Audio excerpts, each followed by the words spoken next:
Treasure Island by Robert Louis Stevenson. Narrated by Robin Nixon.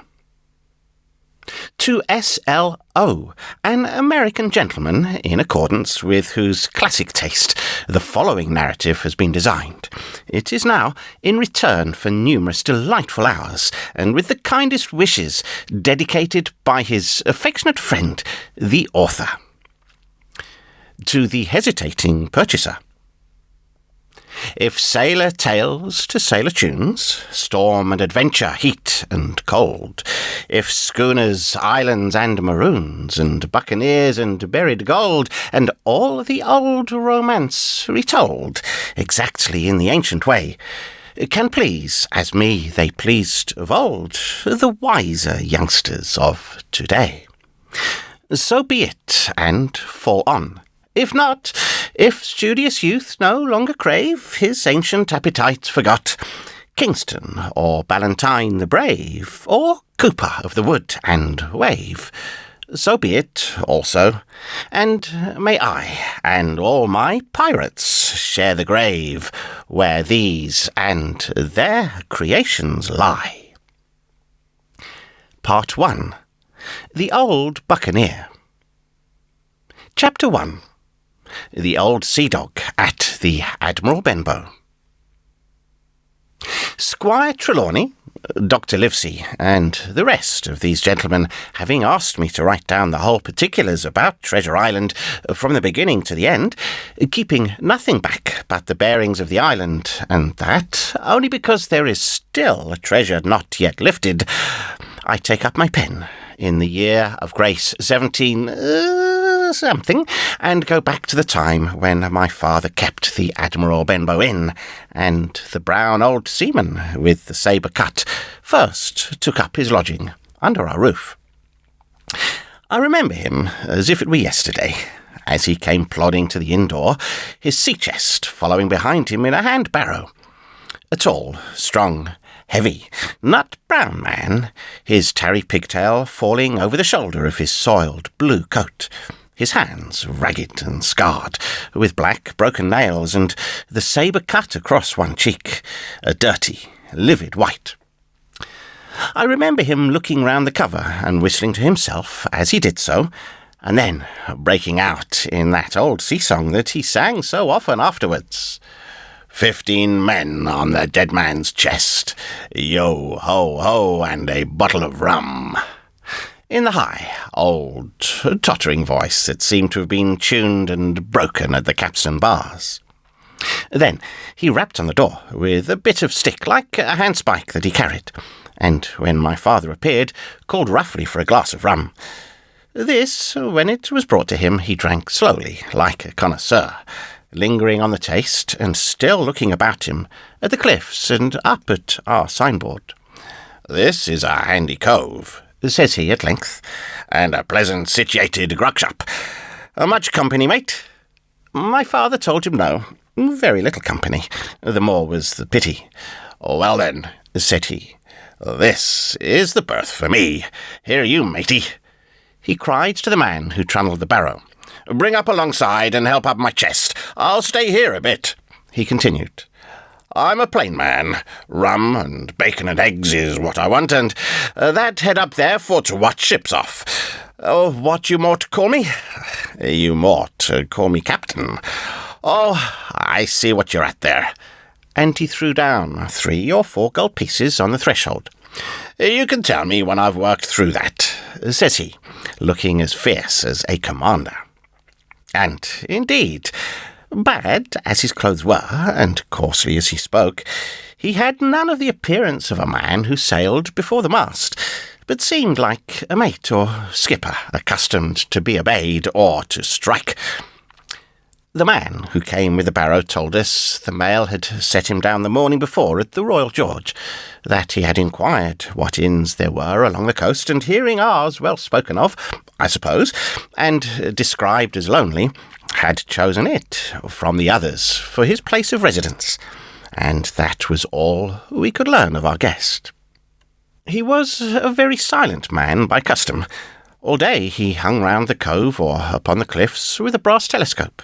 All evening He sat in a corner of the parlour next the fire and drank rum and water, very strong.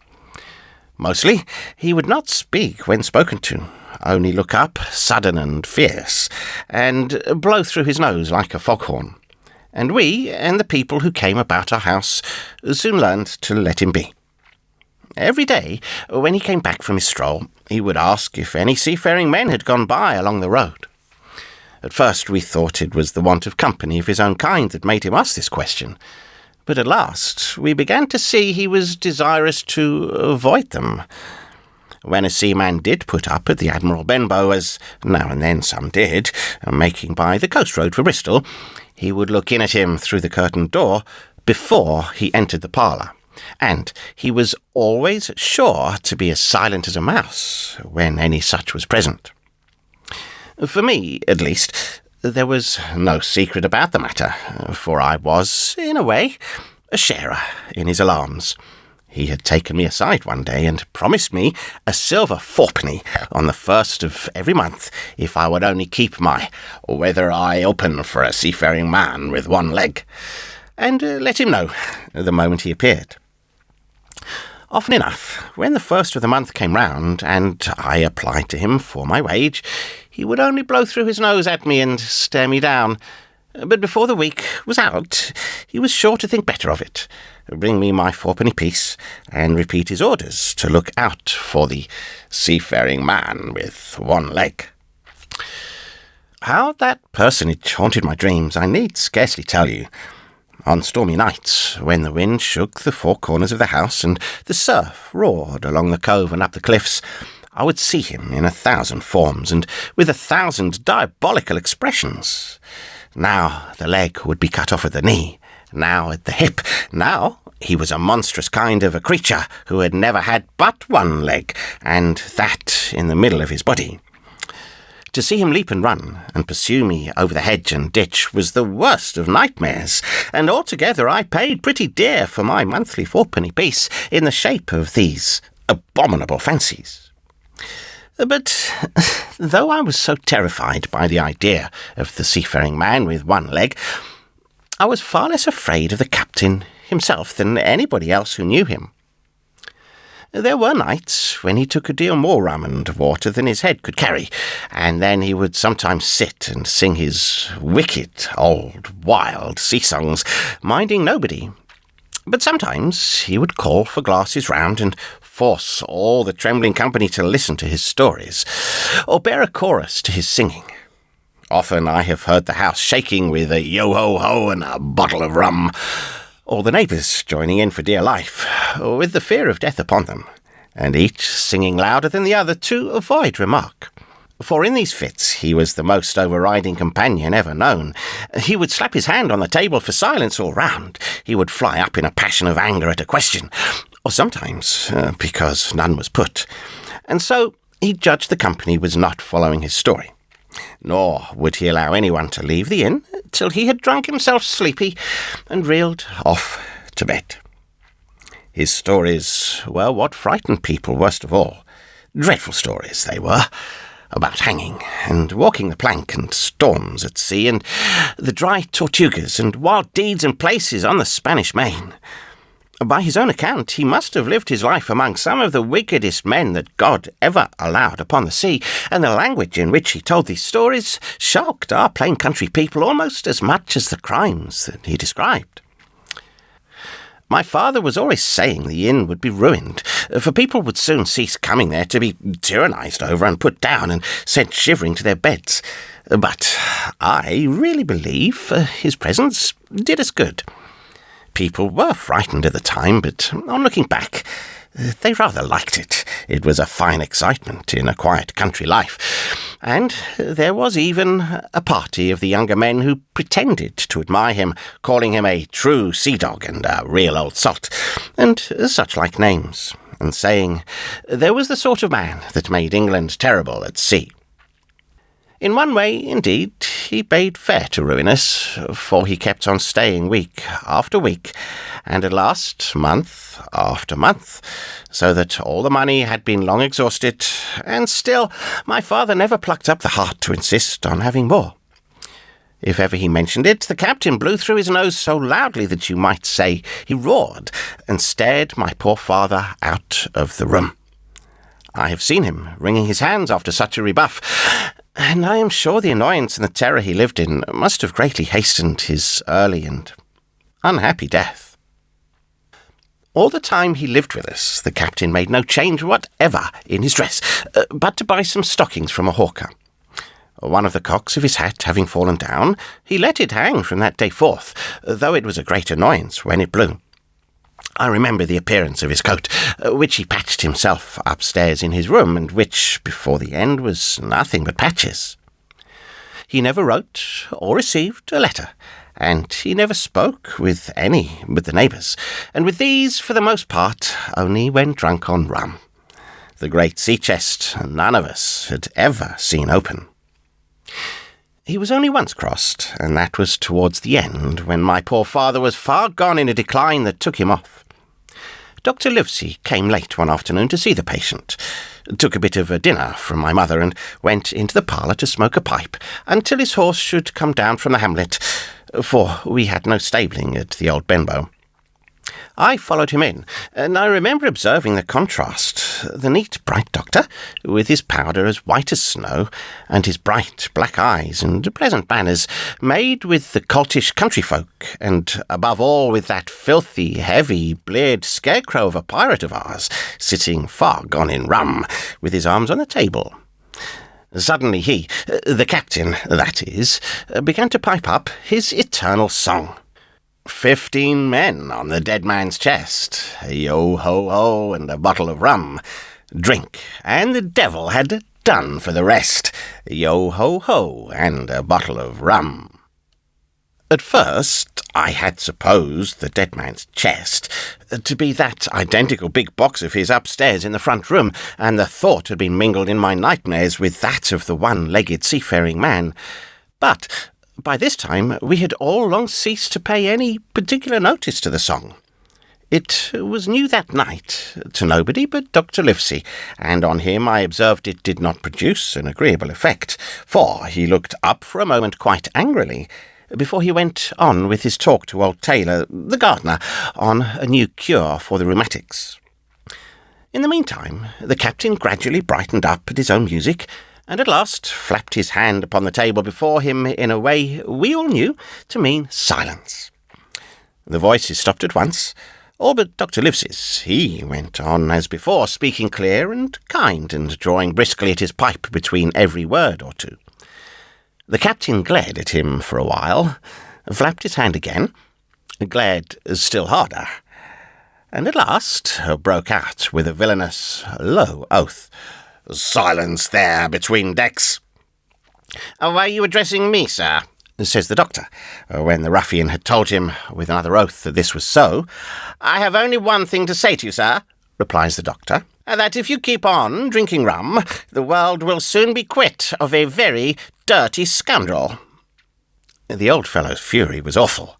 He sprang to his feet, drew and opened a sailor's clasp knife, and balancing it upon the palm of his hand, threatened to pin the doctor to the wall.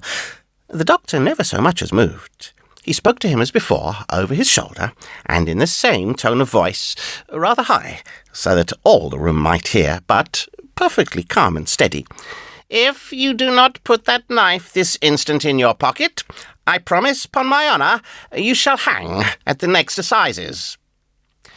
Then followed a battle of looks between them, but the captain soon knuckled under, put up his weapon, and resumed his seat, grumbling like a beaten dog.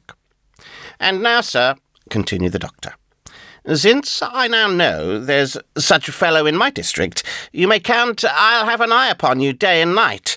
I'm not a doctor only, I'm a magistrate, and if I catch a breath of a complaint against you, if it's only for a piece of incivility like tonight's, I'll take effectual means to have you hunted down and routed out of this. Let that suffice." Soon after, Dr. Livesey's horse came to the door, and he rode away. But the captain held his peace that evening, and for many evenings to come. Chapter 2. Black Dog appears and disappears. It was not very long after this that there occurred the first of the mysterious events that rid us at last of the captain, though not, as you will see, of his affairs. It was a bitter cold winter, with long hard frosts and heavy gales, and it was plain from the first that my poor father was little likely to see the spring. He sank daily, and my mother and I had all the inn upon our hands, and were kept busy enough without paying much regard to our unpleasant guest. It was one January morning, very early, a pinching, frosty morning, the cove all grey with hoarfrost, the ripple lapping softly on the stones, the sun still low and only touching the hilltops and shining far to seaward. The captain had risen earlier than usual and set out down the beach, his cutlass swinging under the broad skirts of the old blue coat, his brass telescope under his arm, his hat tilted back upon his head. I remember his breath hanging like smoke in his wake as he strode off, and the last sound I heard of him as he turned the big rock was a loud snort of indignation, as though his mind was still running upon Dr. Livesey. Well, Mother was upstairs with Father, and I was laying the breakfast table against the captain's return, when the parlour door opened, and a man stepped in on whom I had never set my eyes before. He was a pale, tallowy creature, wanting 2 fingers of the left hand, and though he wore a cutlass, he did not look much like a fighter. I had always my eye open for seafaring men with 1 leg or 2, and I remember this one puzzled me. He was not sailorly, and yet he had a smack of the sea about him too. I asked him what was for his service, and he said he would take rum. But as I was going out of the room to fetch it, he sat down upon a table and motioned me to draw near. I paused where I was, with my napkin in my hand. "Come here, sonny," says he. "Come nearer here." I took a step nearer. "Is this here table for my mate Bill?" he asked, with a kind of leer. I told him I did not know his mate Bill, and this was for a person who stayed in our house, whom we called the captain. "Well," said he, "my mate Bill would be called the captain, as like as not. He has a cut on one cheek, and a mighty pleasant way with him, particularly in drink, has my mate Bill. We'll put it, for argument like, that your captain has a cut on one cheek, and we'll put it, if you like, that the cheek's the right one. Well, I told you. And now, is my mate Bill in this here house?" I told him he was out walking. "Which way, sonny? Which way is he gone?" And when I had pointed out the rock and told him how the captain was likely to return and how soon, and answered a few other questions, "Ah," said he, "this'll be as good as drink to my mate Bill." The expression of his face as he said these words was not at all pleasant, and I had my own reasons for thinking that the stranger was mistaken, even supposing he meant what he said. But it was no affair of mine, I thought, and besides, it was difficult to know what to do. The stranger kept hanging about just inside the inn door, peering round the corner like a cat waiting for a mouse. Once I stepped out myself into the road, but he immediately called me back, and as I did not obey quick enough for his fancy, a most horrible change came over his tallowy face, and he ordered me in with an oath that made me jump. As soon as I was back again, he returned to his former manner, half fawning, half sneering, patted me on the shoulder, told me I was a good boy, and he had taken quite a fancy to me. "I have a son of my own," said he, "as like you as 2 blocks, and he's all the pride of my heart. But the great thing for boys is discipline, sonny, discipline. Now, if you had sailed along of Bill, you wouldn't have stood there to be spoke to twice, not you. That was never Bill's way, nor the way of such as sailed with him. And here, sure enough, is my mate Bill with a spyglass under his arm, bless his old heart, to be sure. You and me'll just go back into the parlour, sonny, and get behind the door, and we'll give Bill a little surprise, bless his heart, I say again." So saying, the stranger backed along with me into the parlour and put me behind him in the corner so that we were both hidden by the open door. I was very uneasy and alarmed, as you may fancy, and it rather added to my fears to observe that the stranger was certainly frightened himself. He cleared the hilt of his cutlass and loosened the blade in the sheath, and all the time we were waiting there, He kept swallowing, as if he felt what we used to call a lump in the throat. At last, in strode the captain, slammed the door behind him, without looking to the right or left, and marched straight across the room to where his breakfast awaited him. "Bill," said the stranger in a voice that I thought he had tried to make bold and big. The captain spun round on his heel and fronted us. All the brown had gone out of his face, and even his nose was blue. He had the look of a man who sees a ghost, or the evil one, or something worse, if anything can be, and, upon my word, I felt sorry to see him in all a moment turn so old and sick. "Come, Bill, you know me. You know an old shipmate, Bill, surely," said the stranger. The captain made a sort of gasp. "Black Dog," said he. "And who else?" returned the other, getting more at his ease. "A Black Dog as ever was, come for to see his old shipmate Billy at the Admiral Benbow Inn. Ah, Bill, we have seen a sight of times, us two, since I lost them 2 talons," holding up his mutilated hand. "Now look here," said the captain. "You run me down, here I am. Well then, speak up, what is it?" "That's you, Bill," returned Black Dog. "You're in the right of it, Billy. I'll have a glass of rum from this dear child here, as I've took such a liking to, and we'll sit down, if you please, and talk square, like old shipmates." When I returned with the rum, they were already seated on either side of the captain's breakfast table, Black Dog next to the door, and sitting sideways so as to have one eye on his old shipmate, and one, as I thought, on his retreat. He bade me go and leave the door wide open. "And none of your keyholes for me, sonny," he said, and I left them together and retired into the bar. For a long time, though I certainly did my best to listen, I could hear nothing but a low gaggling, but at last the voices began to grow higher, and I could pick up a word or two, mostly oaths from the captain. No, and an end of it," he cried once and again. "If it comes to swinging, swing all, say I." Then all of a sudden there was a tremendous explosion of oaths and other noises. The chair and table went over in a lump. A clash of steel followed, and then a cry of pain. And the next instant I saw Black Dog in full flight, and the captain hotly pursuing, both with drawn cutlasses, and the former streaming blood from the left shoulder.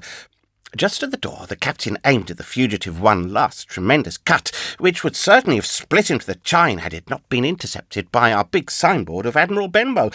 You may see the notch on the lower side of the frame to this day.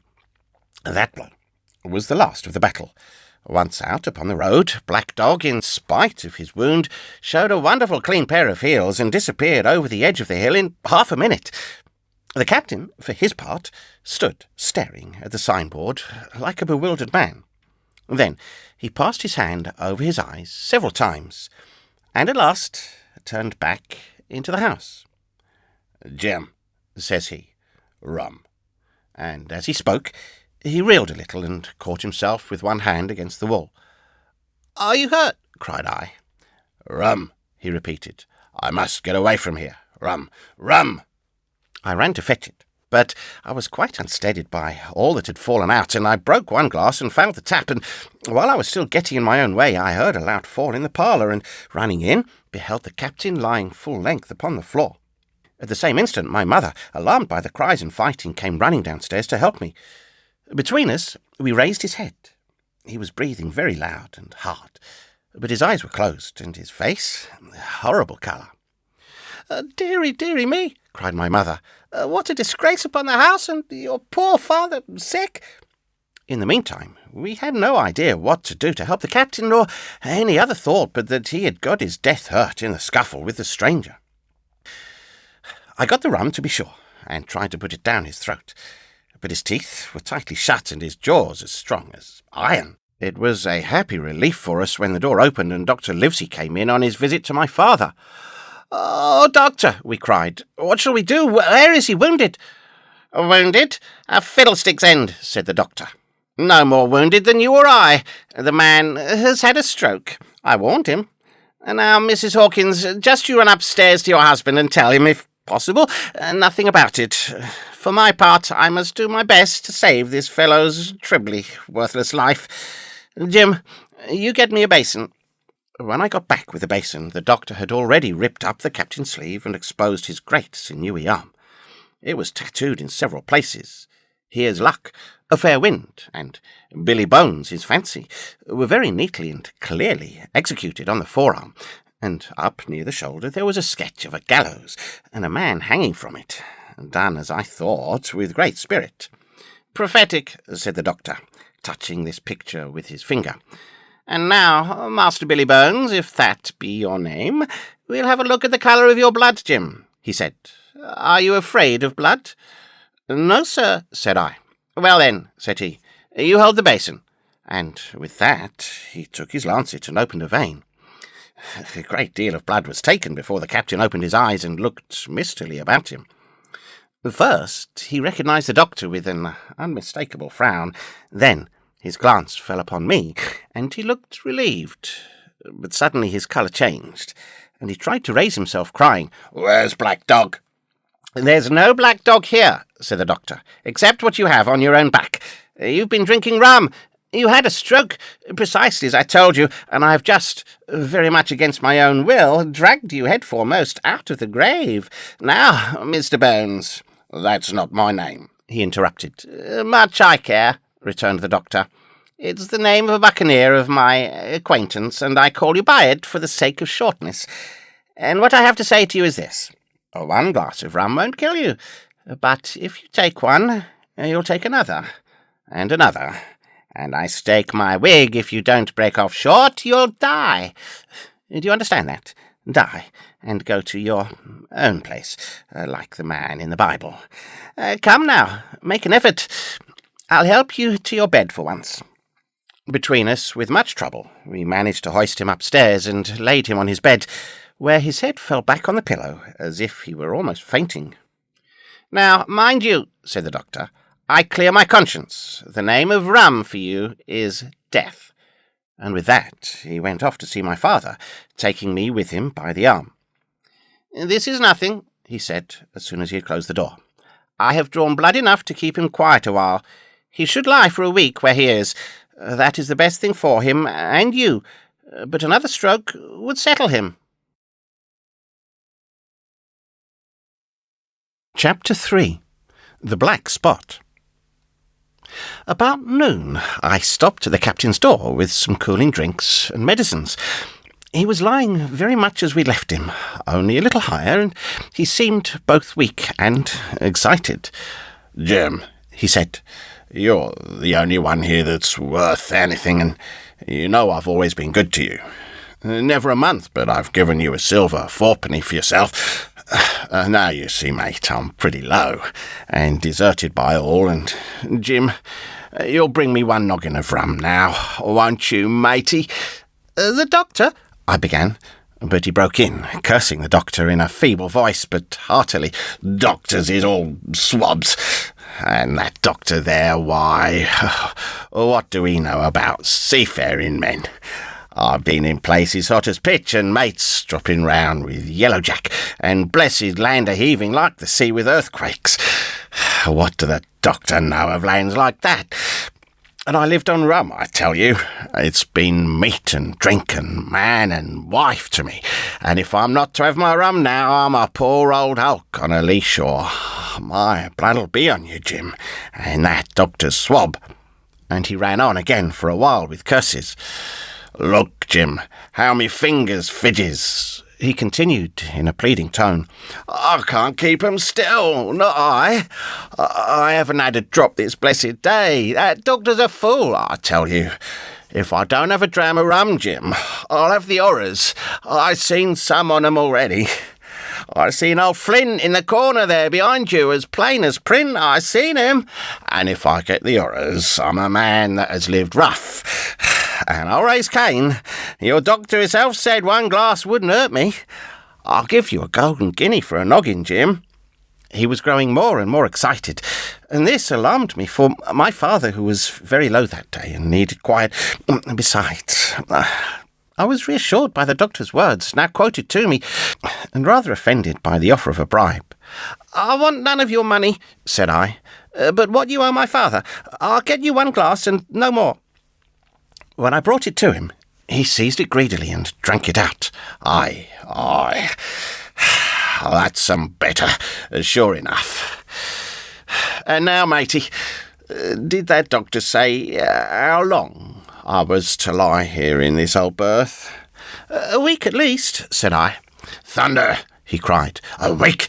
I can't do that. They'd have the black spot on me by then. The lubbers is going about to get the wind of me this blessed moment. Lubbers as couldn't keep what they got and want to nail what is another's. Is that seemingly behaviour now, I want to know? But I'm a saving soul. I never wasted good money of mine, nor lost it neither. And I'll trick 'em again. I'm not afraid of 'em. I'll shake out another reef, matey, and daddle 'em again. As he was thus speaking, he'd risen from bed with great difficulty, holding onto my shoulder with a grip that almost made me cry out, and moving his legs like so much dead weight. His words, spirited as they were in meaning, contrasted sadly with the weakness of the voice in which they were uttered. He paused when he had got into a sitting position on the edge. "That doctor's done me," he murmured. "My ears is singing. Lay me back." Before I could do much to help him, he'd fallen back again to his former place, where he lay for a while, silent. "Jim," he said at length, "you saw that seafaring man today?" "Black dog?" I asked. "Ah, black dog," says he. "He's a bad un, but there's worse that put him on. Now, if I can't get away nohow, and they tip me the black spot, mind you, it's my old sea chest they're after. You get on a horse, you can't you? Well then, you get on a horse and go to... Well, yes, I will. To that eternal Dr. Swab, and tell him to pipe all hands, magistrates and such, and he'll lay 'em aboard at the Admiral Benbow, all old Flint's crew, man and boy, all on 'em that's left. I was first mate, I was. Old Flint's first mate, and I'm the only one as knows the place. He gave it me at Savannah when he lay a-dying, like as if I was to now, you see. But you won't pitch unless they get the black spot on me, or unless you see that black dog again, or a seafaring man with one leg. Jim, him, above all." But what is the black spot, Captain?" I asked. "That's a summons, mate. I'll tell you if they get that, but you keep your weather eye open, Jim, and I'll share with you equals, 'pon my honour." He wondered a little longer, his voice growing weaker, but soon after I'd given him his medicine, which he took like a child, with the remark, "If ever a seaman wanted drugs, it's me." He fell at last into a heavy, swoon-like sleep in which I left him. What I should have done had all gone well, I do not know. Probably I should have told the whole story to the doctor, for I was in mortal fear lest the captain should repent of his confessions and make an end of me. But as things fell out, my poor father died quite suddenly that evening, which put all other matters on one side. Our natural distress, the visits of the neighbours, the arranging of the funeral, and all the work at the inn to be carried on in the meanwhile kept me so busy that I scarcely had time to think of the captain, far less to be afraid of him. He got downstairs next morning, to be sure, and had his meals as usual, though he ate little, and had more, I am afraid, than his usual supply of rum, for he helped himself out of the bar, scowling and blowing through his nose, and no one dared to cross him. On the night before the funeral, he was as drunk as ever, and it was shocking, in that house of mourning, to hear him singing away at his ugly old sea-song. But weak as he was, we were all in the fear of death for him, and the doctor was suddenly taken up with a case many miles away, and was never near the house after my father's death. I have said the captain was weak, and indeed he seemed rather to grow weaker than regain his strength. He clambered up and downstairs, and went from the parlour to the bar and back again, and sometimes put his nose out of doors to smell the sea, holding on to the walls as he went for support, and breathing hard and fast, like a man on a steep mountain. He never particularly addressed me, and it is my belief he had as good as forgotten his confidences, But his temper was more flighty, and, allowing for his bodily weakness, more violent than ever. He had an alarming way now, when he was drunk, of drawing his cutlass and laying it bare before him on the table. But with all that, he minded people less, and seemed shut up in his own thoughts and rather wandering. Once, for instance, to our extreme wonder, he piped up to a different air, a kind of country love song that he must have learned in his youth before he'd begun to follow the sea. And so things passed until the day after the funeral, and about 3 o'clock of a bitter, foggy, frosty afternoon, I was standing at the door for a moment, full of sad thoughts about my father, when I saw someone drawing slowly near along the road. He was plainly blind, for he tapped before him with a stick and wore a great green shade over his eyes and nose, and he was hunched as if with age or weakness, and wore a huge, old, tattered sea-cloak with a hood that made him appear positively deformed. I never saw in my life a more dreadful-looking figure. He stopped a little from the inn, and, raising his voice in an odd sing-song, addressed the air in front of him. "Will any kind of friend inform a poor blind man who has lost the precious sight of his eyes in the greatest defence of his native country, England, and God bless King George, where or in what part of this country he may now be?" "You are at the Admiral Benbow, Black Hill Cove, my good man," said I. "I hear a voice," said he. "A young voice. Will you give me your hand, my kind young friend, and lead me in?" I held out my hand, and the horrible, soft-spoken, eyeless creature gripped it in a moment like a vice. I was so much startled that I struggled to withdraw, but the blind man pulled me close up to him with a single action of his arm. "Now, boy," he said, "take me in to the captain." "Sir," said I, "upon my word I dare not." "Oh," he sneered, "that's it. Take me in straight, or I'll break your arm." And he gave it, as he spoke, a wrench that made me cry out. "Sir," said I, "it is for yourself. I mean, the captain is not what he used to be. He sits with a drawn cutlass. Another gentleman—" "Come now, march," interrupted he. And I never heard a voice so cruel and cold and ugly as that blind man's.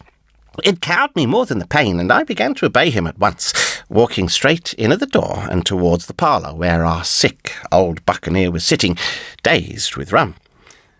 The blind man clung close to me, holding me in one iron fist, and leaning almost more of his weight on me than I could carry. "Lead me straight up to him, and when I'm in view, cry out, 'Here's a friend for you, Bill.' If you don't, I'll do this." And with that, he gave me a twitch that I thought would have made me faint. Between this and that, I was so utterly terrified for the blind beggar that I forgot my terror of the captain, and as I opened the parlour door, cried out the words he had ordered in a trembling voice. The poor captain raised his eyes, and at one look the rum went out of him and left him staring sober. The expression of his face was not so much of terror as of mortal sickness. He made a movement to rise, but I do not believe he had enough force left in his body. "Now, Bill, sit where you are," said the beggar. "If I can't see, I can hear a finger stirring. Business is business. Hold out your left hand, boy. Take his left hand by the wrist, and bring it near to my right." We both obeyed him to the letter, and I saw him pass something from the hollow of the hand that held his stick into the palm of the captain's, which closed upon it instantly. "And now, that's done," said the blind man. And at the words, he suddenly left hold of me, and with incredible accuracy and nimbleness skipped out of the parlour and into the road, where, as I still stood motionless, I could hear his stick go tap, tap, tapping into the distance. It was some time before either I or the captain seemed to gather our senses, but at length, and about at the same moment, I released his wrist, which I was still holding, and he drew in his hand and looked sharply into the palm. 10 o'clock, he cried. 6 hours. We'll do them yet. And he sprang to his feet. Even as he did so, he reeled, put his hand to his throat, stood swaying for a moment, and then, with a peculiar sound, fell from his whole height face foremost to the floor. I ran to him at once, calling to my mother, but haste was all in vain. The captain had been struck dead by thundering apoplexy. It is a curious thing to understand, for I had certainly never liked the man, though of late I had begun to pity him. But as soon as I saw that he was dead, I burst into a flood of tears. It was the second death I had known, and the sorrow of the first was still fresh in my heart. Chapter 4. The Sea Chest. I lost no time, of course, in telling my mother all that I knew, and perhaps should have told her long before, and we saw ourselves at once in a difficult and dangerous position. Some of the man's money, if he had any, was certainly due to us, but it was not likely that our captain's shipmates, above all the two specimens seen by me, Black Dog and the Blind Beggar, would be inclined to give up their booty in payment of the dead man's debts. The captain's order to mount at once and ride for Dr. Livesey would have left my mother alone and unprotected, which was not to be thought of. Indeed, it seemed impossible for either of us to remain much longer in the house. The fall of coals in the kitchen grate, the very ticking of the clock, filled us with alarms. The neighbourhood, to our ears, seemed haunted by approaching footsteps, and what between the dead body of the captain on the parlour floor and the thought of that detestable blind beggar hovering near at hand and ready to return, there were moments when, as the saying goes, I jumped in my skin for terror. Something must speedily be resolved upon, and it occurred to us, at last, to go forth together and seek help in the neighbouring hamlet. No sooner said than done. Bare-headed as we were, we ran out at once in the gathering evening and the frosty fog. The hamlet lay not many 100 yards away, though out of view on the other side of the next cove, and what greatly encouraged me, it was in an opposite direction from that whence the blind man had made his appearance, and whither he had presumably returned. We were not many minutes on the road, though we sometimes stopped to lay hold of each other and hearken. But there was no unusual sound, nothing but the low wash of the ripple and the croaking of the inmates of the wood. It was already candlelight when we reached the hamlet, and I shall never forget how much I was cheered to see the yellow shine in the doors and windows, but that, as it proved, was the best of the help we were likely to get in that quarter. For you would have thought men would have been ashamed of themselves. No soul would consent to return with us to the Admiral Benbow. The more we told of our troubles, the more, man, woman, and child, they clung to the shelter of their houses. The name of Captain Flint, though it was strange to me, was well enough known to some there and carried a great weight of terror. Some of the men who had been to field work on the far side of the Admiral Benbow remembered, besides, to have seen several strangers on the road, and, taking them to be smugglers, to have bolted away. And one at least had seen a little lugger in what we called Kit's Hole. For that matter, anyone who was a comrade of the captain's was enough to frighten them to death. And the short and the long of the matter was that while we could get several who were willing enough to ride to Dr. Livesey's, which lay in another direction, not one would help us to defend the inn. They say cowardice is infectious, but then argument is, on the other hand, a great emboldener. And so, when each had said his say, my mother made them a speech. She would not, she declared, lose money that belonged to her fatherless boy. "If none of the rest of you dare," she said, "Jim and I dare. Back we will go, the way we came, and small thanks to you big, hulking, chicken-hearted men. We'll have that chest open if we die for it, and I'll thank you for that bag, Mrs. Crossley, to bring back our lawful money in." Of course, I said I would go with my mother, and of course they all cried out at our foolishness. But even then, not a man would go along with us. All they would do was to give me a loaded pistol lest we were attacked, and to promise to have horses ready saddled in case we were pursued on our return, while one lad was to ride forward to the doctor's in search of armed assistance. My heart was beating finely when we two set forth in the cold night upon this dangerous venture. A full moon was beginning to rise, and peered redly through the upper edges of the fog, and this increased our haste, for it was plain, before we came forth again, that all would be as bright as day, and our departure exposed to the eyes of any watchers. We slipped along the hedges, noiseless and swift, nor did we see or hear anything to increase our terrors till, to our relief, the door of the Admiral Benbow had closed behind us. I slipped the bolt at once, and we stood and panted for a moment in the dark, alone in the house, with the dead captain's body. Then my mother got a candle in the bar, and holding each other's hands, we advanced into the parlour. He lay, as we had left him, on his back, with his eyes open and one arm stretched out. "Draw down the blind, Jim," whispered my mother. "They might come and watch outside, and now," said she, when I'd done so, "we have to get the key off that. And who's to touch it, I should like to know?" And she gave a kind of sob as she said the words. I went down on my knees at once. On the floor, close to his hand, there was a little round of paper, blackened on the one side. I could not doubt that this was the black spot, and taking it up, I found written on the other side, in a very good, clear hand, this short message: "You have till 10 tonight." "He had till 10, Mother," said I, and just as I said it, our old clock began striking. This sudden noise startled us shockingly, but the news was good, for it was only 6. "Now, Jim," she said, "that key." I felt in his pockets, one after another. A few small coins, a thimble, and some thread and big needles, a piece of pigtail tobacco bitten away at the end, his gully with the crooked handle, a pocket compass, and a tinder-box were all that they contained, and I began to despair. "Perhaps it's round his neck," suggested my mother. Overcoming a strong repugnance, I tore open his shirt at the neck, and there, sure enough, hanging to a bit of tarry string which I cut with his own gully, we found the key.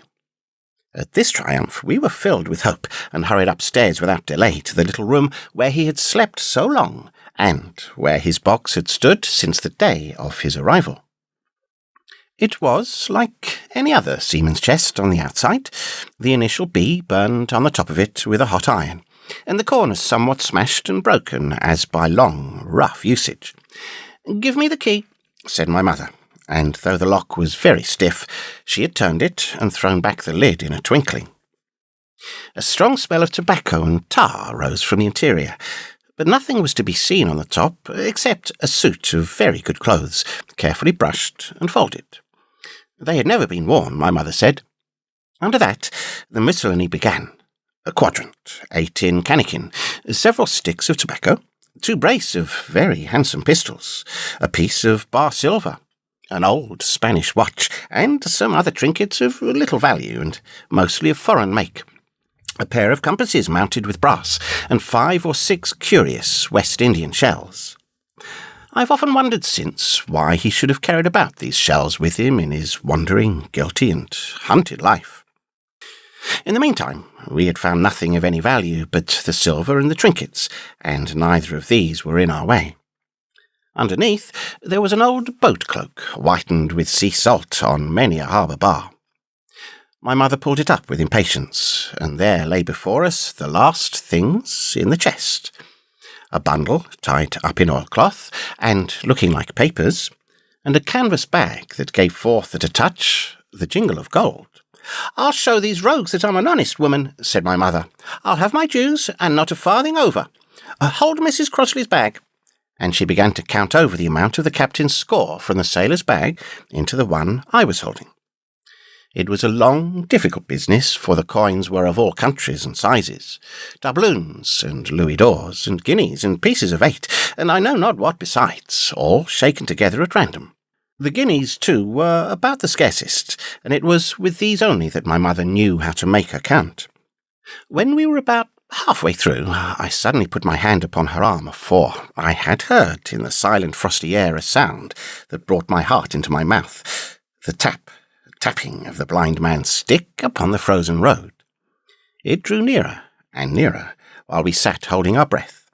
Then it struck sharp on the inn door, and then we could hear the handle being turned, and the bolt rattling as the wretched being tried to enter, and then there was a long time of silence, both within and without. At last the tapping recommenced, and to our indescribable joy and gratitude, died slowly away again until it ceased to be heard. "Mother," said I, "take the hole, and let's be going." For I was sure the bolted door must have seemed suspicious, and would bring the whole hornet's nest about our ears, though how thankful I was that I had bolted it. None could tell who had never met that terrible blind man. But my mother, frightened as she was, would not consent to take a fraction more than was due to her, and was obstinately unwilling to be content with less. It was not yet 7, she said, by a long way. She knew her rights, and she would have them, and she was still arguing with me when a little low whistle sounded a good way off upon the hill. That was enough, and more than enough, for both of us. "I'll take what I have," she said, jumping to her feet. "And I'll take this to square the count," said I, picking up the oilskin packet. Next moment we were both groping downstairs, leaving the candle by the empty chest, and the next we had opened the door and were in full retreat. We had not started a moment too soon. The fog was rapidly dispersing. Already the moon shone quite clear on the high ground on either side, and it was only in the exact bottom of the dell and round the tavern door that a thin veil still hung unbroken to conceal the first steps of our escape. Far less than halfway to the hamlet, very little beyond the bottom of the hill, we must come forth into the moonlight. Nor was this all, for the sound of several footsteps running came already to our ears, and, as we looked back in their direction, a light tossing to and fro and still rapidly advancing showed that one of the newcomers carried a lantern. "My dear," said my mother suddenly, "take the money and run on. I'm going to faint." This was certainly the end for both of us, I thought. How I cursed the cowardice of the neighbours, how I blamed my poor mother for her honesty and her greed, for her past foolhardiness and present weakness. We were just at the little bridge, by good fortune, and I helped her, tottering as she was, to the edge of the bank, where, sure enough, she gave a sigh and fell on my shoulder. I do not know how I found the strength to do it at all, and I am afraid it was roughly done, but I managed to drag her down the bank and a little way under the arch. Farther I could not move her, for the bridge was too low to let me do more than crawl below it. So there we had to stay, my mother almost entirely exposed, and both of us within earshot of the inn. Chapter 5. The Last of the Blind Man. My curiosity, in a sense, was stronger than my fear, for I could not remain where I was, but crept back to the bank again, whence, sheltering my head behind a bush of broom, I might command the road before our door. I was scarcely in position ere my enemies began to arrive, 7 or 8 of them, running hard, their feet beating out of time along the road, and the man with a lantern some paces in front. 3 men ran together, hand in hand, and I made out, even through the mist, that the middleman of this trio was the blind beggar. The next moment his voice showed me that I was right. "Down with the door," he cried. "Aye, aye, sir," answered 2 or 3, and a rush was made upon the Admiral Benbow, the lantern-bearer following, and then I could see them pause and hear speeches passed in a lower key, as if they were surprised to find the door open. But the pause was brief, for the blind man again issued his commands. His voice sounded louder and higher, as if he were afire with eagerness and rage. "In, in, in!" he shouted, and cursed them for their delay. 4 or 5 of them obeyed at once, 2 remaining on the road with the formidable beggar. There was a pause, then a cry of surprise, and then a voice shouting from the house, "Bill's dead!" But the blind man swore at them again for their delay. "Search him, some of you shirking lubbers, and the rest of you aloft, and get the chest," he cried. I could hear their feet rattling up our old stairs, so that the house must have shook with it. Promptly afterwards, fresh sounds of astonishment arose.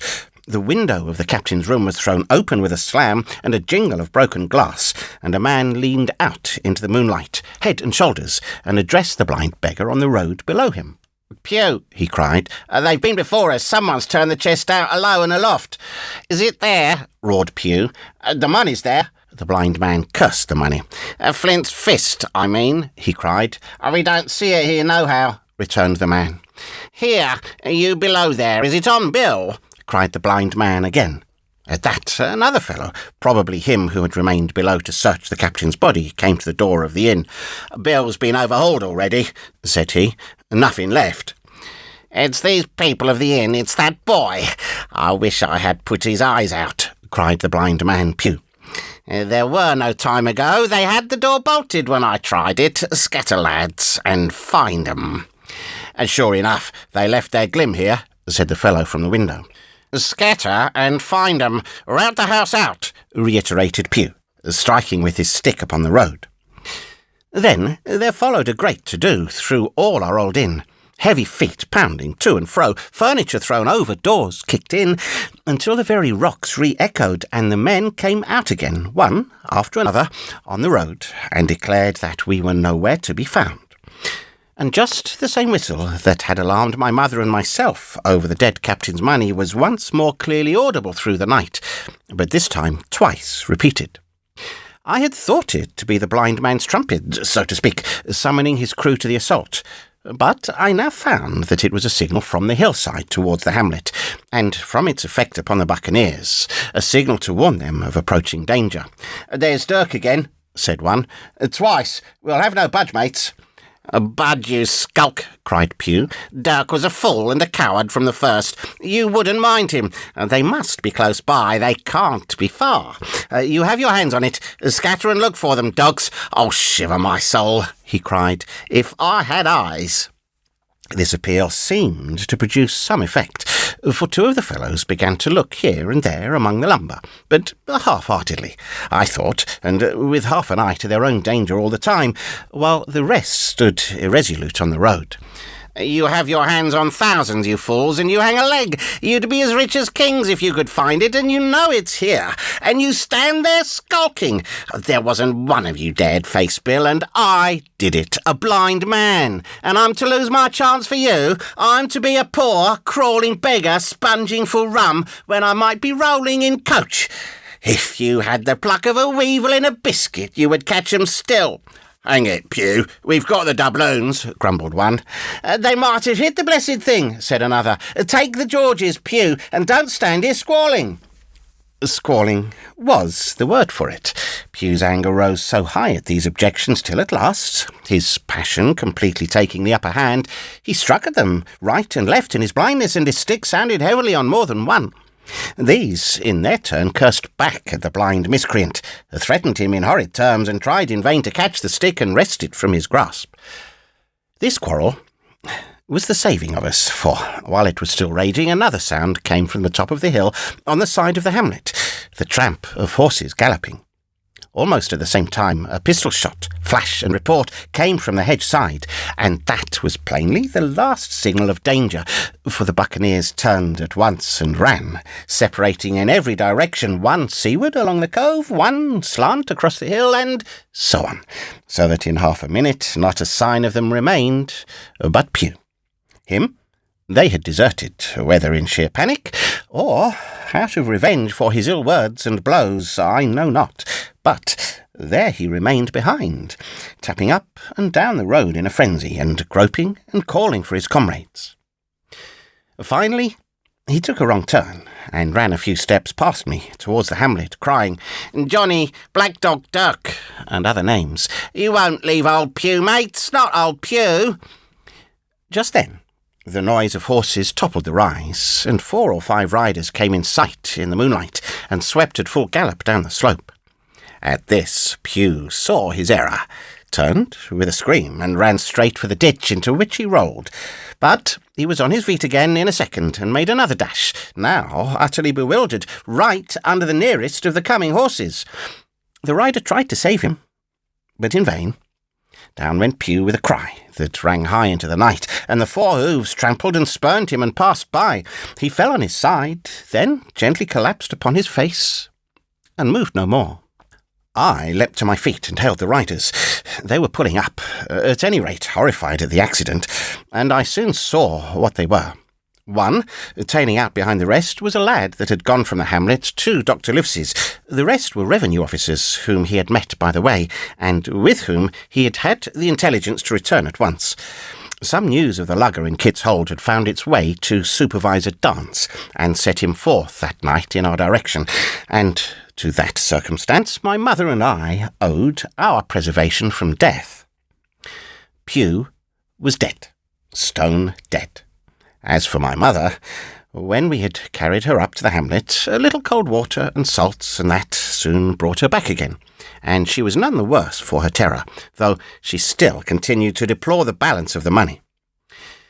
In the meantime, the supervisor rode on as fast as he could to Kit's Hole, but his men had to dismount and grope down the dingle, leading and sometimes supporting their horses, and in continual fear of ambushes. So it was no great matter for surprise that when they got down to the hole, the lugger was already under way, though still close in. He hailed her. A voice replied, telling him to keep out of the moonlight or he would get some lead in him, and at the same time a bullet whistled close by his arm.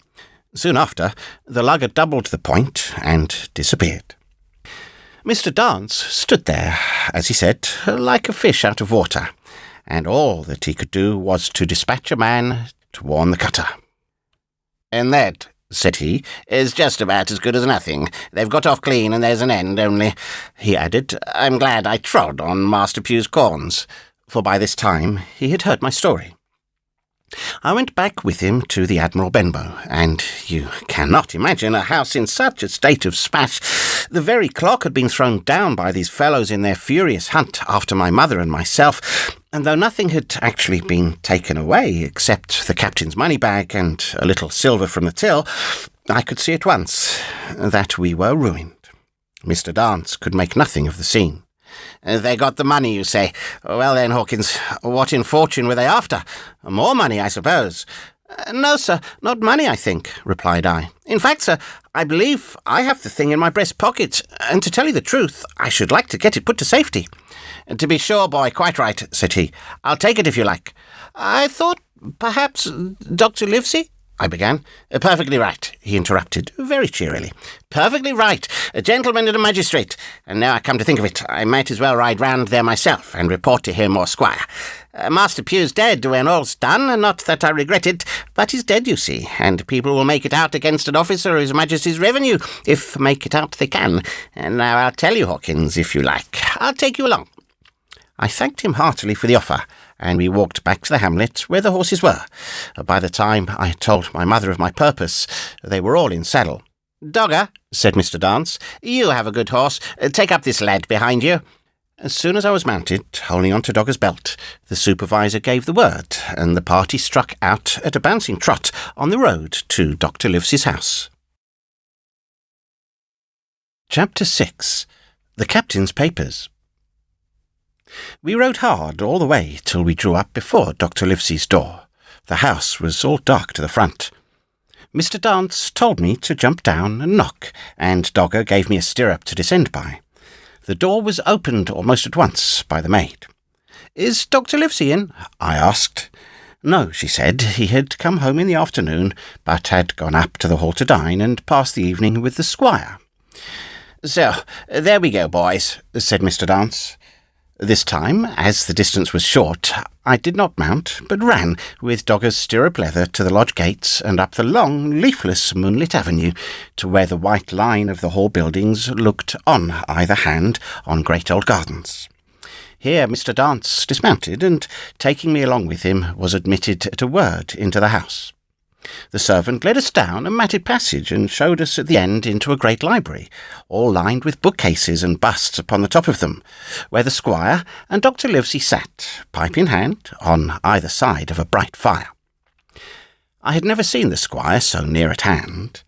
He was a tall man, over 6 feet high, and broad in proportion, and he had a bluff, rough and ready face, all roughened and reddened and lined in his long travels. His eyebrows were very black, and moved readily, and this gave him the look of some temper. Not bad, you would say, but quick and high. "Come in, Mr. Dance," said he, very stately and condescending. "Good evening, Dance," says the doctor with a nod. "And good evening to you, friend Jim. What good wind brings you here?" The supervisor stood up straight and stiff, and told his story like a lesson, and you should have seen how the two gentlemen leaned forward and looked at each other, and forgot to smoke in their surprise and interest. When they heard how my mother went back to the inn, Dr. Livesey fairly slapped his thigh, and the squire cried, "Bravo!" and broke his long pipe against the grate. Long before it was done, Mr. Trelawney, that, you will remember, was the squire's name, had got up from his seat and was striding about the room, and the doctor, as if to hear the better, had taken off his powdered wig and sat there looking very strange indeed with his own close-cropped black poll. At last, Mr. Dance finished the story. "Mr. Dance," said the squire, "you are a very noble fellow, and as for writing down that black, atrocious miscreant, I regard it as an act of virtue, sir, like stamping on a cockroach. This lad Hawkins is a trump. I perceive, Hawkins. Will you ring that bell? Mr. Dance must have some ale." "And so, Jim," said the doctor, "you have the thing that they were after, have you?" "Here it is, sir," said I, and gave him the oilskin packet. The doctor looked it all over, as if his fingers were itching to open it, but instead of doing that, he put it quietly in the pocket of his coat. "Squire," said he, "when Dance has had his ale, he must, of course, be off on his Majesty's service. But I mean to keep Jim Hawkins here to sleep at my house, and with your permission, I propose we should have up the cold pie and let him sup." "As you will, Livesey," said the squire. "Hawkins has earned better than cold pie." So a big pigeon pie was brought in and put on a side table, and I made a hearty supper, for I was as hungry as a hawk, while Mr. Dance was further complimented, and at last dismissed. "And now, squire," said the doctor. "And now, Livesey," said the squire, in the same breath. One at a time, laughed Dr. Livesey. "You have heard of this Flint, I suppose?" "Heard of him?" cried the squire.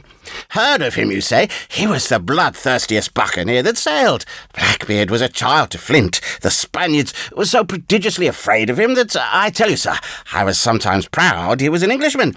I've seen his top sails with those eyes off Trinidad, and the cowardly son of a rum puncheon that I trailed with put back, sir, into port of Spain." "Well, I've heard of him myself, in England," said the doctor. "Where the point is, had he money?" "Money?" cried the squire. "Have you heard the story? What were those villains after but money? What do they care for but money? For what would they risk their rascal carcasses but money?" "That we shall soon know," replied the doctor. "But you are so confoundedly hot-headed and exclamatory that I cannot get a word in. What I want to know is this. Supposing that I have here in my pocket some clue to where Flint buried his treasure. Will that treasure amount to much?" "Amount, sir?" cried the squire. "It will amount to this. If we have the clue you talk about, I fit out a ship in Bristol Dock and take you and Hawkins here along, and I'll have that treasure if I search a year." "Very well," said the doctor. "Now, then, if Jim is agreeable, we'll open the packet." And he laid it before him on the table. The bundle was sewn together, and the doctor had to get out his instrument case and cut the stitches with his medical scissors. It contained two things, a book and a sealed paper. "First of all, we'll try the book," observed the doctor. The squire and I were both peering over his shoulder as he opened it, for Dr. Livesey had kindly motioned me to come around from the side table where I'd been eating to enjoy the sport of the search. On the first page there were only some scraps of writing, such as a man with a pen in his hand might make for idleness or practice. One was the same as the tattoo mark, Billy Bones his fancy. Then there was Mr. W. Bones, mate. No more rum. Off Palm Key he got it, and some other snatches, mostly single words and unintelligible. I couldn't help wondering who it was that had got it, and what it was that he got. A knife in his back, as like as not. "Not much instruction there," said Dr. Livesey, as he passed on. The next 10 or 12 pages were filled with a curious series of entries. There was a date at one end of the line, and at the other a sum of money, as in common account books, but instead of explanatory writing, only a varying number of crosses between the two. On the 12th of June 1745, for instance, a sum of £70 had plainly become due to someone, and there was nothing but 6 crosses to explain the cause. In a few cases, to be sure, the name of a place would be added, as off Caracas, or a mere entry of latitude and longitude, as 62 degrees 1720, 19 degrees 240. The record lasted over nearly 20 years, the amount of the separate entries growing larger as time went on, and at the end a grand total had been made out after 5 or 6 wrong additions, and these words appended. Bones, his pile. "I can't make head or tail of this," said Dr. Livesey. "The thing is as clear as noonday," cried the squire. "This is the Black-Hearted Hound's account book. These crosses stand for the names of ships or towns that they sank or plundered. The sums are the scoundrel's share, and where he feared an ambiguity, you see he added something clearer. Off Caracas. Now, you see, here was some unhappy vessel boarded off that coast. God help the poor souls that manned her. Coral, long ago." "Right," said the doctor. "See what it is to be a traveller, right, and the amounts increase, you see, as he rose in rank." There was little else in the volume but a few bearings of places noted in the blank leaves towards the end, and a table for reducing French, English, and Spanish moneys to a common value. "Thrifty man," cried the doctor. "He wasn't one to be cheated." "And now," said the squire, "for the other." The paper had been sealed in several places with a thimble by way of seal. The very thimble, perhaps, that I had found in the captain's pocket. The doctor opened the seals with great care, and there fell out the map of an island, with latitude and longitude, soundings and names of hills and bays and inlets, and every particular that would be needed to bring a ship to a safe anchorage upon its shores.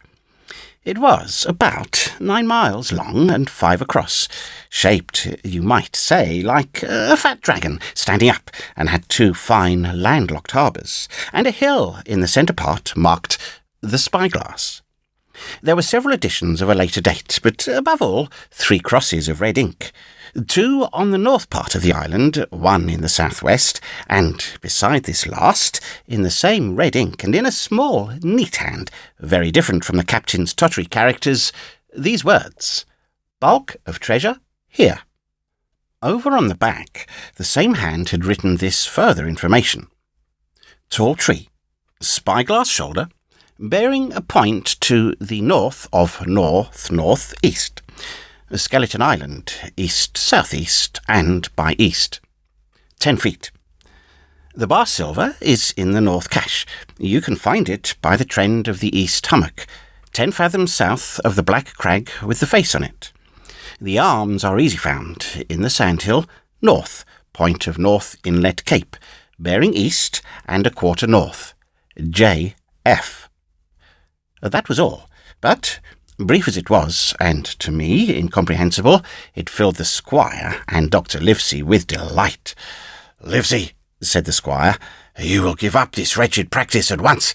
Tomorrow I start for Bristol. In 3 weeks' time, 2 weeks, 10 days, we'll have the best ship, sir, and the choicest crew in England. Hawkins shall come as cabin boy. You'll make a famous cabin boy, Hawkins. You, Livesey, are ship's doctor. I am admiral.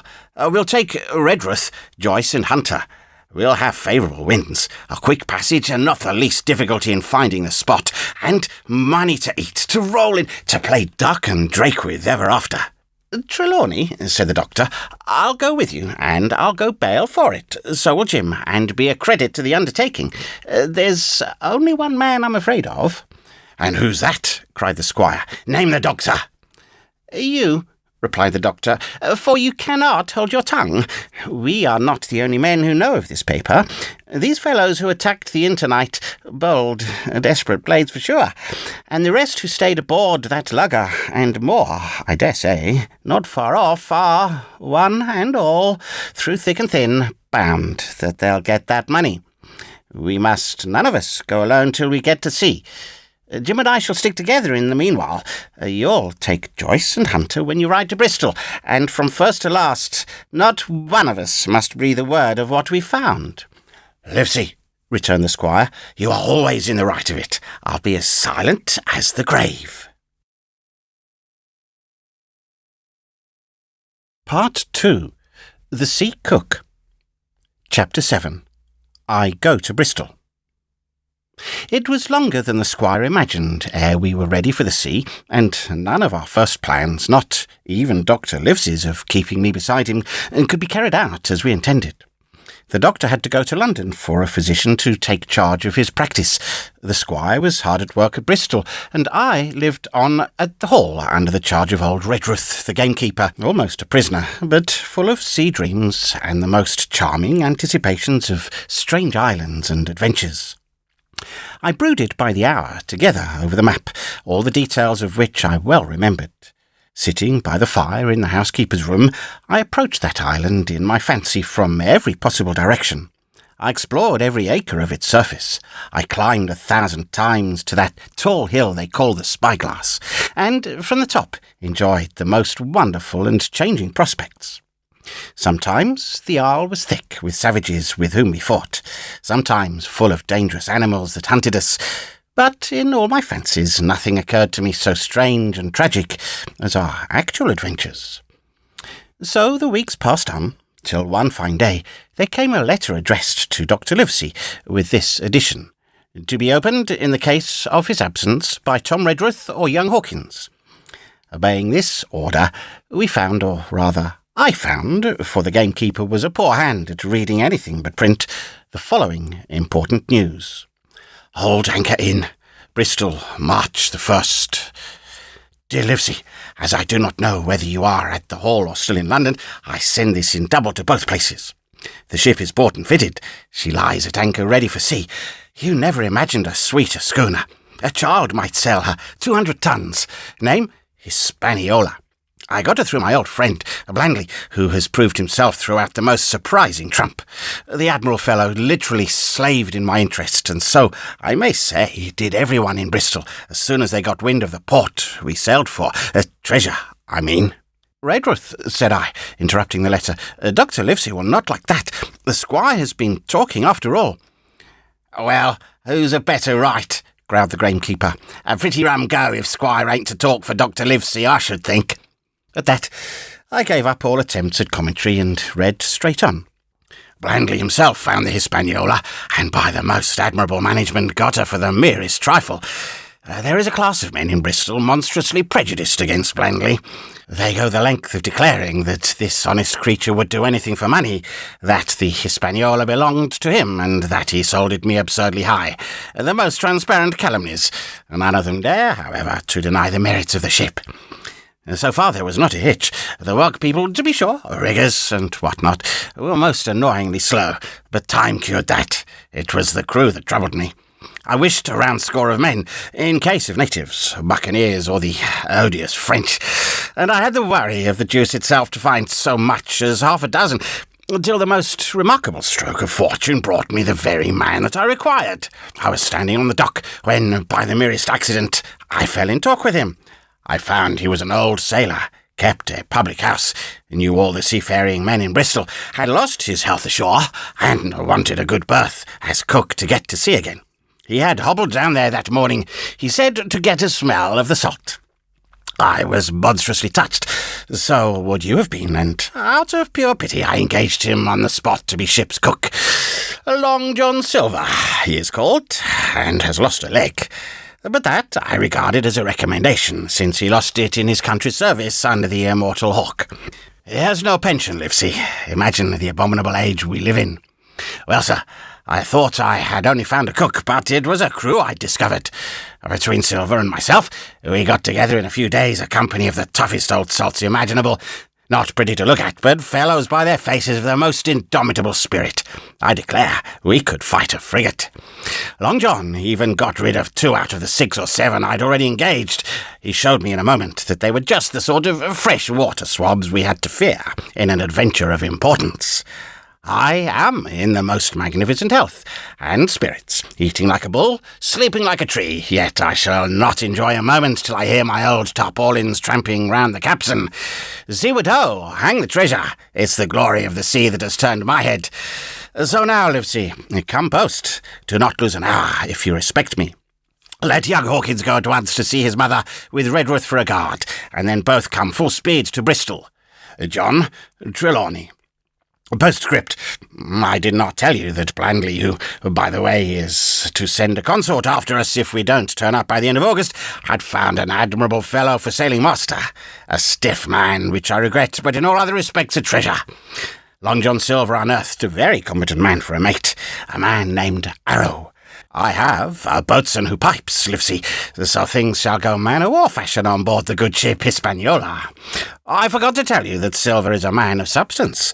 I know of my own knowledge that he has a banker's account which has never been overdrawn. He leaves his wife to manage the inn, and as she is a woman of colour, a pair of old bachelors like you and I may be excused for guessing that it is the wife, quite as much as the health, that sends him back to roving. J.T. P.P.S. Hawkins may stay one night with his mother. J.T. You can fancy the excitement into which that letter put me. I was half beside myself with glee, and if ever I despised a man, it was old Tom Redruth, who could do nothing but grumble and lament. Any of the under gamekeepers would gladly have changed places with him, but such was not the squire's pleasure, and the squire's pleasure was like law among them all. Nobody but old Redruth would have dared so much as even to grumble. The next morning he and I set out on foot for the Admiral Benbow, and there I found my mother in good health and spirits. The captain, who had so long been a cause of so much discomfort, was gone, where the wicked cease from troubling. The squire had had everything repaired, and the public rooms and the sign repainted, and had added some furniture, above all a beautiful armchair for mother in the bar. He had found her a boy as an apprentice also, so that she could not want help while I was gone. It was on seeing that boy that I understood, for the first time, my situation. I had thought up to that moment of the adventures before me, not at all of the home that I was leaving, and now, at sight of this clumsy stranger who was to stay here in my place beside my mother, I had my first attack of tears. I am afraid I led that boy a dog's life, for as he was new to the work, I had 100 opportunities of setting him right and putting him down, and I was not slow to profit by them. The night passed, and the next day, after dinner, Redruth and I were afoot again, and on the road.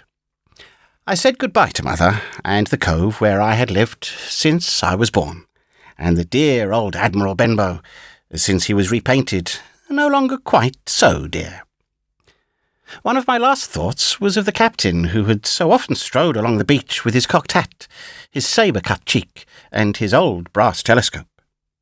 Next moment we turned the corner, and my home was out of sight. The mail picked us up about dusk at the Royal George on the Heath. I was wedged in between Redruth and a stout old gentleman, and in spite of the swift motion and the cold night air, I must have dozed a great deal from the very first, and then slept like a log up hill and down dale through stage after stage, for when I was awakened at last it was by a punch in the ribs, and I opened my eyes to find that we were standing still before a large building in a city street, and that the day had already broken a long time. "Where are we?" I asked. "Bristol," said Tom. "Get down." Mr. Trelawney had taken up his residence at an inn far down the docks to superintend the work upon the schooner. Thither we had now to walk, and our way, to my great delight, lay along the quays and beside the great multitude of ships of all sizes and rigs and nations. In one, sailors were singing at their work. In another, there were men aloft, high over my head, hanging to threads that seemed no thicker than a spider's. Though I had lived by the shore all my life, I seemed never to have been near the sea till then. The smell of tar and salt was something new. I saw the most wonderful figureheads that had all been far over the ocean. I saw, besides, many old sailors with rings in their ears and whiskers curled in ringlets and tarry pigtails, and their swaggering, clumsy sea-walk, and if I had seen as many kings or archbishops, I could not have been more delighted. And I was going to sea myself, to sea in a schooner, with a piping boatswain and pig-tailed singing seamen, to sea, bound for an unknown island and to seek for buried treasure. While I was still in this delightful dream, we came suddenly in front of a large inn and met Squire Trelawney, all dressed out like a sea officer, in stout blue cloth, coming out of the door with a smile on his face and a capital imitation of a sailor's walk. "Here you are," he cried, "and the doctor came last night from London. Bravo! The ship's company is complete." "Oh, sir," cried I, "when do we sail?" "Sail?" says he. "We sail tomorrow." Chapter 8. At the Sign of the Spyglass. When I had done breakfasting, the squire gave me a note addressed to John Silver, at the Sign of the Spyglass, and told me I should easily find the place by following the line of the docks and keeping a bright lookout for a little tavern with a large brass telescope for a sign. I set off, overjoyed at this opportunity to see some more of the ships and the seamen, and picked my way among a great crowd of people and carts and bales, and for the dock was now at its busiest, until I found the tavern in question. It was a bright enough little place of entertainment. The sign was newly painted. The windows had neat red curtains. The floor was cleanly sanded. There was a street on each side and an open door on both, which made the large, low room pretty clear to see in spite of clouds of tobacco smoke. The customers were mostly seafaring men, and they talked so loudly that I hung at the door, almost afraid to enter. As I was waiting, a man came out of a side room, and at a glance I was sure he must be Long John. His left leg was cut off close by the hip, and under the left shoulder he carried a crutch, which he managed with wonderful dexterity, hopping about upon it like a bird. He was very tall and strong, with a face as big as a ham, plain and pale, but intelligent and smiling. Indeed, he seemed in the most cheerful spirits, whistling as he moved about among the tables, with a merry word or a slap on the shoulder for the more favoured of his guests. Now, to tell you the truth, from the very first mention of Long John in Squire Trelawney's letter, I had taken a fear in my mind that he might prove to be the very one-legged sailor whom I had watched for so long at the old Benbow. But one look at the man before me was enough. I had seen the captain, and Black Dog, and the blind man Pew, and I thought I knew what a buccaneer was like. A very different creature, according to me, from this clean and pleasant-tempered landlord. I plucked up courage at once, crossed the threshold, and walked right up to the man where he stood, propped on his crutch, talking to a customer. "Mr. Silver, sir?" I asked, holding out the note. "Yes, my lad," said he. "That is my name, to be sure. And who may you be?" And then, as he saw the squire's letter, he seems to me to give something almost like a start. "Oh," said he, quite loud, and offering his hand. "I see. You are our new cabin boy. Pleased I am to see you." And he took my hand in his large, firm grasp. Just then, one of the customers at the far side rose suddenly and made for the door. It was close by him, and he was out in the street in a moment, but his hurry had attracted my notice, and I recognised him at a glance. It was the tallow-faced man, wanting 2 fingers, who had come first to the Admiral Benbow. "Oh," I cried, "stop him, it's Black Dog." "I don't care 2 coppers who he is," cried Silver, "but he hasn't paid his score. Hurry, run and catch him." One of the others, who was nearest the door, leaped up and started in pursuit. "If he were Admiral Hawke, he shall pay his score," cried Silver, and then, relinquishing my hand, "Who did you say he was?" he asked. What?" "Doctor," said I. "Has Mr. Trelawney not told you of the buccaneers?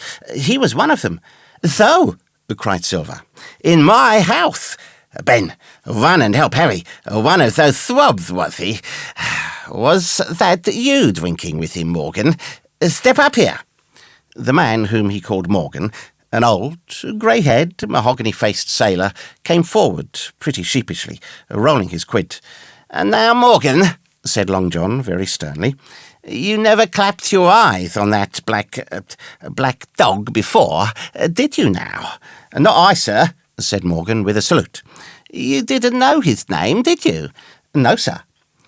"By the powers, Tom Morgan, it's as good for you. exclaimed the landlord. "If you had been mixed up with the like of that, you would never have put another foot in my house, you may later that. And what was he saying to you?" "I don't rightly know, sir," answered Morgan. "Do you call that a head on your shoulders, or a blessed dead eye?" cried Long John. "Don't rightly know, don't you? Perhaps you don't happen to rightly know who you was speaking to, perhaps. Come now, what was he enjoying? Voyages, captains, ships? Pipe up, what was it?" "We was a-talking of keel-hauling," answered Morgan. "Keel-hauling, was you? And a mighty suitable thing too. And you may later that. Get back to your place for a lubber, Tom." And then, as Morgan rolled back to his seat, Silver added to me in a confidential whisper that was very flattering, as I thought, "He's quite an honest man, Tom Morgan, only stupid. And now," he ran on again, aloud, "let's see, a black dog? No, I don't know the name, not I. Yet, I think, yes, I've seen the swab. He used to come here with a blind beggar, he used." "That he did, you may be sure," said I. "I knew that blind man too. His name was Pew." "It was?" cried Silver, now quite excited. "Pew, that were his name for certain. He looked like a sark, he did. If we run down this black dog, now there'll be news for Captain Trelawney. Ben's a good runner. Few seamen run better than Ben. He should run him down, hand over hand, by the powers. He talked of keel-hauling, did he? I'll keel-haul him." All the time he was jerking out these phrases, he was stumping up and down the tavern on his crutch, slapping tables with his hand, and giving such a show of excitement as would have convinced an Old Bailey judge or a Bow Street runner. My suspicions had been thoroughly reawakened on finding Black Dog at the spyglass, and I watched the cook narrowly. But he was too deep, and too ready, and too clever for me. And by the time the two men had come back, out of breath, and confessed that they had lost the track in a crowd, and been scolded like thieves, I would have gone bail for the innocence of Long John Silver. "See here now, Hawkins," said he. "Here's a blessed hard thing on a man like me, now ain't it? There's Captain Trelawney. What's he to think? Here, I have this confounded son of a Dutchman sitting in my own house drinking of my own rum, and here you comes and tells me of it plain, and here I let him give us all the slip before my blessed deadlights. Now, Hawkins, you do me justice with the captain. You're a lad, you are. But you're as smart as paint. I see that when you first come in. Now, here it is. What could I do with this old timber I hobble on? When I was an A.B. master mariner, I'd have come up alongside of him, hand over hand, and broached him too in a brace of old shakes, I would. But now..." And then, all of a sudden, he stopped, and his jaw dropped as though he had remembered something. "The score!" he burst out. "3 goes of rum, why shiver me timbers if I hadn't forgotten me score!" And falling on a bench, he laughed until the tears ran down his cheeks. I could not help joining, and we laughed together, peal after peal, until the tavern rang again. "Why, what a precious old sea-calf I am," he said at last, wiping his cheeks.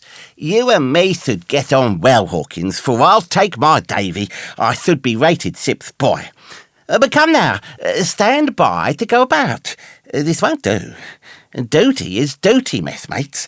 I'll put on my old cockerel hat and step along with you to Captain Trelawney and report this here affair. For mind you, it's serious, young Hawkins, and neither you nor me's come out of it with what I should make so bold as to call credit. Nor you neither, says you, not smart, none of the pair of us smart. But that's me buttons. That was a good un about me score." And he began to laugh again, and that so heartily that, though I did not see the joke as he did, I was again obliged to join him in his mirth.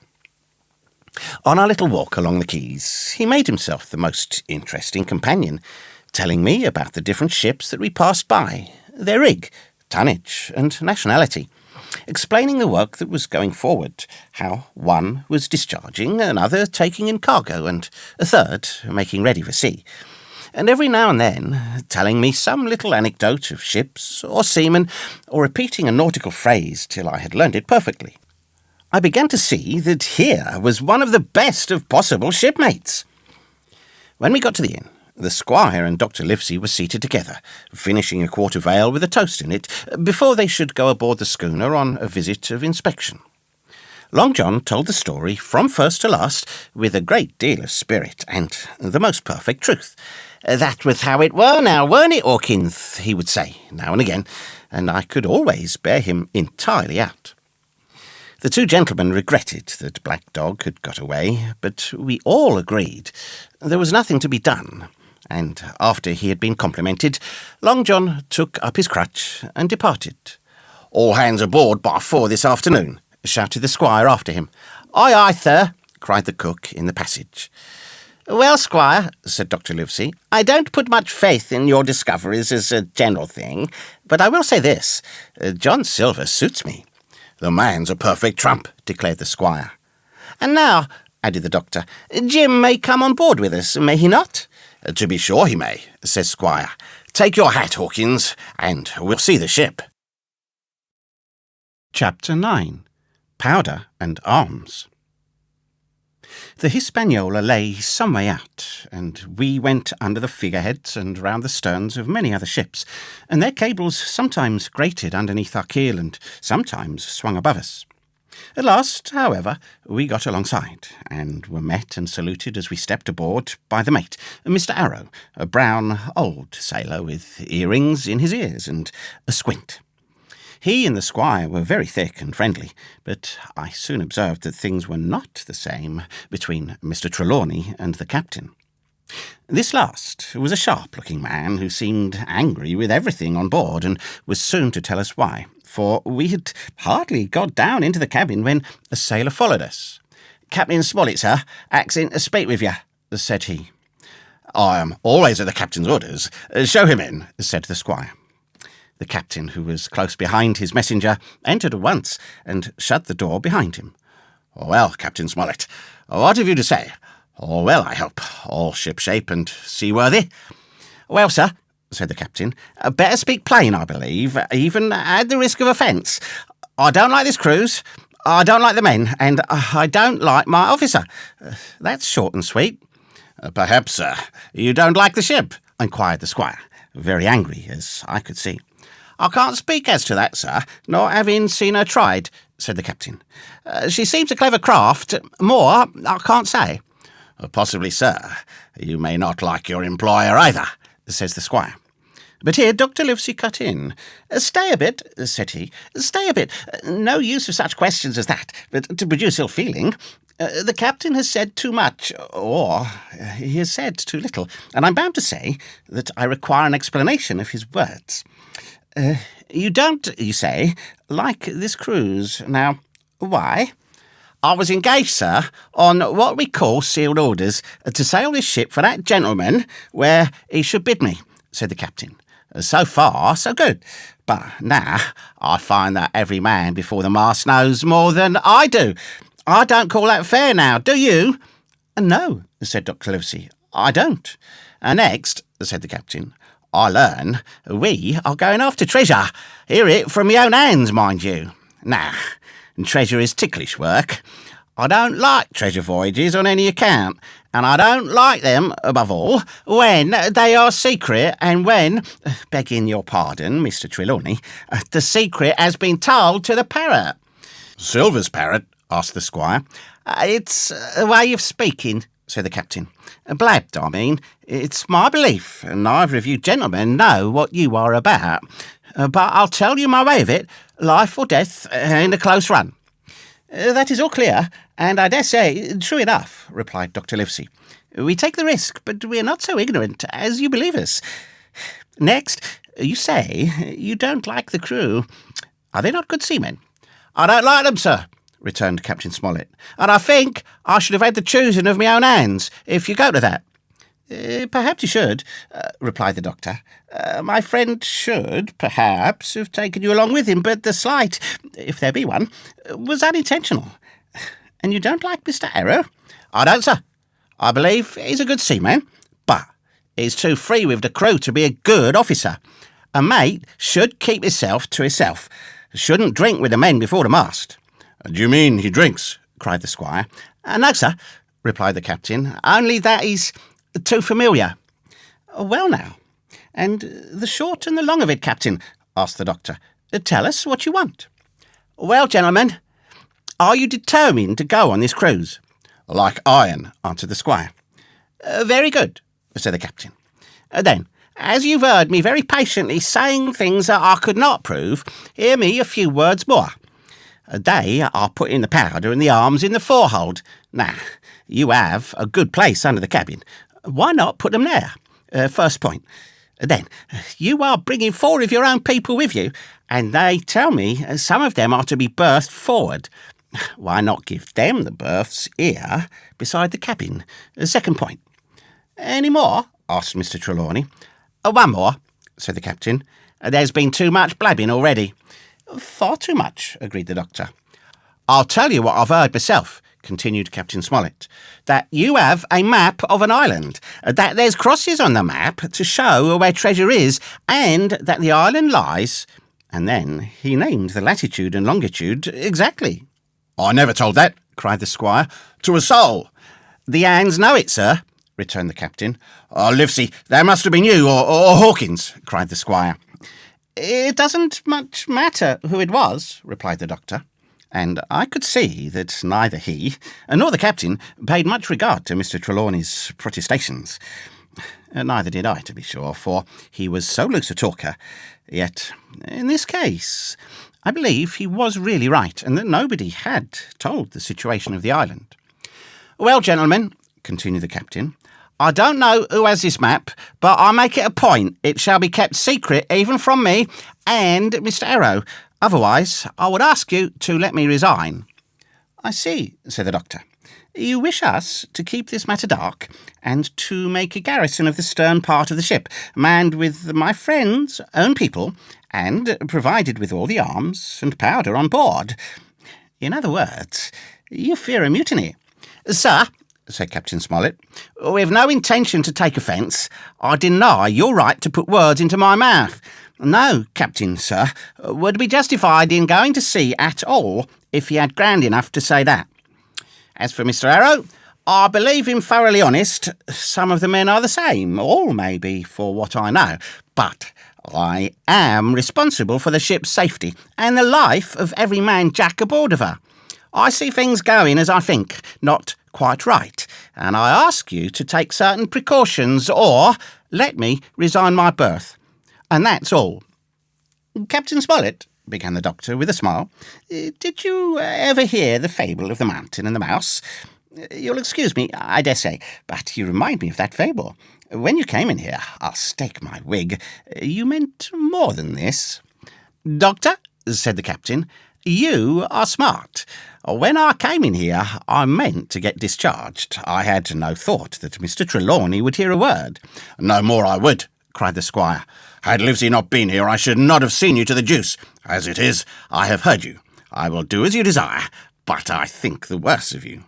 "That's as you please, sir," said the captain. "You'll find I do my duty." And with that he took his leave. "Trelawney," said the doctor, "contrary to all my notions, I believe you have managed to get 2 honest men on board with you, that man and John Silver." "Silver, if you like," cried the squire. "But as for that intolerable humbug, I declare I think his conduct unmanly, unsailorly, and downright un-English." "Well," says the doctor, "we shall see."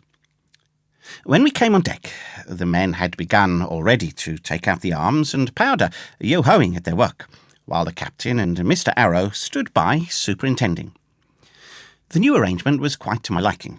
The whole schooner had been overhauled. The 6 berths had been made astern out of what had been the after part of the main-hold, and this set of cabins was only joined to the galley and forecastle by a sparred passage on the port side. It had been originally meant that the captain, Mr. Arrow, Hunter, Joyce, the doctor, and the squire were to occupy these 6 berths.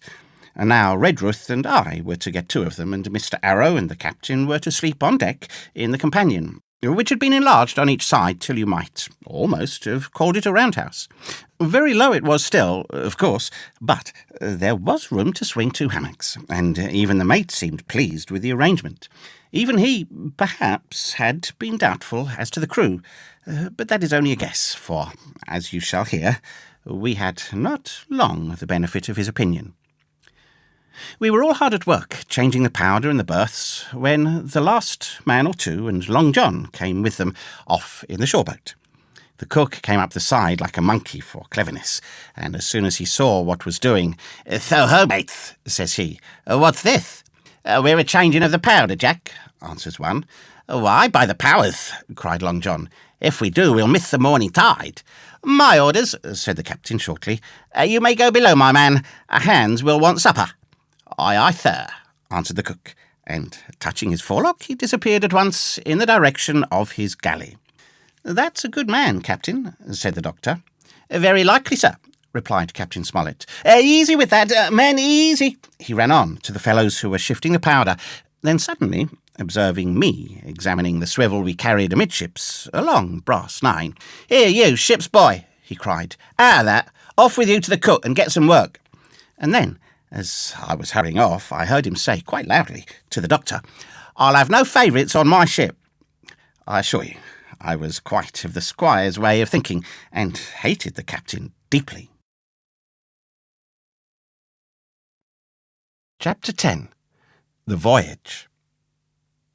All that night we were in a great bustle getting things stowed in their place, and boatfuls of the squire's friends, Mr. Blandley and the like, coming off to wish him a good voyage and a safe return. We never had a night at the Admiral Benbow when I had half the work, and I was dog-tired when, a little before dawn, the boatswain sounded his pipe, and the crew began to man the capstan bars.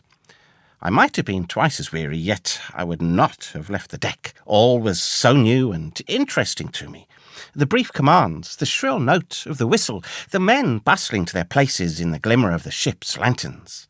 "Now, barbecue tip us a stave," cried one voice. "The old one," cried another. "Aye, aye, mates," said Long John, who was standing by with his crutch under his arm, and at once broke out in the air and words I knew so well.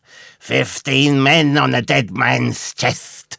And then the whole crew bore chorus, "Yo ho ho, and a bottle of rum," and at the third ho drove the bars before them a will. Even at that exciting moment it carried me back to the old Admiral Benbow in a second, and I seemed to hear the voice of the captain piping in the chorus. But soon the anchor was short up, soon it was hanging dripping at the bows, soon the sails began to draw, and the land and shipping to flit by on either side, and before I could lie down to snatch an hour of slumber, the Hispaniola had begun her voyage to the Isle of Treasure. I'm not going to relate that voyage in detail. It was fairly prosperous. The ship proved to be a good ship, the crew were capable seamen, and the captain thoroughly understood his business. But before we came the length of Treasure Island, 2 or 3 things had happened which require to be known. Mr. Arrow, first of all, turned out even worse than the captain had feared. He had no command among the men, and people did what they pleased with him. But that was by no means the worst of it, for after a day or 2 at sea he began to appear on deck with hazy eye, red cheeks, stuttering tongue, and other marks of drunkenness. Time after time he was ordered below in disgrace. Sometimes he fell and cut himself. Sometimes he lay all day long in his bunk at one side of the companion. Sometimes, for a day or 2, he would be almost sober and attend to his work, at least passably. In the meantime, we could never make out where he got the drink. That was the ship's mystery. Watch him as we pleased, we could do nothing to solve it. And when we asked him to his face, he would only laugh if he were drunk, and if he were sober, deny solemnly that he ever tasted anything but water. He was not only useless as an officer and a bad influence amongst the men, but it was plain that at this rate he must soon kill himself outright. So nobody was much surprised, nor very sorry, when one dark night, with a headsea, he disappeared entirely and was seen no more. "Overboard," said the captain. "Well, gentlemen, that saves the trouble of putting him in irons." But there we were, without a mate, and it was necessary, of course, to advance one of the men. The boatswain, Job Anderson, was the likeliest man aboard, and though he kept his old title, he served in a way as mate. Mr. Trelawney had followed the sea, and his knowledge made him very useful, for he often took a watch himself in easy weather, and the coxswain, Israel Hands, was a careful, wily old experienced seaman who could be trusted at a pinch with almost anything. He was a great confidant of Long John Silver, and so the mention of his name leads me on to speak of our ship's cook, Barbecue, as the men called him. Aboard ship he carried his crutch by a lanyard round his neck, to have both hands as free as possible. It was something to see him wedge the foot of the crutch against a bulkhead and, propped against it, yielding to every movement of the ship, get on with his cooking like someone safe ashore. Still more strange was it to see him in the heaviest of weather cross the deck. He had a line or two rigged up to help him across the widest spaces.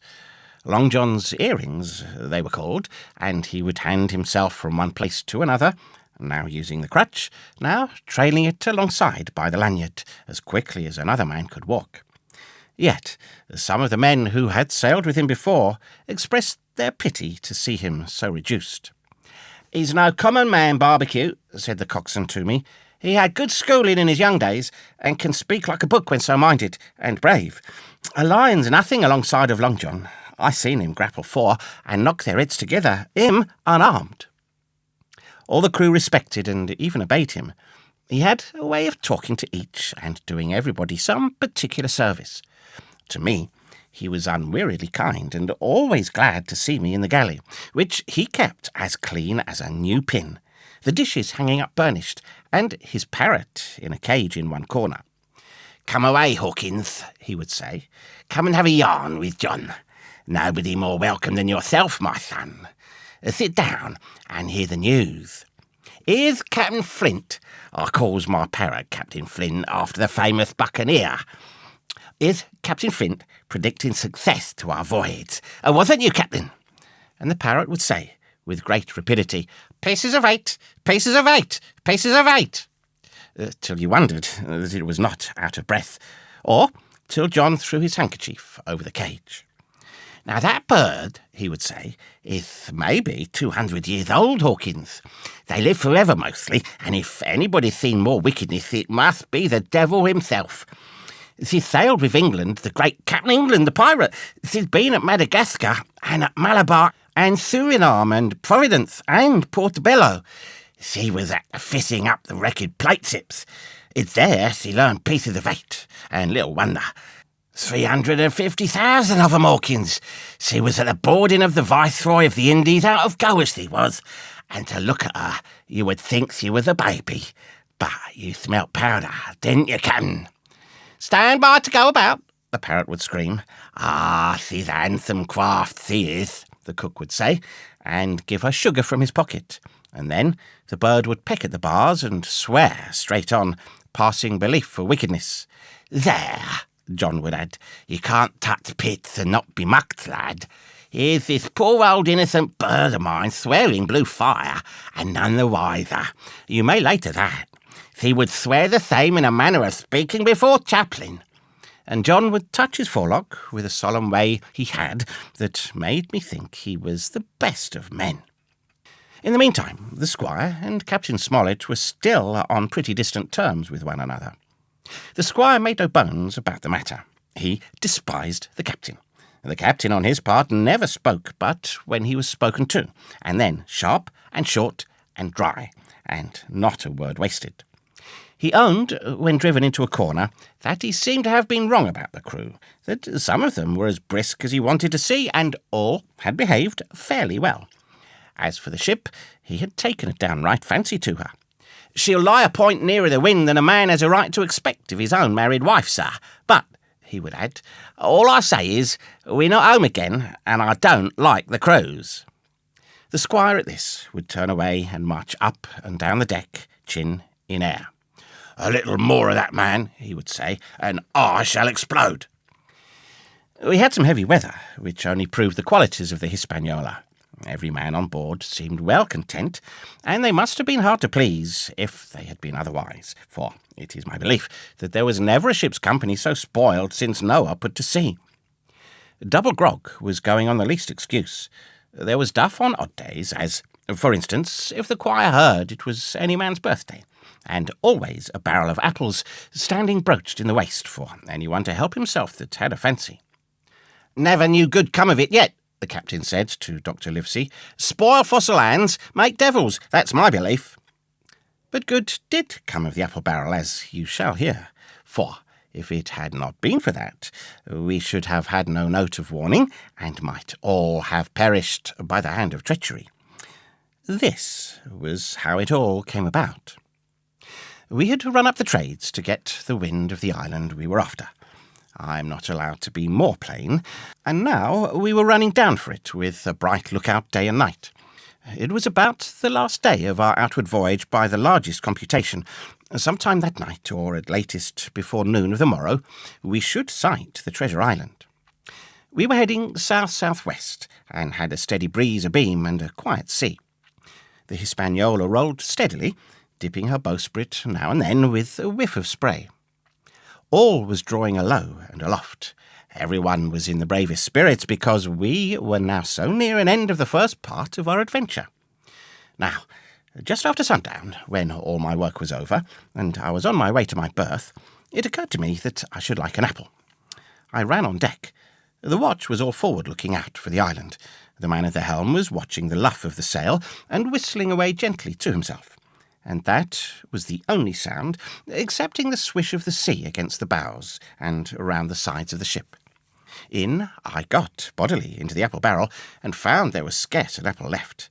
But, sitting down there in the dark, what with the sound of the waters and the rocking movement of the ship, I had either fallen asleep, or was on the point of doing so, when a heavy man sat down with rather a clash close by.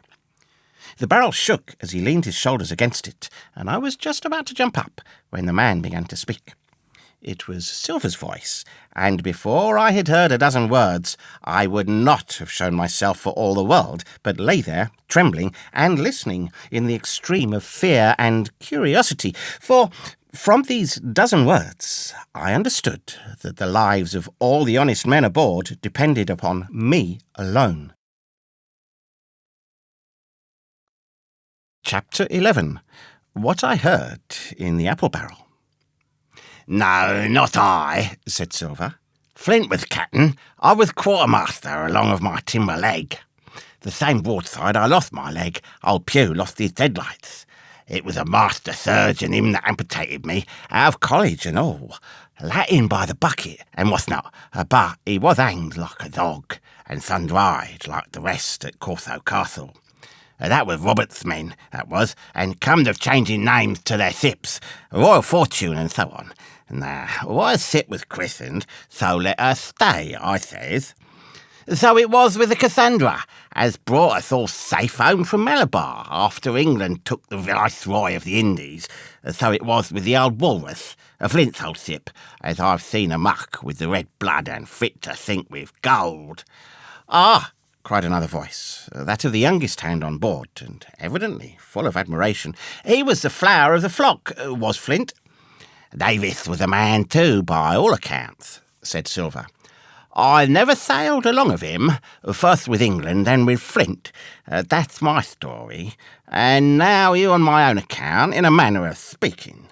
I laid by 900 safe from England, and 2,000 after Flint. That ain't bad for a man before the mast, all safe in bank. 'Tain't earning now, it's saving, does it? You may later that. Where's all England's men now? I dunno. Where's Flint's? Why, most of them aboard here, and glad to get the duff. Been begging before that, some of them. Old Pugh has had lost his sight, and might have thought same spends £1,200 in a year, like a lord in Parliament. Where is he now? Well, he's dead now, and under hatches. But for 2 years before that, shiver me timbers, the man was starving. He begged, and he stole, and he cut throats, and starved at that, by the powers. Well, it ain't much use after all, said the young seaman. "'Tain't much use for fools, you may lay to it. That nor nothing," cried Silver. "But now, you look here. You're young, you are, but you're as smart as paint. I see that when I set my eyes on you, and I'll talk to you like a man." You may imagine how I felt when I heard this abominable old rogue addressing another in the very same words of flattery as he had used to myself. I think, if I had been able, that I would have killed him through the barrel. Meantime, he ran on, little supposing he was overheard. "Here it is about gentlemen of fortune. They lives rough, and they risk swinging, but they eat and drink like fighting cocks, and when a cruise is done, why, it's hundreds of pounds instead of hundreds of farthings in their pockets.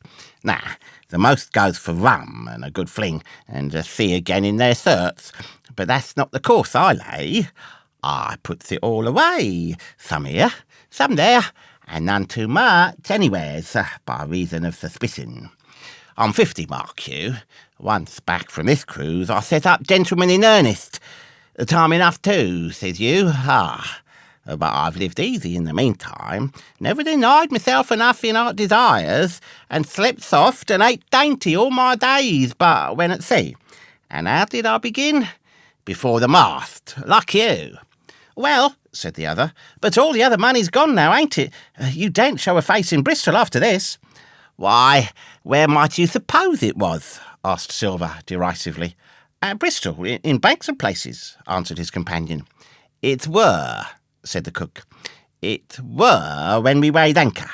But my old missus has it all by now, and the spyglass is sold, lease and goodwill and wigging, and the old girl's off to meet me. I would tell you where, for I trust you, but it'd make jealousy among the mates." "And can you trust your missus?" asked the other. "Gentlemen of fortune," returned the cook, "usually trust little among themselves, and right they are, you may lay to it. But I have a way with me, I have. When the mate brings a slip on his cable, one as knows me, I mean, it won't be in the same world with old John. There was some that was feared of Pew, and some that was feared of Flint, but Flint his own self was feared of me. Feared he was, and proud. They was the roughest crew afloat, was Flint's. The devil himself would have been feared to go to sea with them. Well now, I'll tell you, I'm not a boasting man, and you've seen yourself how easy I keep company. But when I was quartermaster, lambs wasn't the word for Flint's old buccaneers. You may be sure of yourself in old John's sip." "Well, I'll tell you now," replied the lad. "I didn't half a quarter like the job till I had this talk with you, John. But there's my hand on it now." "And a brave lad you were, and smart too," answered Silver, shaking hands so heartily that all the barrel shook. "And a finer figurehead for a gentleman of fortune I never clapped my eyes on." By this time I had begun to understand the meaning of their terms. By a gentleman of fortune, they plainly meant neither more nor less than a common pirate, and the little scene that I had overheard was the last act in the corruption of one of the honest hands, perhaps of the last one left aboard. But on this point I was soon to be relieved, for, Silver giving a little whistle, a third man strolled up and sat down by the party. "Dick Square," said Silver. "Oh, I know Dick was square," returned the voice of the coxswain, Israel Hands. "He's no fool, is Dick," and he turned his quid and spat. "But look here," he went on, "here's what I want to know, Barbecue. How long are we going to stand off and on like a blessed bumboat? I've had almost enough of Captain Smollett. He's hazed me long enough, by thunder. I want to go into that cabin, I do. I want their pickles and wines and that." "Israel," said Silver, "your head ain't much to count, nor ever was. But you're able to hear, I reckon, leastways. Your ears is big enough. Now, here's what I say. You'll berth forward, and you'll live hard, and you'll speak soft, and you'll keep sober, till I give the word, and you may later that, my son." "Well, I don't say no, do I?" growled the coxswain. "What I say is when. That's what I say."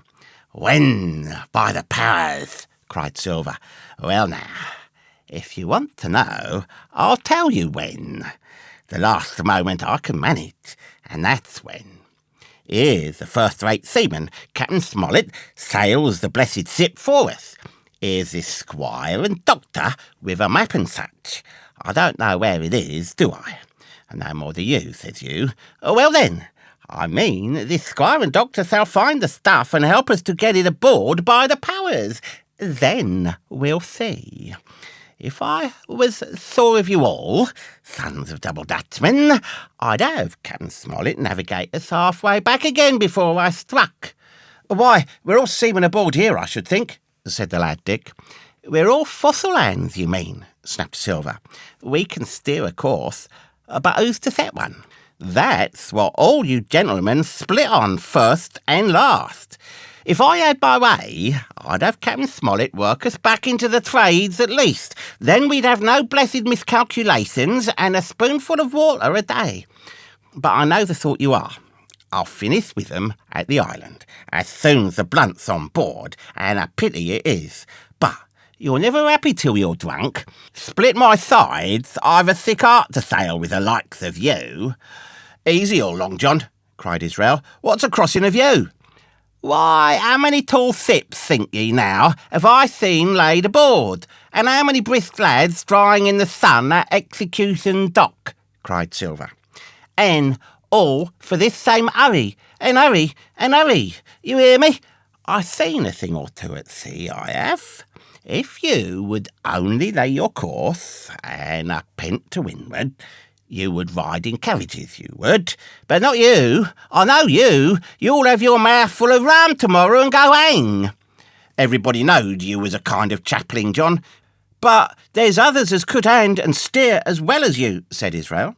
"They liked a bit of fun, they did. They wasn't so high and dry nohow, but took their fling, like jolly companions, every one."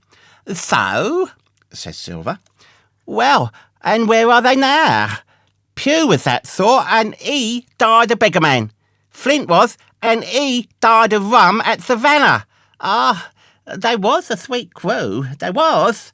Only, where are they?" "But," asked Dick, "when do we lay 'em athwart, and what are we to do with them anyhow?" "There's the man for me," cried the cook admiringly. "That's what I call business. Well, what would you think? Put them ashore like maroons, that would have been England's way, or come down like that much pork, that would have been Flint's or Billy Bones's." "Billy was the man for that," said Israel. "Dead men don't bite," says he. Well, he's dead now himself. He knows the long and short on it now, and if ever a rough hand come to port, it was Billy." "Right you are," said Silver. "Rough and ready. But mark you here, I'm an easy man. I'm quite the gentleman, says you. But this time it's serious. Duty is duty, mates. I give my vote. Death. When I'm in Parliament and riding in my coach, I don't want none of these sea lawyers in the cabin a coming home unlooked for like the devil at prayers. Wait is what I say. But when the time comes, why, let her rip." "John," cries the coxswain, "you're a man." "You'll say so, Israel, when you see," said Silver. "Only one thing I claim. I claim Trelawney. I'll wring his calf's head off his body with these hands, Dick," he added, breaking off. "You just jump up like a sweet lad and get me an apple to wet me pipe like." You may fancy the terror I was in. I should have leaped out and run for it if I had found the strength, but my limbs and heart alike misgave me. I heard Dick begin to rise, and then someone seemingly stopped him, and the voice of Hans exclaimed, "Oh, stow that! Don't you get sucking off that bilge, John. Let's have a go of the rum." "Dick," said Silver, "I trust you. I've a gauge on the keg, mind. There's the key. You fill a pannikin and bring it up." Terrified as I was, I could not help thinking to myself that this must have been how Mr. Arrow got the strong waters that destroyed him. Dick was gone but a little while, and during his absence Israel spoke straight on in the cook's ear. It was but a word or two that I could catch, and yet I gathered some important news, for, besides other scraps that tended to the same purpose, this whole clause was audible. "Not another man of them will join." Hence, there were still faithful men on board. When Dick returned, one after another of the trio took the pannikin and drank, one "to luck," another with "here's to old Flint," and Silver himself saying in a kind of song, "Here's to ourselves, and hold your luff, plenty of prizes and plenty of duff." Just then, a sort of brightness fell upon me in the barrel, and, looking up, I found the moon had risen and was silvering the mizzen top and shining white on the luff of the foresail, and almost at the same time the voice of the lookout shouted, "Land ho!" Chapter 12. Council of War. There was a great rush of feet across the deck. I could hear people tumbling up from the cabin and the forecastle, and slipping in an instant outside my barrel, I dived behind the foresail, made a double towards the stern, and came out upon the open deck in time to join Hunter and Dr. Livesey in the rush for the weather bow. There, all hands were already congregated. A belt of fog had lifted almost simultaneously with the appearance of the moon. Away to the southwest of us we saw two low hills, about a couple of miles apart, and rising behind one of them a third and higher hill, whose peak was still buried in the fog. All three seemed sharp and conical in figure. So much I saw, almost in a dream, for I had not yet recovered from my horrid fear of a minute or two before. And then I heard the voice of Captain Smollett issuing orders. The Hispaniola was laid a couple of points nearer the wind, and now sailed a course that would just clear the island on the east. "And now, men," said the captain, when all was sheeted home, "has any one of you ever seen that land ahead?" "I have, sir," said Silver. "I've watered there with a trader I was a-cooking." "The anchorage is on the south behind an islet, I fancy?" asked the captain. "Yes, sir. A skeleton island, they calls it. It were a main place for pirates once, and the hand we had on board knowed all their names for it. That hill to the north they calls the Foremast Hill. There are 3 hills in a row running southward, foremain and mizzen, sir. But the main, that's the big un, with the cloud on it. They usually calls the spyglass, by reason of a lookout they kept when they was in the anchorage cleaning. For it's there they cleaned their ships, sir, asking your pardon." "I have a chart here," says Captain Smollett. "See if that's the place." Long John's eyes burned in his head as he took the chart, but by the fresh look of the paper, I knew he was doomed to disappointment. This was not the map we found in Billy Bones' chest, but an accurate copy, complete in all things, names and heights and soundings, with the single exception of the red crosses and the written notes. Sharp, as must have been his annoyance, Silver had the strength of mind to hide it. "Yes, sir," said he. "This is the spot to be sure, and very prettily drawed out. Who might have done that, I wonder? The pirates were too ignorant, I reckon. Aye, here it is. Captain Kidd's Anchorage, just the name my shipmate called it. There's a strong current runs along the south, and then away north up the west coast. Right you was, sir," says he, "to haul your wind and keep the weather of the island. Leastways, if such was your intention as to enter and careen, and there ain't no better place for that in these waters." "Thank you, my man," says Captain Smollett. "I'll ask you later on to give us help. You may go." I was surprised at the coolness with which John avowed his knowledge of the island, and I own I was half frightened when I saw him drawing nearer to myself. He did not know, to be sure, that I had overheard his counsel from the apple barrel, and yet I had by this time taken such a horror of his cruelty, duplicity, and power, that I could scarce conceal a shudder when he laid his hand upon my arm. "Ah," says he, "this here is a sweet spot, this island, a sweet spot for a lad to get ashore.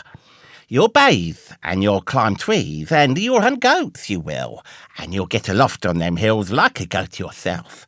Why, it makes me young again. I was going to forget me timber leg, I was. It's a pleasant thing to be young and have 10 toes, and you may lay to that.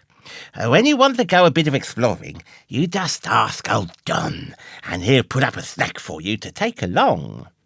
And, clapping me in the friendliest way upon the shoulder, he hobbled off forward and went below. Captain Smollett, the squire, and Dr. Livesey were talking together on the quarter-deck, and anxious as I was to tell them my story, I durst not interrupt them openly. While I was still casting about in my thoughts to find some probable excuse, Dr. Livesey called me to his side. He had left his pipe below, and, being a slave to tobacco, had meant that I should fetch it. But as soon as I was near enough to speak and not be overheard, I broke immediately. Doctor, let me speak. Get the captain and squire down to the cabin, and then make some pretence to send for me. I have terrible news. The doctor changed countenance a little, but next moment he was master of himself. Thank you, Jim, he said quite loudly. That was all I wanted to know, as if he had asked me a question. And with that, he turned on his heel and rejoined the other two. They spoke together for a little, and though none of them started or raised his voice or so much as whistled, it was plain enough that Dr. Livesey had communicated my request, for the next thing that I heard was the captain giving an order to Job Anderson, and all hands were piped on deck.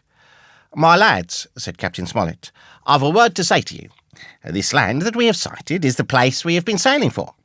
Mr. Trelawney, being a very open-handed gentleman, as we all know, has just asked me a word or two, and as I was able to tell him that every man on board had done his duty, alow and aloft, as I never asked to see it done better, why, he and I and the doctor are going below to the cabin to drink your health and luck, and you'll have grog served out for you to drink our health and luck.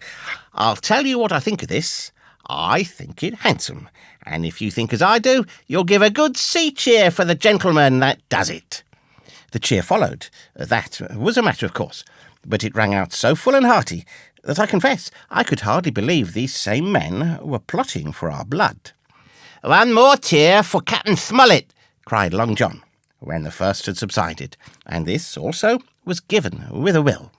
On the top of that, the three gentlemen went below, and not long after, word was sent forward that Jim Hawkins was wanted in the cabin. I found them all three seated round the table, a bottle of Spanish wine and some raisins before them, and the doctor smoking away with his wig on his lap, and that, I knew, was a sign that he was agitated. The stern window was open, for it was a warm night, and you could see the moon shining behind on the ship's wake. "Now, Hawkins," said the squire, "you have something to say. Speak up." I did as I was bid, and as short as I could make it, told the whole details of Silver's conversation. Nobody interrupted me till I was done, nor did any of the three of them make so much as a movement, but they kept their eyes upon my face from first to last. "Jim," said Dr. Livesey, "take a seat." And they made me sit down at table beside them, poured me out a glass of wine, filled my hands with raisins, and all three, one after the other, and each with a bow, drank my good health, and their service to me for my luck and courage. "Now, Captain," said the squire, "you were right, and I was wrong. I own myself an ass, and I await your orders." "No more an ass than I, sir," returned the captain. "I never heard of a crew that meant to mutiny, but what showed signs before, for any man that had an eye in his head to see the mischief and take steps according. But this crew," he added, "beats me." "Captain," said the doctor, "with your permission, that's Silver, a very remarkable man." "He'd look remarkably well from a yardarm, sir," returned the captain. "But this is talk. This don't lead to anything. I see 3 or 4 points, and with Mr. Trelawney's permission, I'll name them." "You, sir, are the captain. It is for you to speak," said Mr. Trelawney grandly. "First point," began Mr. Smollett. "We must go on, because we can't turn back. If I gave the word to go about, they would rise at once. Second point, we have time before us, at least, until this treasure's found. Third point, there are faithful hands.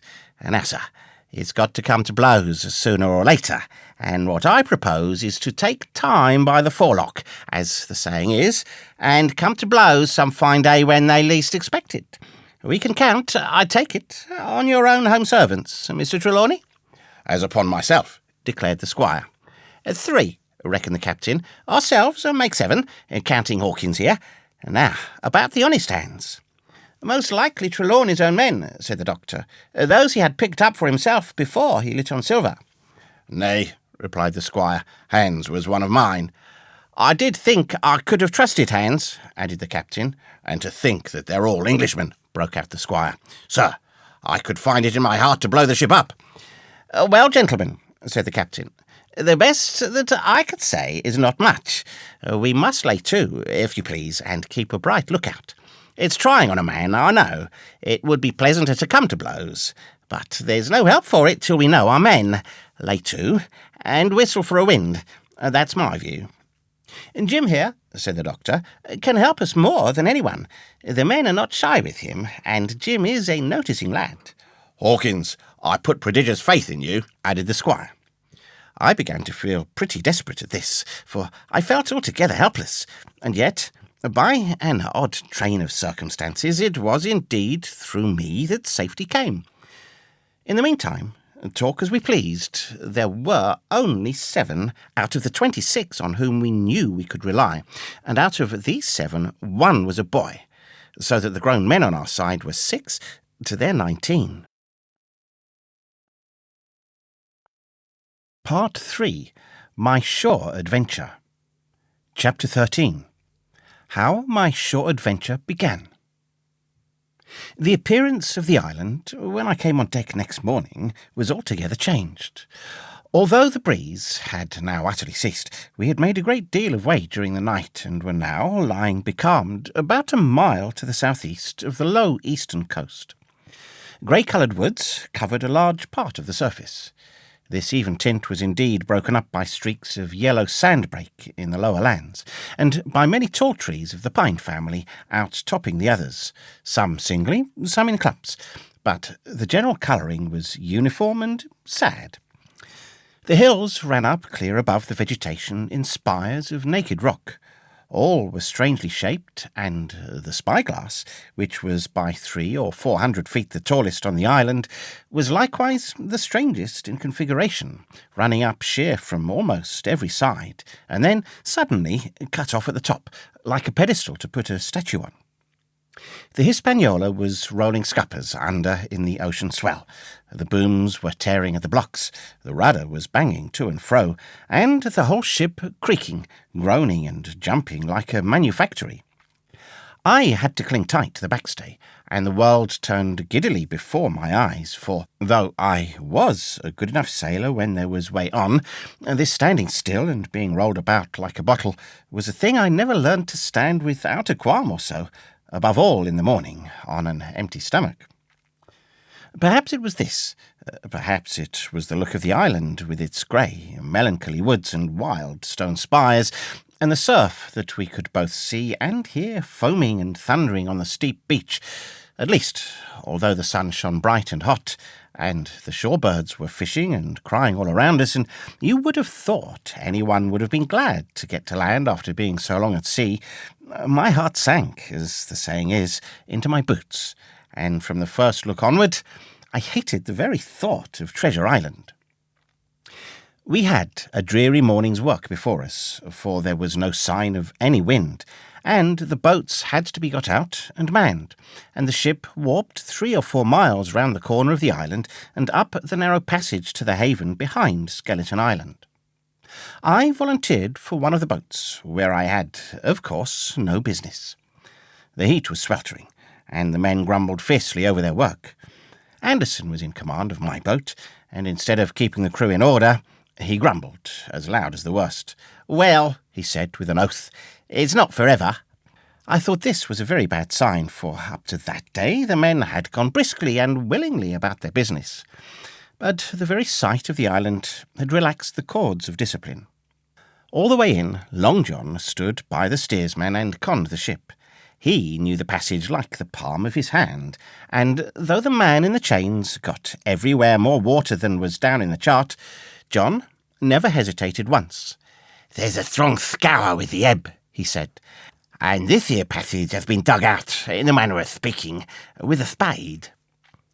We brought up just where the anchor was in the chart, about a third of a mile from each shore, the mainland on one side and Skeleton Island on the other.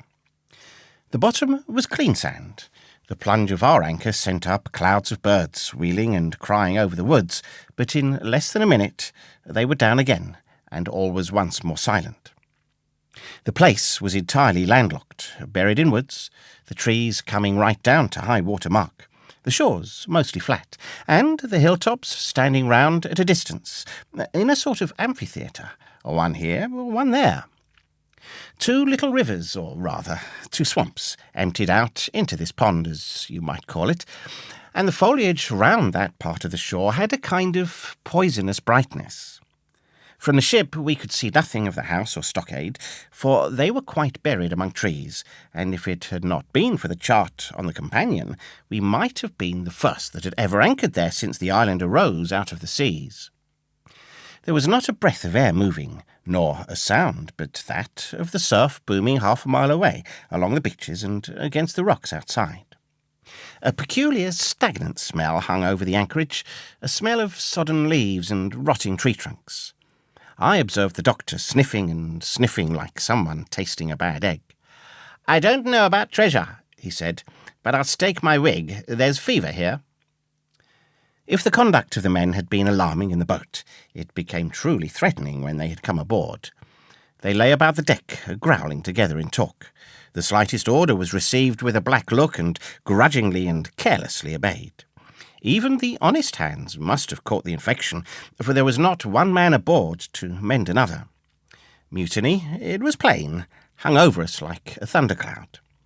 And it was not only we of the cabin party who perceived the danger.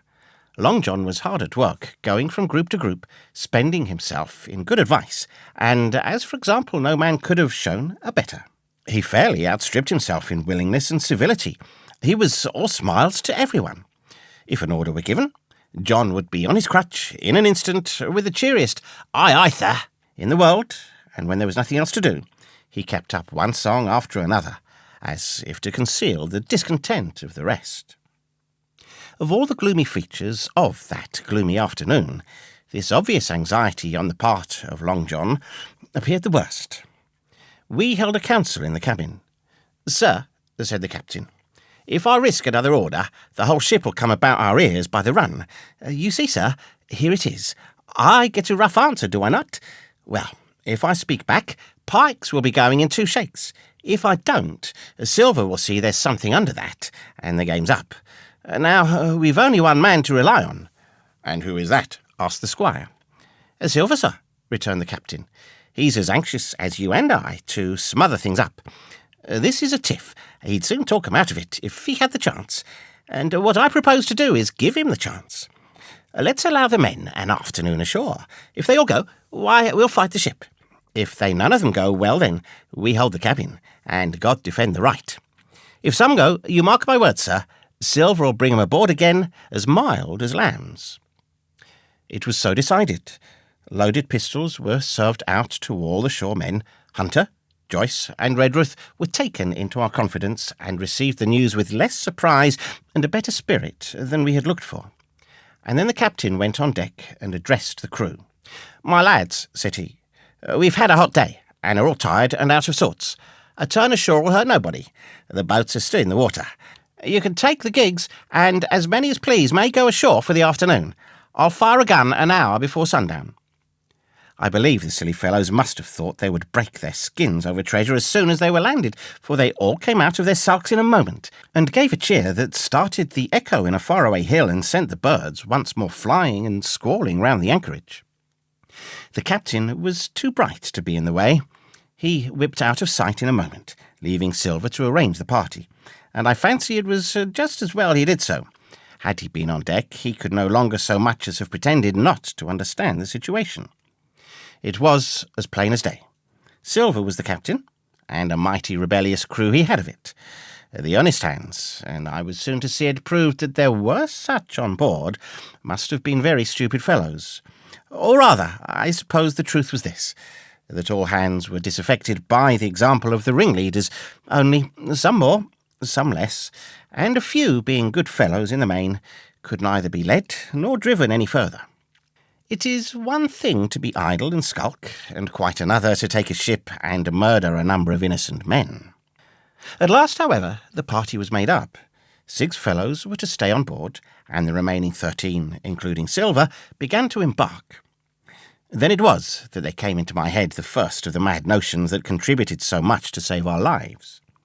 If 6 men were left by Silver, it was plain our party could not take and fight the ship, and since only 6 were left, it was equally plain that the cabin party had no present need of my assistance. It occurred to me at once to go ashore. In a jiffy, I had slipped over the side and curled up in the foresheets of the nearest boat, and almost at the same moment she shoved off. No one took notice of me, only the bow oar saying, "Is that you, Jim? Keep your head down." But Silver, from the other boat, looked sharply over and called out to know if that were me. And from that moment, I began to regret what I had done. The crews raced for the beach, but the boat I was in, having some start and being at once the lighter, and the better manned, shot far ahead of her consort, and the bow had struck among the shoreside trees, and I had caught a branch and swung myself out and plunged into the nearest thicket, while Silver and the rest were still 100 yards behind. "Jim! Jim!" I heard him shouting. But you may suppose I paid no heed. Jumping, ducking, and breaking through, I ran straight before my nose till I could run no longer. Chapter 14. The First Blow. I was so pleased at having given the slip to Long John that I began to enjoy myself and look around me with some interest on the strange land that I was in. I had crossed a marshy tract full of willows, bulrushes, and odd, outlandish, swampy trees, and I had now come out upon the skirts of an open piece of undulating, sandy country, about a mile long, dotted with a few pines and a great number of contorted trees, not unlike the oak in growth, but pale in the foliage like willows. On the far side of the open stood one of the hills with 2 quaint, craggy peaks, shining vividly in the sun. I now felt, for the first time, the joy of exploration. The isle was uninhabited. My shipmates I had left behind, and nothing lived in front of me but dumb brutes and fowls. I turned hither and thither among the trees. Here and there were flowering plants unknown to me. Here and there I saw snakes, and one raised his head from a ledge of rock and hissed at me with a noise not unlike the spinning of a top. Little did I suppose that he was a deadly enemy, and that the noise was the famous rattle. Then I came to a long thicket of these oak-like trees, live or evergreen oaks, I heard afterwards they should be called, which grew low along the sand like brambles, the boughs curiously twisted, the foliage compact like thatch. The thicket stretched down from the top of one of the sandy knolls, spreading and growing taller as it went, until it reached the margin of the broad, reedy fen, through which the nearest of the little rivers soaked its way into the anchorage. The marsh was steaming in the strong sun, and the outline of the spyglass trembled through the haze. All at once there began to go a sort of bustle among the bulrushes. A wild duck flew up with a quack, another followed, and soon, over the whole surface of the marsh, a great cloud of birds hung screaming and circling in the air. I judged at once that some of my shipmates must be drawing near along the borders of the fen. Nor was I deceived, for soon I heard the very distant and low tones of a human voice, which, as I continued to give ear, grew steadily louder and nearer. This put me in a great fear, and I crawled under cover of the nearest live oak and squatted there, hearkening as silent as a mouse. Another voice answered, and then the first voice, which I now recognised to be Silver's, once more took up the story and ran on for a long while in a stream, only now and again interrupted by the other. By the sound, they must have been talking earnestly and almost fiercely, but no distinct word came to my hearing. At last the speakers seemed to have paused, and perhaps to have sat down, for not only did they cease to draw any nearer, but the birds themselves began to grow more quiet and to settle again to their places in the swamp. And now I began to feel that I was neglecting my business, that since I had been so foolhardy as to come ashore with these desperadoes, the least I could do was to overhear them at their councils, and that my plain and obvious duty was to draw as close as I could manage under the favourable ambush of the crouching trees. I could tell the direction of the speakers pretty exactly, not only by the sound of their voices, but by the behaviour of the few birds that still hung in alarm above the heads of the intruders. Crawling on all fours, I made steadily but slowly towards them, till at last, raising my head to an aperture among the leaves, I could see clear down into a little green dell beside the marsh, and closely set about with trees, where Long John Silver and another of the crew stood face to face in conversation. The sun beat full upon them. Silver had thrown his hat beside him on the ground, and his great, smooth, blonde face, all shining with heat, was lifted to the other man's in a kind of appeal. "Mate," he was saying, "it's because I think's gold dust of you. Gold dust, and you may later that. If I hadn't took to you like pits, do you think I'd have been here a warning of you? All's up. You can't make nor mend. It's to save your neck that I'm speaking, and if one of the wild uns knew it, where I'd be, Tom, now? Tell me, where I'd be?" "Silver," said the other man, and I observed he was not only red in the face, but spoke as hoarse as a crow, and his voice shook too, like a taut rope. "Silver," says he, "you're old, and you're honest, or has the name for it, and you've money too, which lots of poor sailors hasn't, and you're brave, or I'm mistook. And will you tell me you'll let yourself be led away with that kind of a mess of swabs? Not you. As sure as God sees me, I'd sooner lose my hand if I turn again my duty." And then, all of a sudden, he was interrupted by a noise. I had found one of the honest hands. Well, here, at that same moment, came news of another. Far away, out in the marsh, there arose all of a sudden a sound like the cry of anger, then another on the back of it, and then one horrid, long-drawn scream. The rocks of the spyglass re-echoed it a score of times. The whole troop of marsh birds rose again, darkening heaven with a simultaneous whir, and long after that death yell was still ringing in my brain, silence had re-established its empire, and only the rustle of the redescending birds and the boom of the distant surges disturbed the languor of the afternoon. Tom had leaped to the sound, like a horse at the spur, but Silver had not winked an eye. He stood where he was, resting lightly on his crutch, watching his companion like a snake about to spring. "John," said the sailor, stretching out his hand. "Hands off," cried Silver, leaping back a yard, as it seemed to me, with the speed and security of a trained gymnast. "Hands off, if you like, John Silver," said the other. "It's a black conscience that can make you feared of me. But in heaven's name, tell me, what was that?" "That?" returned Silver, smiling away, but warier than ever. His eye a mere pinpoint in his big face, but gleaming like a crumb of glass. "That? Oh, I reckon that be Alan." And at this point, Tom flashed out like a hero. "Alan," he cried. "Then rest his soul for a true seaman. And as for you, John Silver, long you've been a mate of mine, but you're mate of mine no more. If I die like a dog, I'll die in my duty. You've killed Alan, have you? Kill me too, if you can, but I defies you." And with that, this brave fellow turned his back directly on the cook and set off, walking for the beach. But he was not destined to go far. With a cry, John seized the branch of a tree, whipped the crutch out of his armpit, and sent that uncouth missile hurtling through the air. It struck poor Tom point foremost and with stunning violence, right between the shoulders in the middle of his back. His hands flew up. He gave a sort of gasp and fell. Whether he were injured much or little, none could ever tell. Like enough, to judge from the sound, his back was broken on the spot. But he had no time given him to recover. Silver, agile as a monkey, even without leg or crutch, was on top of him next moment and had twice buried his knife up to the hilt in that defenceless body. From my place of ambush, I could hear him pant aloud as he struck the blows. I do not know what it rightly is to faint, but I do know that for the next little while the whole world swam away from before me in a whirling mist, Silver and the birds, and the tall spyglass hilltop going round and topsy-turvy before my eyes, and all manner of bells ringing and distant voices shouting in my ear. When I came again to myself, the monster had pulled himself together, his crutch under his arm, his hat upon his head. Just before him, Tom lay motionless upon the sword, but the murderer minded him not a whit, cleansing his blood-stained knife the while upon a wisp of grass.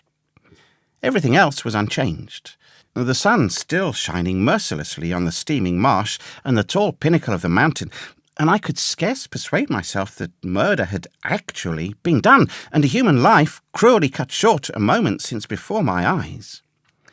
But now John put his hand into his pocket, brought out a whistle, and blew upon it several modulated blasts that rang far across the heated air. I could not tell, of course, the meaning of the signal, but it instantly awoke my fears. More men would be coming. I might be discovered. They had already slain 2 of the honest people. After Tom and Alan, might not I come next? Instantly I began to extricate myself and crawl back again, with what speed and silence I could manage, to the more open portion of the wood. As I did so, I could hear hails coming and going between the old buccaneer and his comrades, and this sound of danger lent me wings. As soon as I was clear of the thicket, I ran as I never ran before, scarce minding the direction of my flight, so long as it led me from the murderers, and as I ran, fear grew and grew upon me until it turned into a kind of frenzy. Indeed, could anyone be more entirely lost than I? When the gun fired, how should I dare to go down to the boats among these fiends still smoking from their crime? Would not the first of them who saw me wring my neck like a snipe's? Would not my absence itself be an evidence to them of my alarm, and therefore of my fatal knowledge? It was all over, I thought. Goodbye to the Hispaniola. Goodbye to the squire, the doctor, and the captain. There was nothing left for me but death by starvation or death by the hands of the mutineers. All this while, as I say, I was still running, and without taking any notice, I had drawn near to the foot of the little hill with the 2 peaks, and had got into a part of the island where the live oaks grew more widely apart, and seemed more like forest trees in their bearing and dimensions. Mingled with these were a few scattered pines, some 50, some nearer 70 feet high. The air, too, smelt more freshly than down beside the marsh, and here a fresh alarm brought me to a standstill with a thumping heart. Chapter 15. The Man of the Island. From the side of the hill, which was here steep and stony, a spout of gravel was dislodged and fell rattling and bounding through the trees. My eyes turned instinctively in that direction, and I saw a figure leap with great rapidity behind the trunk of a pine. What it was, whether bear or man or monkey, I could in no wise tell. It seemed dark and shaggy. More I knew not, but the terror of this new apparition brought me to a stand. I was now, it seemed, cut off upon both sides. Behind me, the murderers. Before me, this lurking nondescript. And immediately I began to prefer the dangers that I knew to those I knew not. Silver himself appeared less terrible in contrast with this creature of the woods, and I turned on my heel, and looking sharply behind me over my shoulder, began to retrace my steps in the direction of the boats. Instantly the figure reappeared, and, making a wide circuit, began to head me off. I was tired, at any rate, but had I been as fresh as when I rose, I could see it was in vain for me to contend in speed with such an adversary. From trunk to trunk, the creature flitted like a deer, running manlike on 2 legs, but unlike any man that I had ever seen, stooping almost double as it ran. Yet a man it was. I could no longer be in doubt about that. I began to recall what I had heard of cannibals. I was within an ace of calling for help, but the mere fact that he was a man, however wild, had somehow reassured me, and my fear of Silver began to revive in proportion. I stood still, therefore, and cast about for some method of escape, and as I was so thinking, the recollection of my pistol flashed into my mind. As soon as I remembered I was not defenceless, courage glowed again in my heart, and I set my face resolutely for this man of the island, and walked briskly towards him.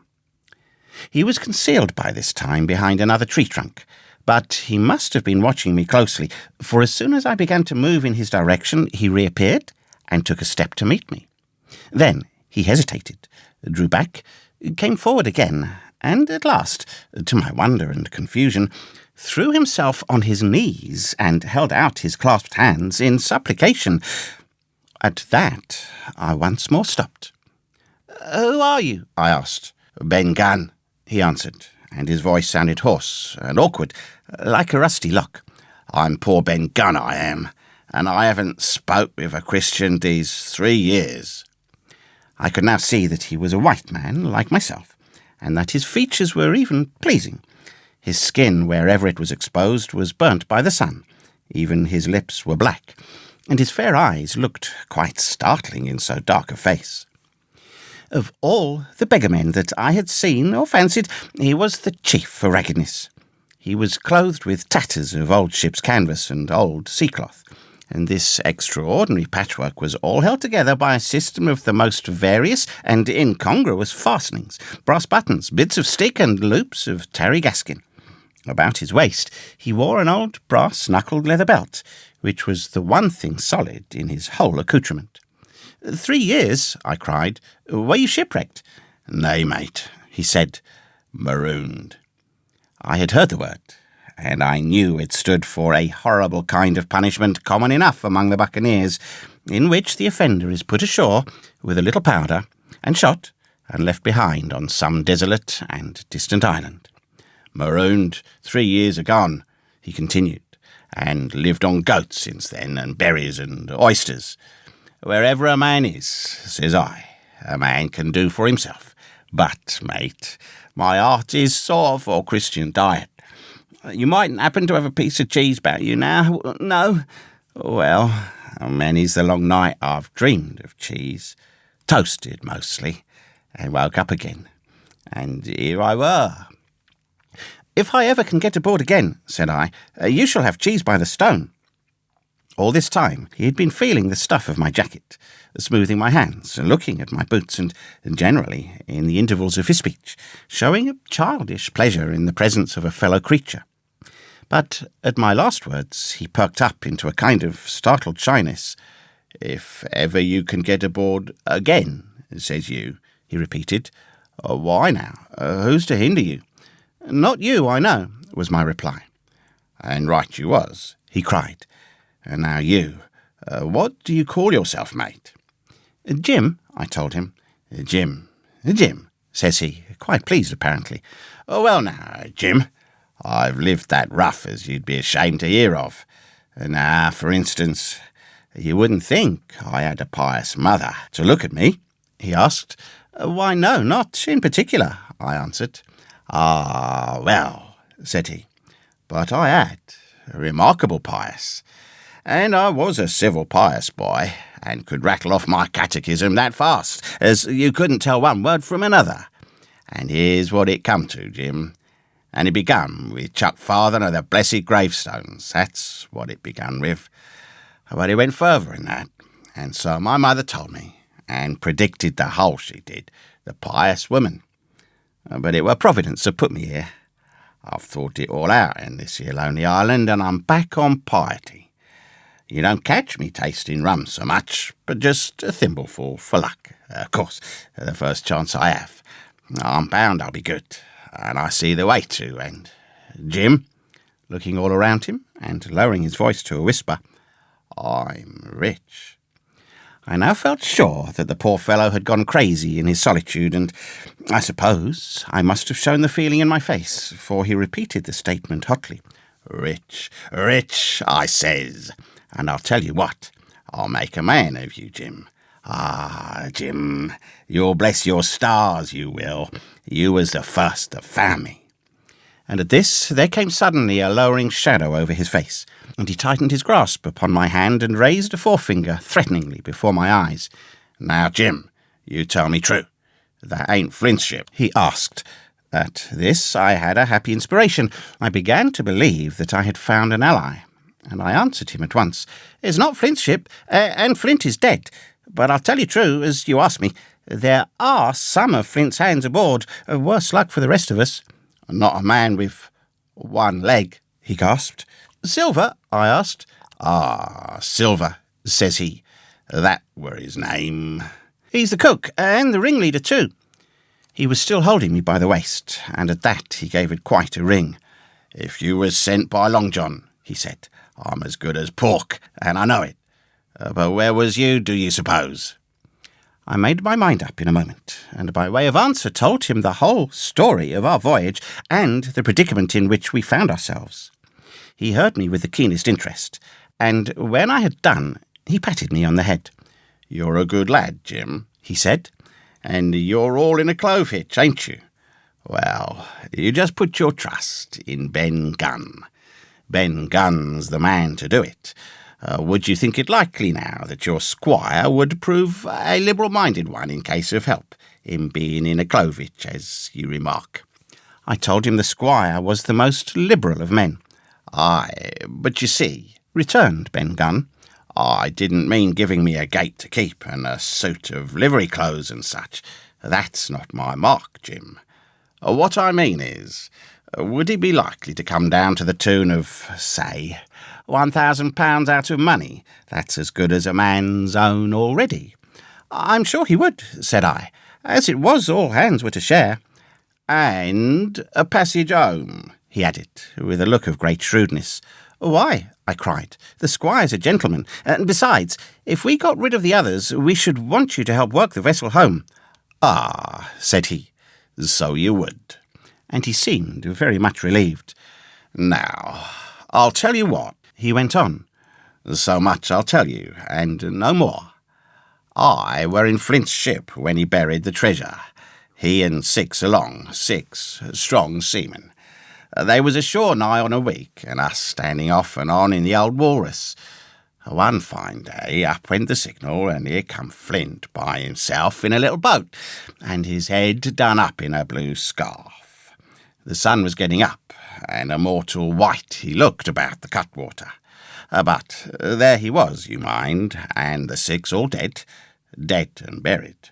How he done it, not a man aboard us could make out. It was battle, murder, and sudden death, leastwise, him against 6. Billy Bones was the mate. Long John, he was the quartermaster, and they asked him where the treasure was. "Ah," says he, "you can go ashore, if you like, and stay," he says. "But as for the ship, she'll beat up for more, by thunder." That's what he said. Well, I was in another ship 3 years back, and we sighted this island. "Boys," said I, "here's Flint's treasure. Let's land and find it." The captain was displeased with that, but me messmates were all of a mind and landed.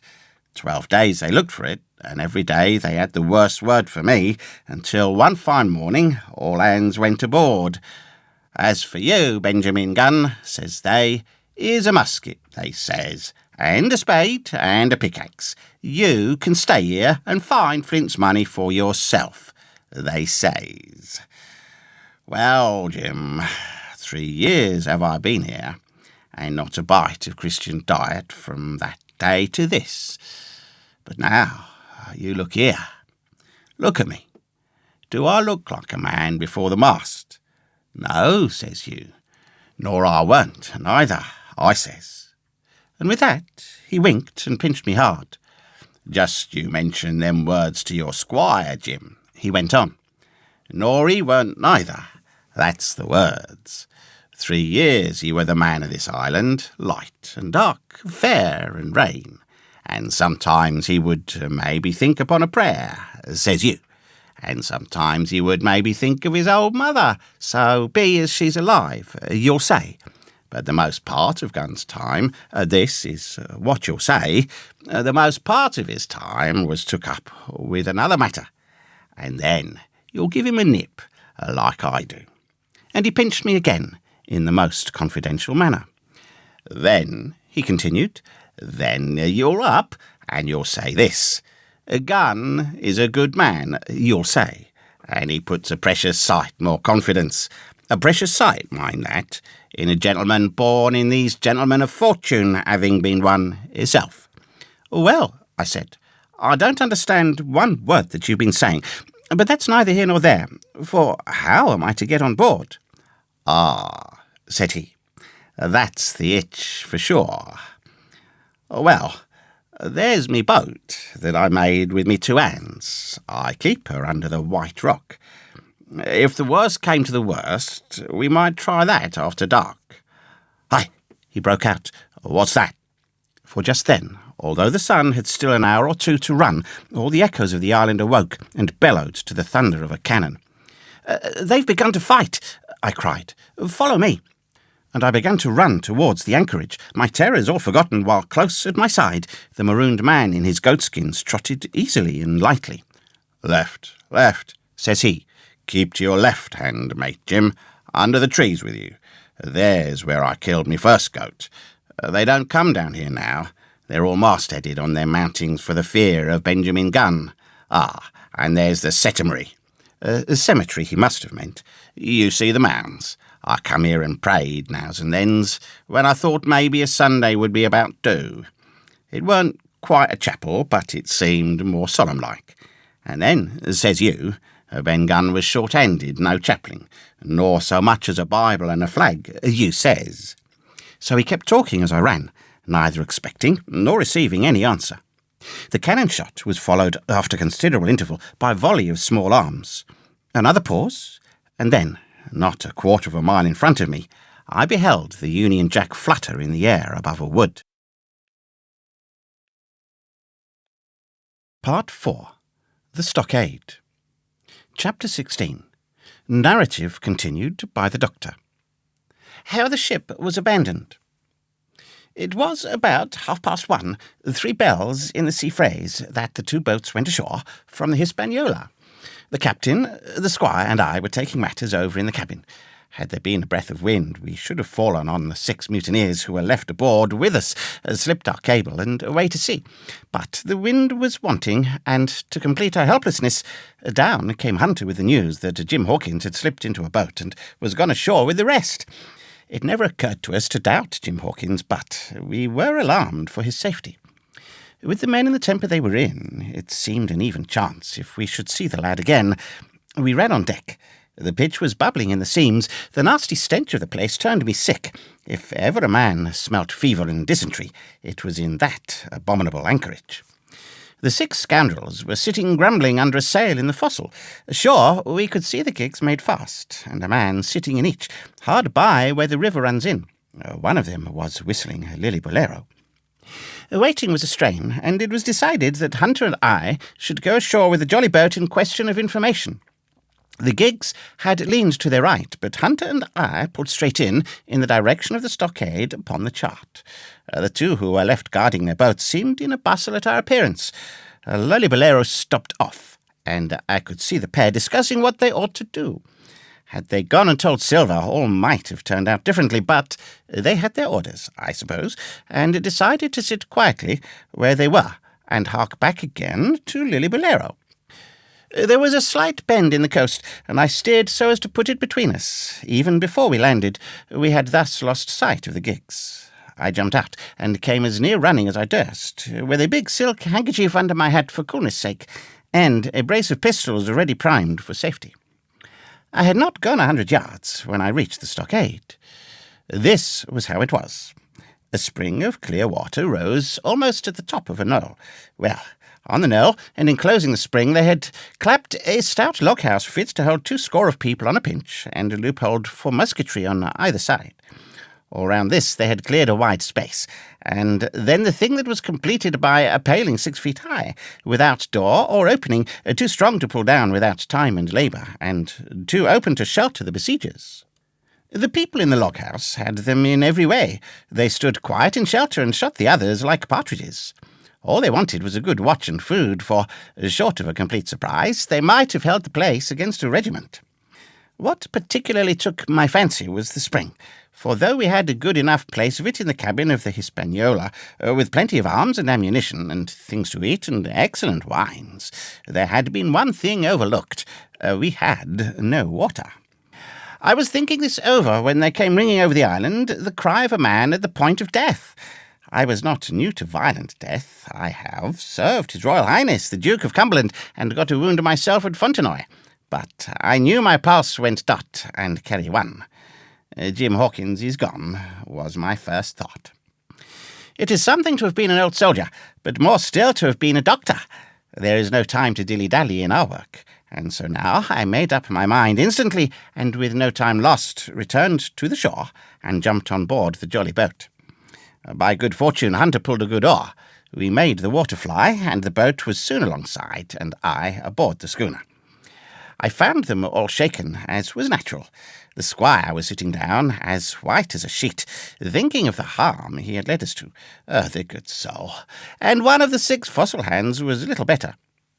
"There's a man," says Captain Smollett, nodding toward him, "new to this work. He came nigh and fainting, Doctor, when he heard the cry. Another touch of the rudder, and that man would join us." I told my plan to the captain, and between us we settled on the details of its accomplishment. We put old Redruth in the gallery between the cabin and the forecastle, with 3 or 4 loaded muskets and a mattress for protection. Hunter brought the boat around under the stern port, and Joyce and I set to work loading her with powder tins, muskets, bags of biscuits, kegs of pork, a cask of cognac, and my invaluable medicine chest. In the meantime, the squire and the captain stayed on deck, and the latter hailed the coxswain, who was the principal man aboard. "Mr. Hands," he said, "there are 2 of us with a brace of pistols each. If any one of you 6 make a signal of any description, that man's dead." They were a good deal taken aback, and after a little consultation, one and all tumbled down the fore companion, thinking no doubt to take us on the rear. But when they saw Redruth waiting for them in the sparred galley, they went about ship at once, and a head popped out again on the deck.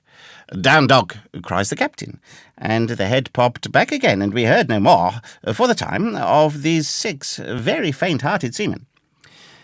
By this time, tumbling things in as they came, we had the jolly boat loaded as much as we dared. Joyce and I got out through the stern port, and we made for shore again as fast as our oars could take us. The second trip fairly aroused the watchers along shore. Lily Bolero was dropped again, and just before we lost sight of them behind the little point, one of them whipped ashore and disappeared.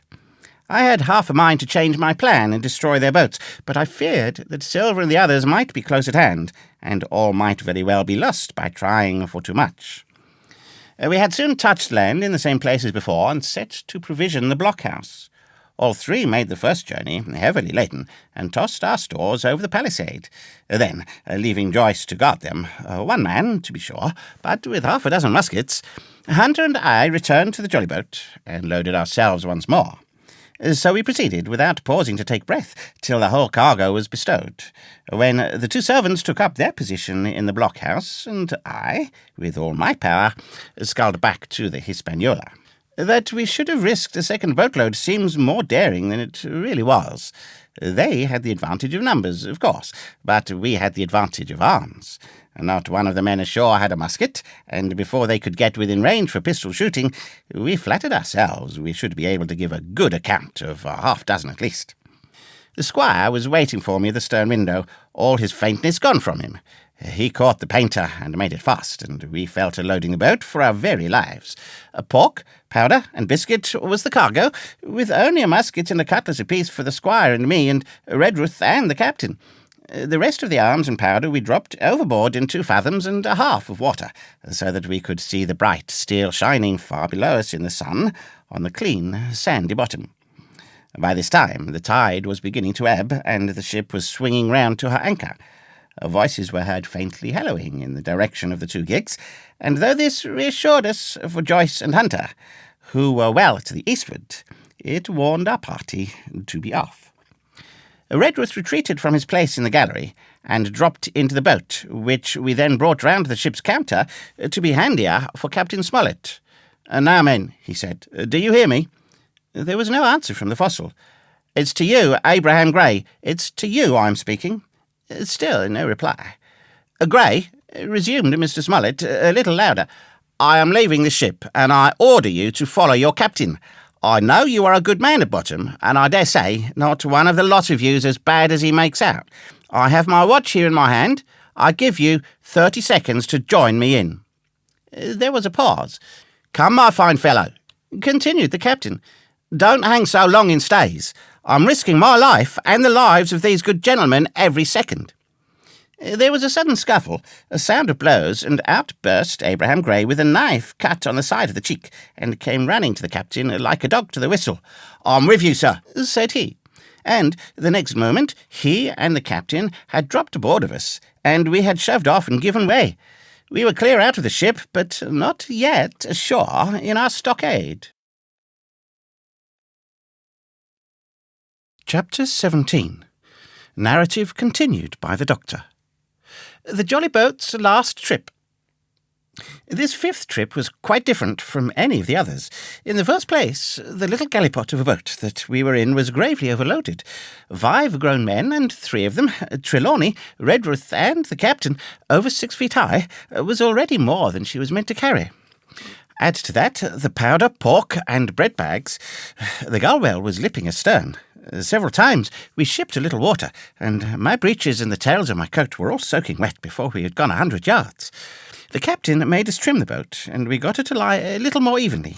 All the same, we were afraid to breathe. In the second place, the ebb was now making a strong rippling current running westward through the basin, and then southward and seaward down the straits by which we had entered in the morning. Even the ripples were a danger to our overloaded craft. But the worst of it was that we were swept out of our true course and away from our proper landing place behind the point. If we let the current have its way, we should have come ashore beside the gigs, where the pirates might appear at any moment. "I cannot keep her head for the stockade, sir," said I to the captain. I was steering while he and Redruth, 2 fresh men, were at the oars. "The tide keeps washing her down. Could you pull a little stronger?" "Not without swamping the boat," said he. "You must bear up, sir, if you please. Bear up until you see you're gaining." I tried, and found by experiment that the tide kept sweeping us westward until I had laid her head due east, or just about right angles to the way we ought to go. "We'll never get ashore at this rate," said I. "It's the only course that we can lie, sir. We must even lie it," returned the captain. "We must keep upstream, you see, sir," he went on. "If once we drop to leeward of the landing place, it's hard to say where we should get ashore. Besides, the chance of being boarded by the gigs, whereas the way we go to the current, must slacken, and then we can dodge back along the shore." "The current's less ready, sir," said the man Gray, who was sitting in the foresheets. "You can ease her off a bit." "Thank you, my man," said I, quite as if nothing had happened, for we had all quietly made up our minds to treat him like one of ourselves. Suddenly the captain spoke up again, and I thought his voice was a little changed. "The gun," said he. "I have thought of that," said I, for I made sure he was thinking of a bombardment of the fort. "They could never get the gun ashore, and if they did, they could never haul it through the woods." "Look astern, Doctor," replied the captain. We had entirely forgotten the long 9, and there, to our horror, were the 5 rogues busy about her getting off her jacket, as they called the stout tarpaulin, a cover under which she sailed. Not only that, but it flashed into my mind at the same moment that the round shot and the powder for the gun had been left behind, and a stroke with an axe would put it all into the possession of the evil ones abroad. "Israel was Flint's gunner," said Gray hoarsely. At any risk, we put the boat's head direct for the landing place. By this time, we had got so far out of the run of the current that we kept steerage way, even at our necessary gentle rate of rowing, and I could keep us steady for the goal. But the worst of it was that, with the course I now held, we turned our broadside instead of our stern to the Hispaniola, and offered a target like a barn door. I could hear as well as see that brandy-faced rascal Israel Hands plumping down a round shot on the deck. "Who's the best shot?" asked the captain. "Mr. Trelawney out and away," said I. "Mr. Trelawney, will you please pick me off one of these men, sir? Hands, if possible," said the captain. Trelawney was as cool as steel. He looked to the priming of his gun. "Now," cried the captain, "easy with that gun, sir, or you'll swamp the boat. All hands stand by to trim her when he aims." The squire raised his gun, the rowing ceased, and we leaned over to the other side to keep the balance, and all was nicely contrived that we did not ship a drop.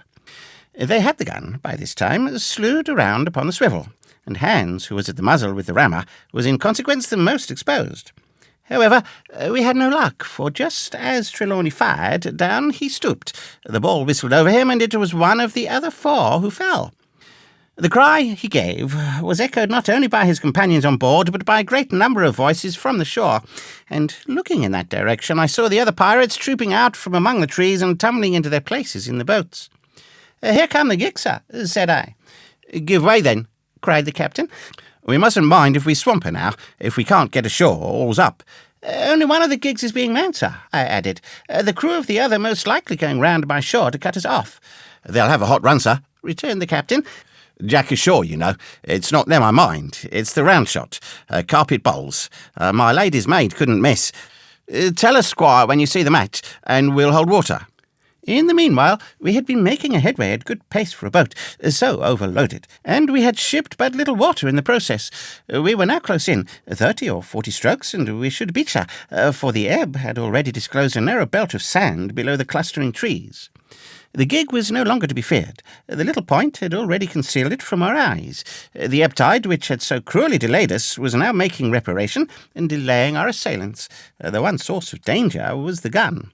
"If I durst," said the captain, "I'd stop and pick off another man." But it was plain that they meant nothing should delay their shot. They had never so much as looked at their fallen comrade, though he was not dead, and I could see him trying to crawl away. "Ready," cried the squire. "Hold," cried the captain, quick as an echo. And he and Redruth backed with a great heave that sent her stern bodily under water. The report fell in at the same instant of time. This was the first that Jim heard, the sound of the squire's shot not having reached him. Where the ball passed, not one of us precisely knew, but I fancy it must have been over our heads, and that the wind of it may have contributed to our disaster. At any rate, the boat sank by the stern quite gently in 3 feet of water, leaving the captain and myself facing each other on our feet. The other 3 took complete headers and came up again drenched and bubbling.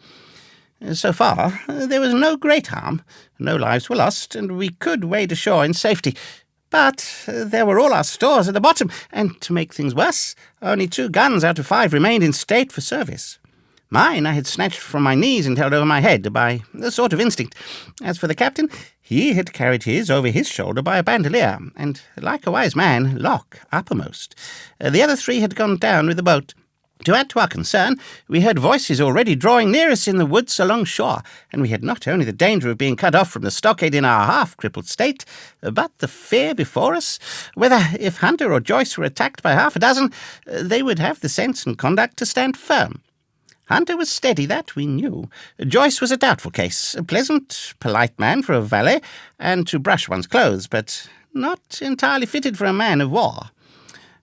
With all this in our minds, we waded ashore as fast as we could, leaving behind us the poor jolly boat and a good half of all our powder and provisions. Chapter 18. Narrative continued by the Doctor. End of the first day's fighting. We made our best speed across the strip of wood that now divided us from the stockade, and at every step we took, the voices of the buccaneers rang nearer. Soon we could hear their footfalls as they ran, and the cracking of the branches as they breasted across a bit of thicket. I began to see we should have a brush for it in earnest, and looked to my priming.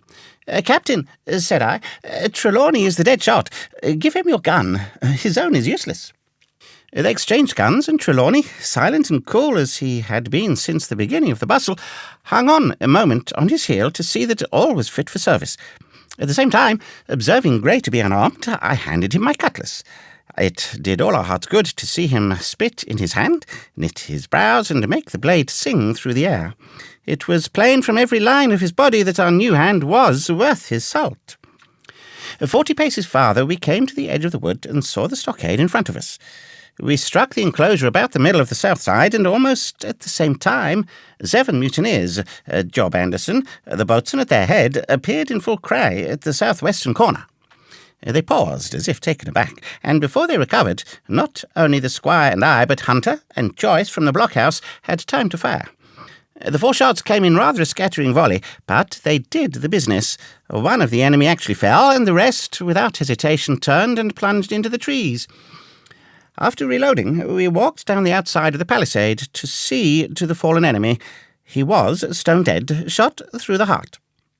We began to rejoice over our good success when, just at that moment, a pistol cracked in the bush, a ball whistled close past my ear, and poor Tom Redruth stumbled and fell his length on the ground. Both the squire and I returned the shot, but as we had nothing to aim at, it is probable we only wasted powder. Then we reloaded and turned our attention to poor Tom. The captain and Gray were already examining him, and I saw with half an eye that all was over. I believe the readiness of our return volley had scattered the mutineers once more, for we were suffered without further molestation to get the poor old gamekeeper hoisted over the stockade and carried, groaning and bleeding, into the log-house. The poor old fellow, he had not uttered one word of surprise, complaint, fear, or even acquiescence from the very beginning of our troubles till now, when we had laid him down in the log-house to die. He had lain like a Trojan behind his mattress in the gallery. He had followed every order silently, doggedly, and well.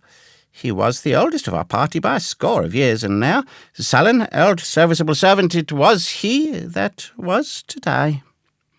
The squire dropped down beside him on his knees and kissed his hand, crying like a child. "Be I going, doctor?" he asked. "Tom, my man," said I, "you're going home."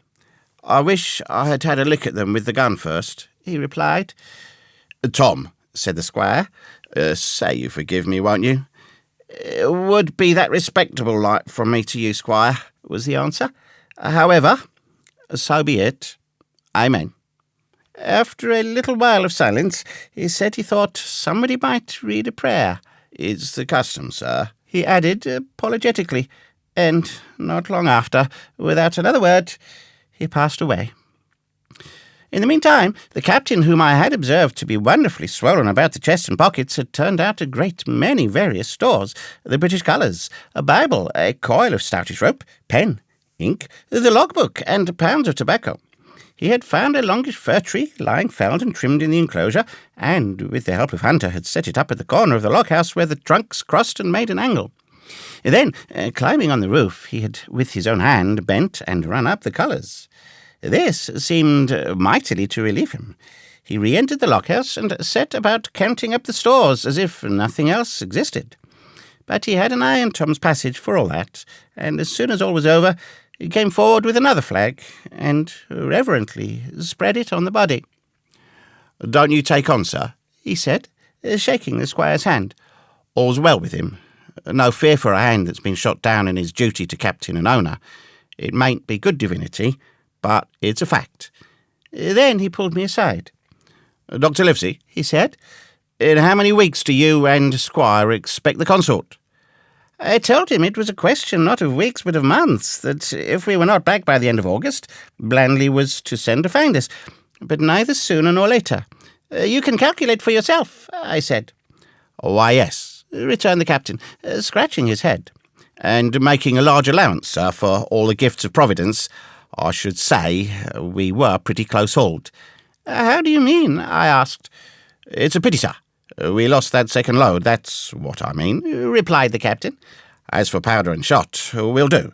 But the rations are short, very short. So short, Dr. Livesey, that we're perhaps as well without that extra mouth." And he pointed to the dead body under the flag. Just then a roar and a whistle. A round shot passed high above the roof of the log-house and plumped far beyond us in the wood. "Oh," said the captain, "blaze away. You've little enough powder already, my lads." At the second trial, the aim was better, and the ball descended inside the stockade, scattering a cloud of sand, but doing no further damage. "Captain," said the squire, "the house is quite invisible from the ship. It must be the flag they're aiming at. Would it not be wiser to take it in?" "Strike my colours," cried the captain. "No, sir, not I." And as soon as he had said the words, I think we all agreed with him, for it was not only a piece of stout, seemingly good feeling, it was good policy besides, and showed our enemies that we despised their cannonade.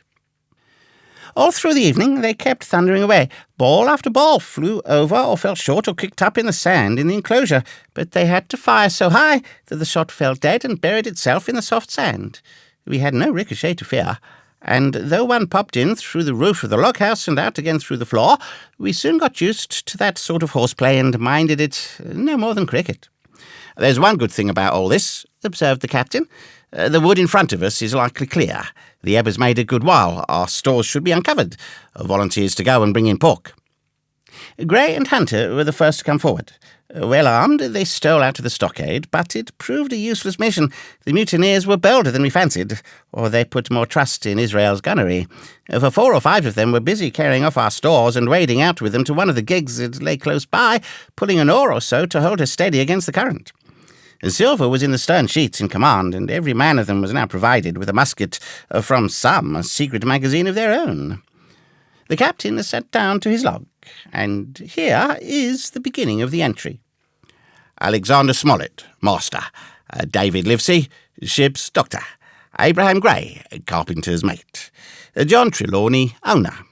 John Hunter and Richard Joyce, owner's servants, landsmen, being all that is left faithful of the ship's company, with stores for 10 days at short rations. Came ashore this day and flew British colours on the loghouse in Treasure Island. Thomas Redruth, owner's servant, a landsman, shot by the mutineers. Jim Hawkins, cabin boy. And at the same time, I was wondering over poor Jim Hawkins' fate. A hail on the land side. Somebody's ailing us," said Hunter, who was on guard.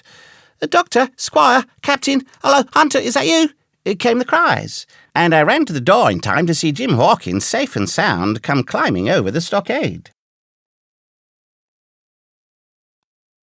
Chapter 19. Narrative resumed by Jim Hawkins. The garrison in the stockade. As soon as Ben Gunn saw the colours, he came to a halt, stopped me by the arm, and sat down. "Now," said he, "there's your friends, sure enough." "Far more likely it's the mutineers," I answered. "That," he cried. "Why, in a place like this, where nobody puts in but gentlemen of fortune, Silver would fly the Jolly Roger. You don't make no doubt of that. No, that's your friends. There's been blows, too, and I reckon your friends has had the best of it. And here they are ashore in the old stockade, as was made years and years ago by Flint. Ah, he was the man to have a headpiece, was Flint. Barring rum, his match were never seen. He were afraid of none, not he, only Silver. Silver was that genteel." "Well," said I, "that may be so, and so be it, all the more reason that I should hurry on and join my friends." "Nay, mate," returned Ben, "not you. You're a good boy, or I'm mistook, but you're only a boy, all told. Now, Ben Gunn is fly. Rum wouldn't bring me there, where you're going, not rum wouldn't, till I see you're born gentleman, and gets it on his word of honour. And you won't forget my words. A precious sight. That's what you'll say. A precious sight. More confidence." And then nips him. And he pinched me the 3rd time with the same air of cleverness. "And when Ben Gunn is wanted, you know where to find him, Jim. Just where you found him today. And him that comes is to have a white thing in his hand, and he's to come alone. Oh, and you'll say this. Ben Gunn, says you, has reasons of his own." "Well," said I believe I understand. You have something to propose, and you wish to see the squire or the doctor, and you're to be found where I found you. Is that all?" "And when, says you," he added. "Why, from about noon observation to about 6 bells. "Good," said I. "And now, may I go?" "You won't forget," he inquired anxiously.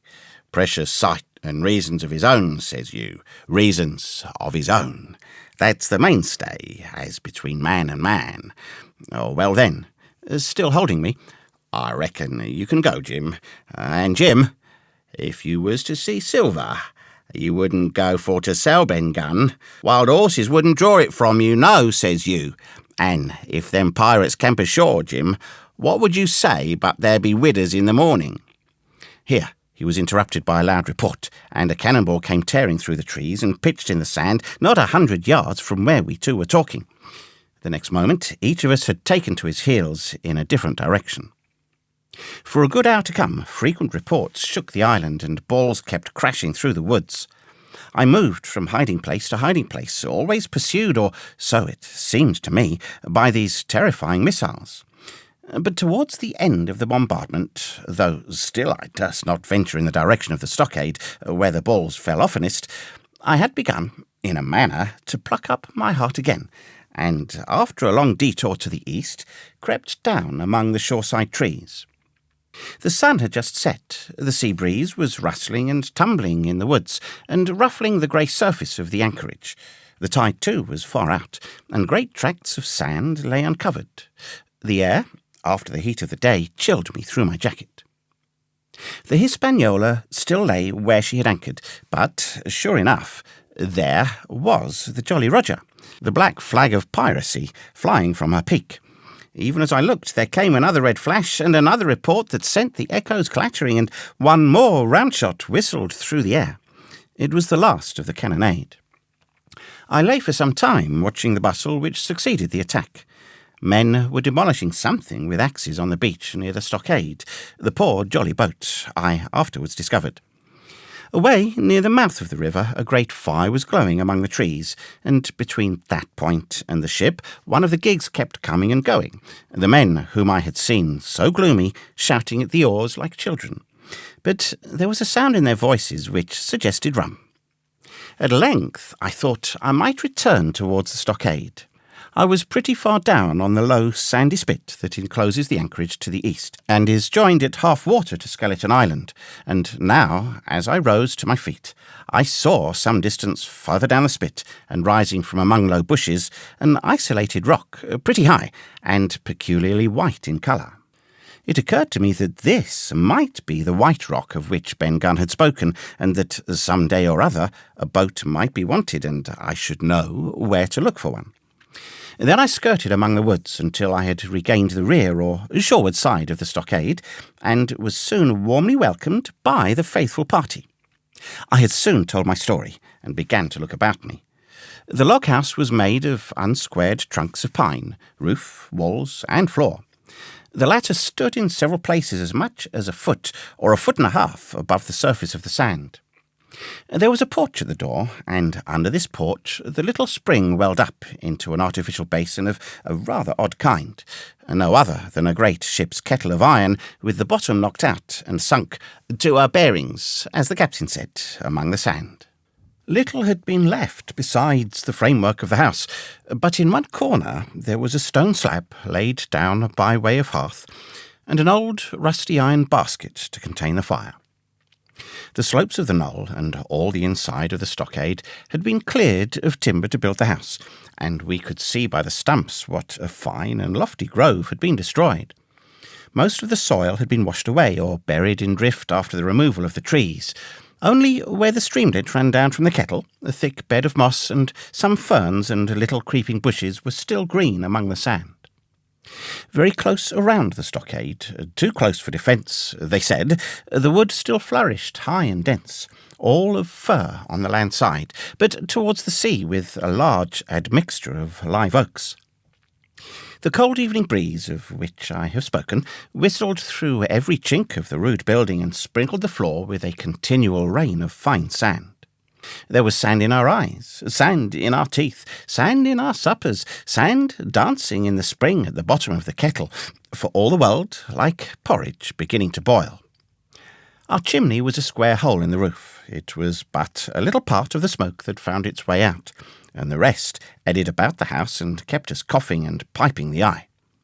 Add to this that Gray, the new man, had his face tied up in a bandage for a cut he had got in breaking away from the mutineers, and that poor old Tom Redruth, still unburied, lay along the wall, stiff and dark, under the Union Jack. If we had been allowed to sit idle, we should all have fallen in the blues, but Captain Smollett was never the man for that. All hands were called up before him, and he divided us into watches. The doctor and Gray and I for one, the squire, Hunter and Joyce upon the other. Tired though we all were, 2 were sent out for firewood, 2 more were set to dig a grave for Redruth. The doctor was named Cook. I was put sentry at the door, and the captain himself went from one to another, keeping up our spirits and lending a hand wherever it was wanted. From time to time, the doctor came to the door for a little air, and to rest his eyes, which were almost smoked out of his head, and whenever he did so, he had a word for me. "That man Smollett," he once said, "is a better man than I am, and when I say that, it means a deal, Jim." Another time he came and was silent for a while. Then he put his head on one side and looked at me. "Is that Ben Gunn a man?" he asked. "I do not know, sir," said I. "I'm not very sure whether he's sane." "If there's any doubt about the matter, he is," returned the doctor. "A man who has been 3 years biting his nails on a desert island, Jim, can't expect to appear as sane as you or me. It doesn't lie in human nature. Was it cheese you said he had a fancy for?" "Yes, sir, cheese," I answered. "Well, Jim," says he, "just see the good that comes of being dainty in your food. You've seen my snuff-box, haven't you? And you never saw me take snuff. The reason being that in my snuff-box I carry a piece of Parmesan cheese, a cheese made in Italy, very nutritious. Well, that's for Ben Gunn." Before supper was eaten, we buried old Tom in the sand and stood round him for a while, bareheaded in the breeze. A good deal of firewood had been got in, but not enough for the captain's fancy, and he shook his head over it and told us we must get back to this tomorrow rather livelier. Then, when we had eaten our pork and each had a good stiff glass of brandy grog, the 3 chiefs got together in a corner to discuss our prospects. It appears they were at their wits' end what to do, the stores being so low that we must have been starved into surrender long before help came. But our best hope, it was decided, was to kill off the buccaneers until they either hauled down their flag or ran away with the Hispaniola. From 19, they were already reduced to 15. 2 others were wounded, and one, at least, the man shot beside the gun, severely wounded, if he were not dead. Every time we had a crack at them, we were to take it, saving our own lives with the extremest care. And, besides that, we had 2 able allies, rum and the climate. As for the first, though we were about half a mile away, we could hear them roaring and singing late into the night. And as for the second, the doctor staked his wig that, camped where they were in the marsh and unprovided with remedies, the half of them would be on their backs before a week. "So," he added, "if we are not all shot down first, they'll be glad to be packing in the schooner. It's always a ship, and they can get to buccaneering again, I suppose." "The first ship that I ever lost," said Captain Smollett. I was dead tired, as you may fancy, and when I got to sleep, which was not till after a great deal of tossing, I slept like a log of wood.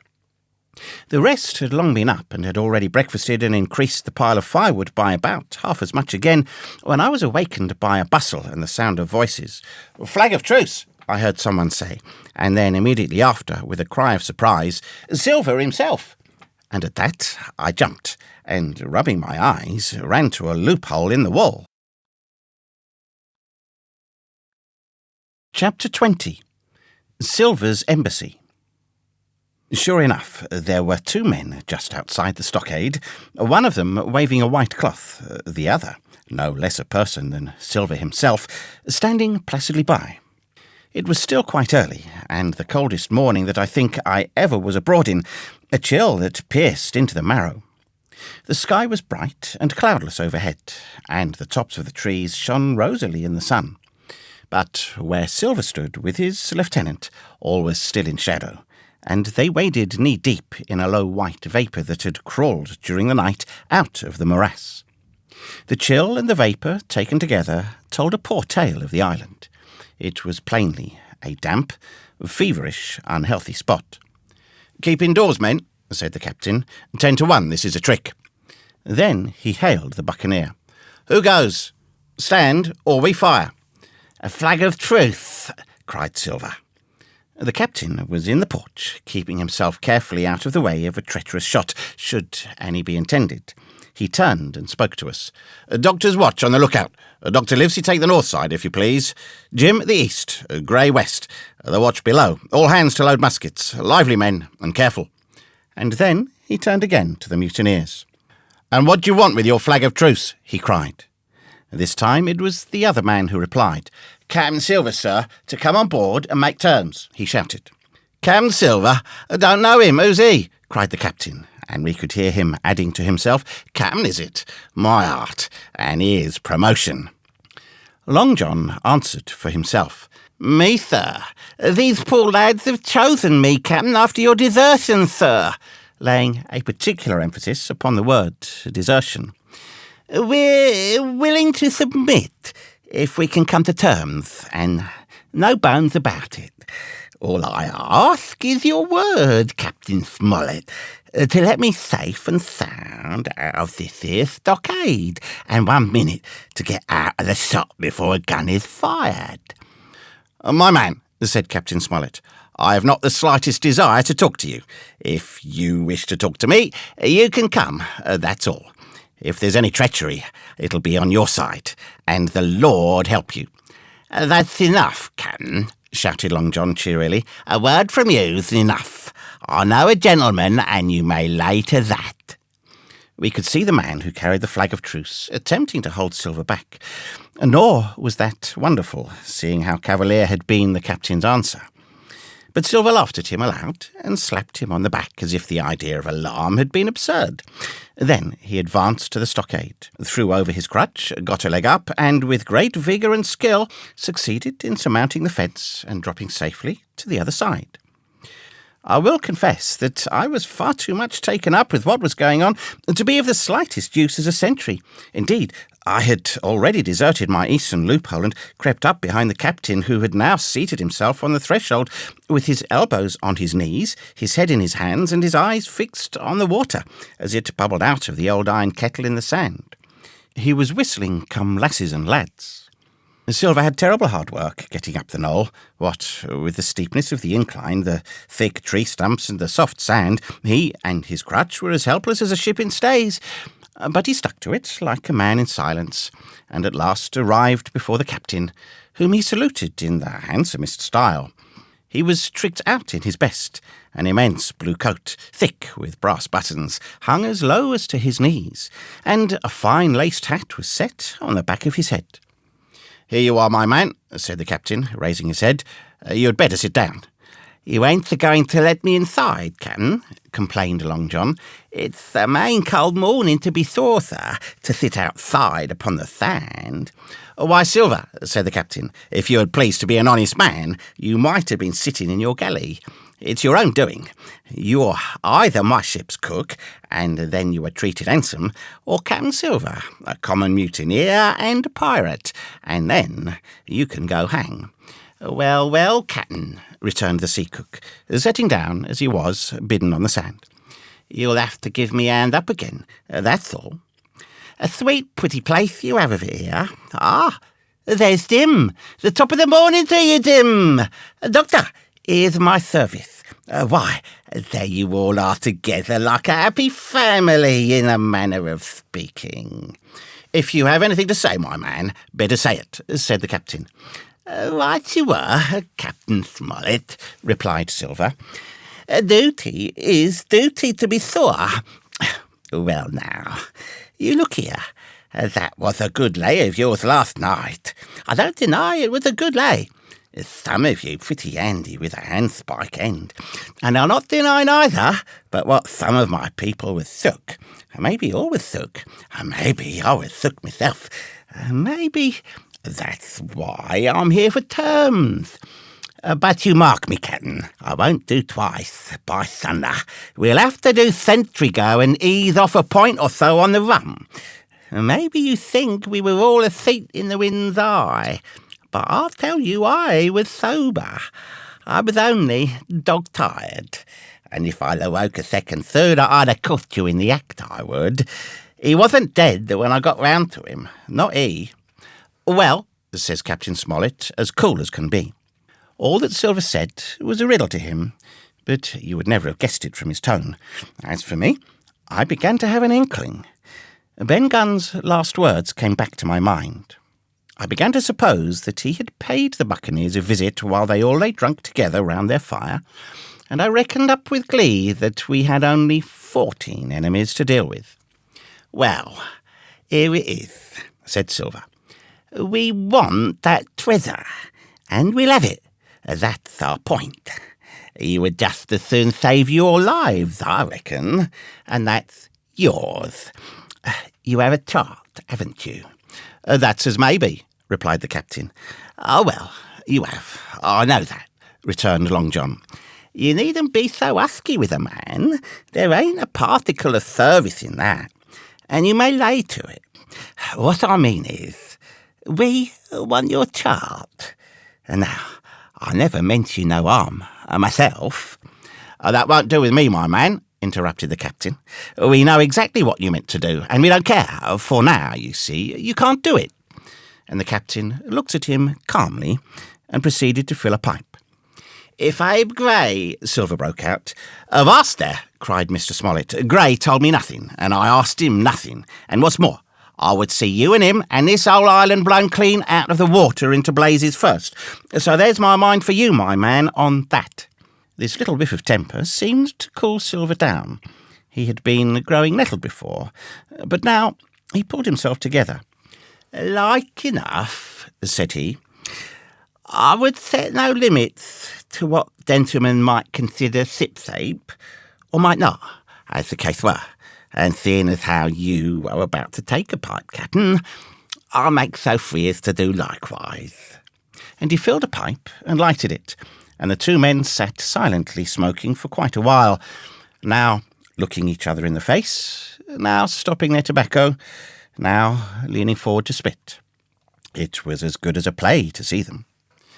"Now," resumed Silver, "here it is. You give us the chart to get the treasure by, and drop suiting poor seamen and stowing of their heads in while asleep.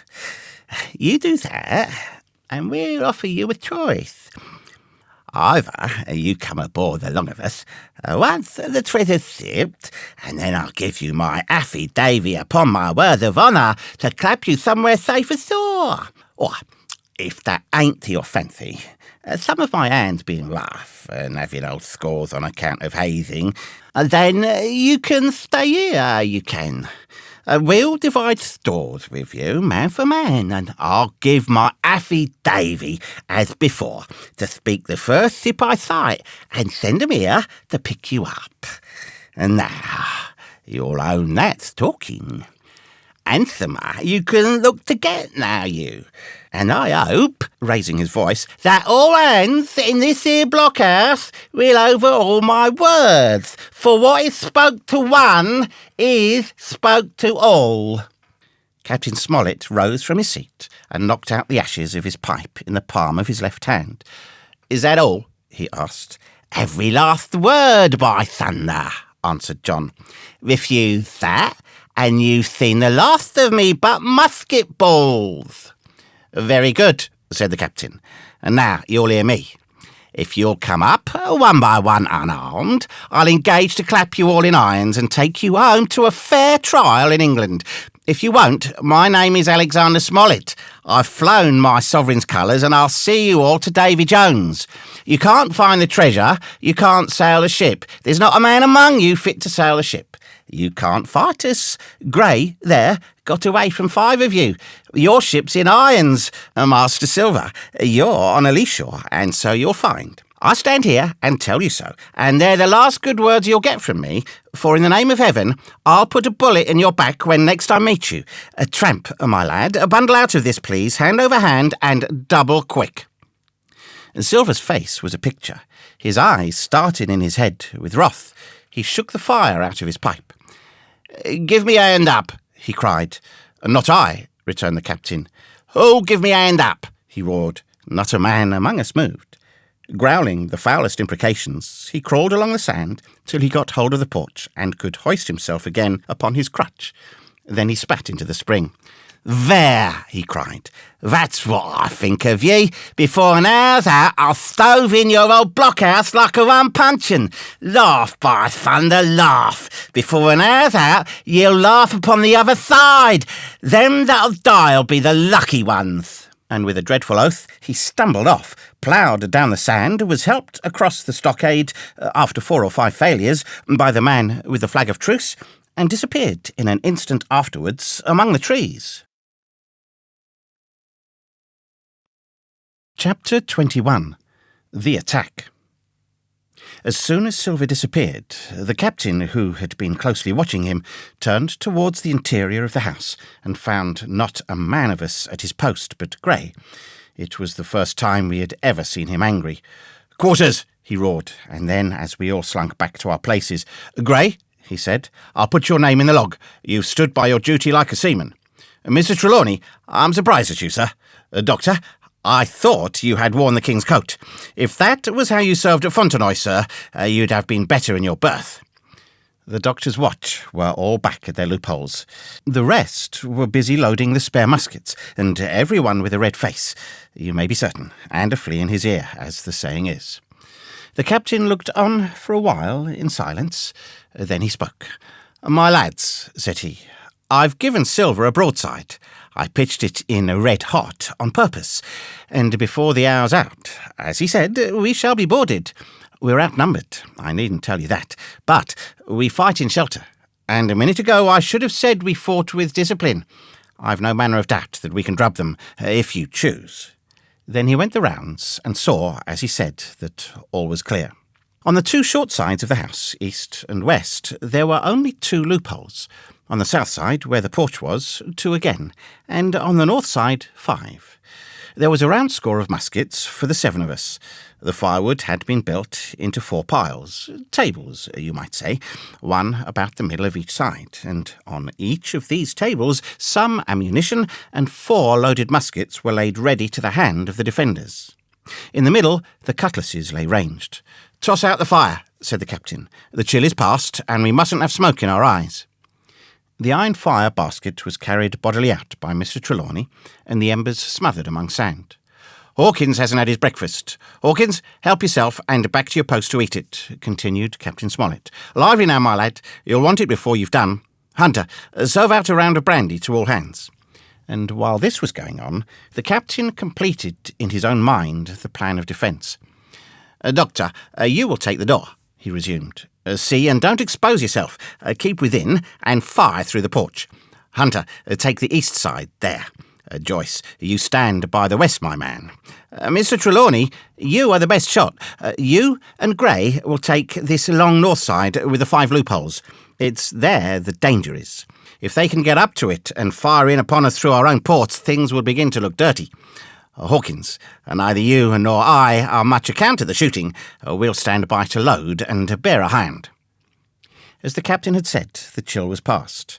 As soon as the sun had climbed above our girdle of trees, it fell with all its force upon the clearing and drank up the vapours at a draught. Soon the sand was baking and the resin melting in the logs of the blockhouse. Jackets and coats were flung aside, shirts thrown open at the neck and rolled up to the shoulders, and we stood there, each at his post, in a fever of heat and anxiety. An hour passed away. "Hang them," said the captain. "This is as dull as the doldrums. Grey, whistle for a wind."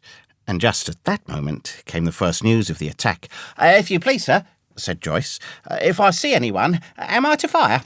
"I told you so," cried the captain. "Thank you, sir," returned Joyce, with the same quiet civility.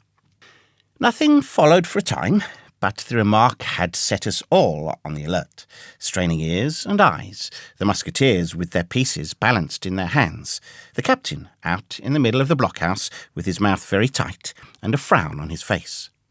So some seconds passed, till suddenly Joyce whipped up his musket and fired.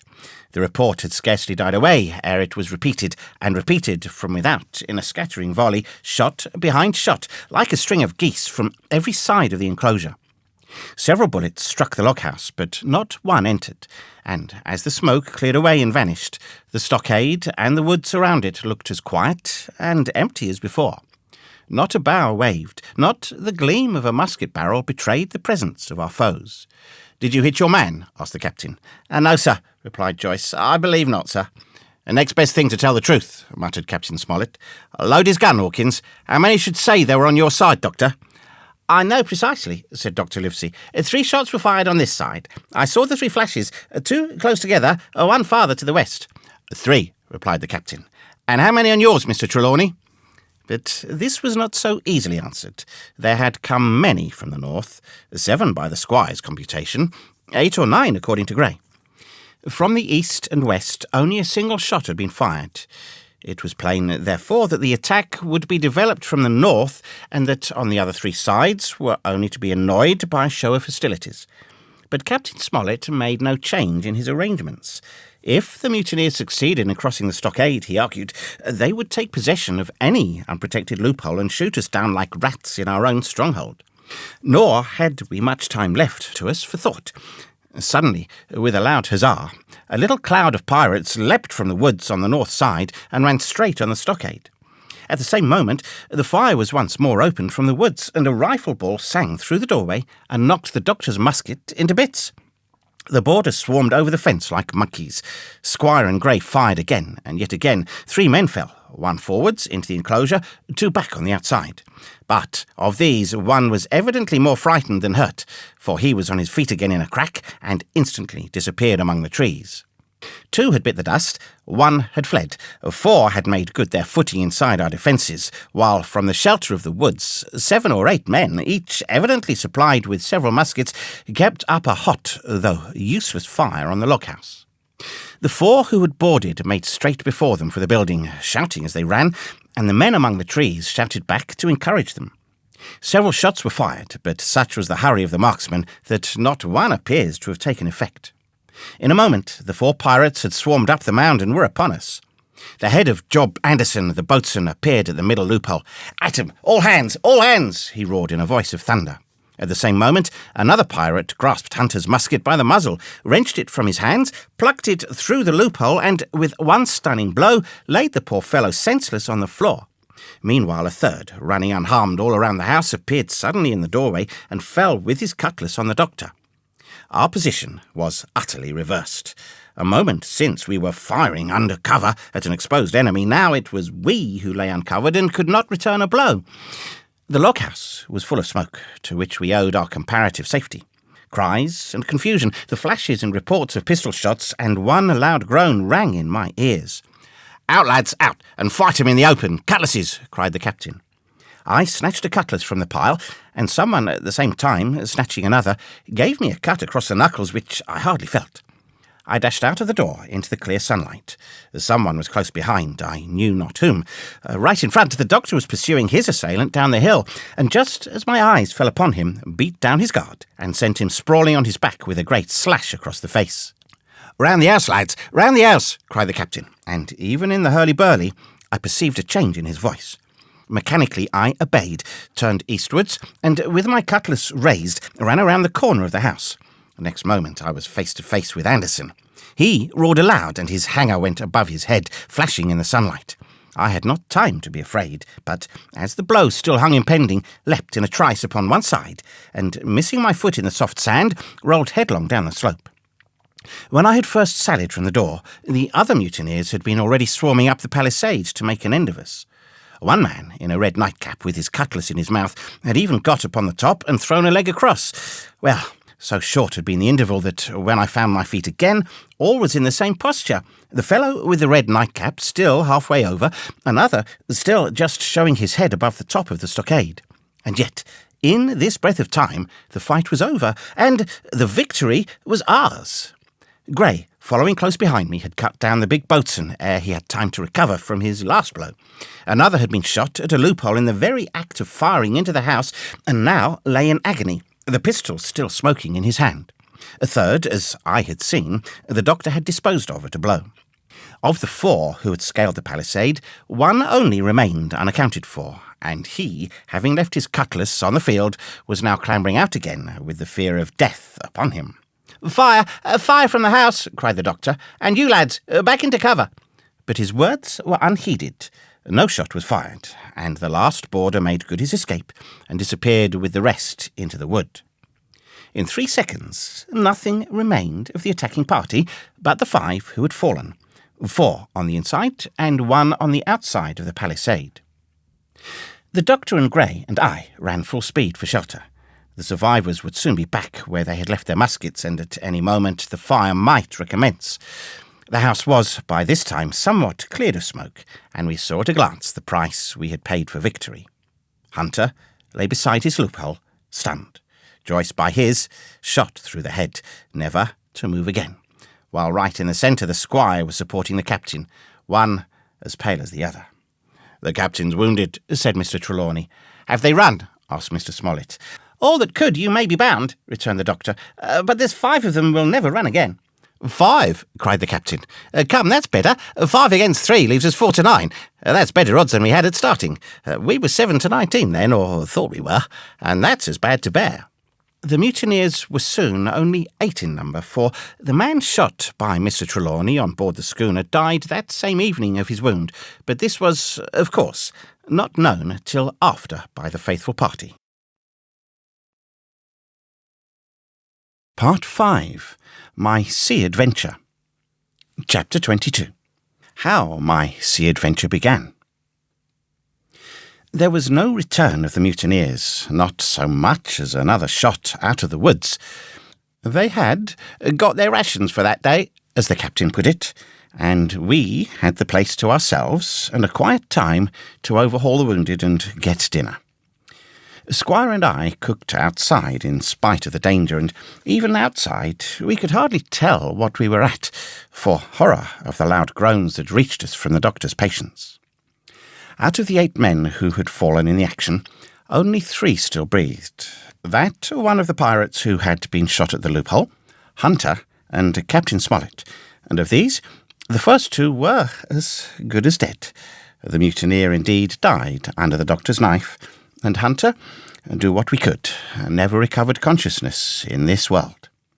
He lingered all day, breathing loudly, like the old buccaneer at home in his apoplectic fit, but the bones of his chest had been crushed by the blow and his skull fractured in falling, and sometime in the following night, without sign or sound, he went to his Maker.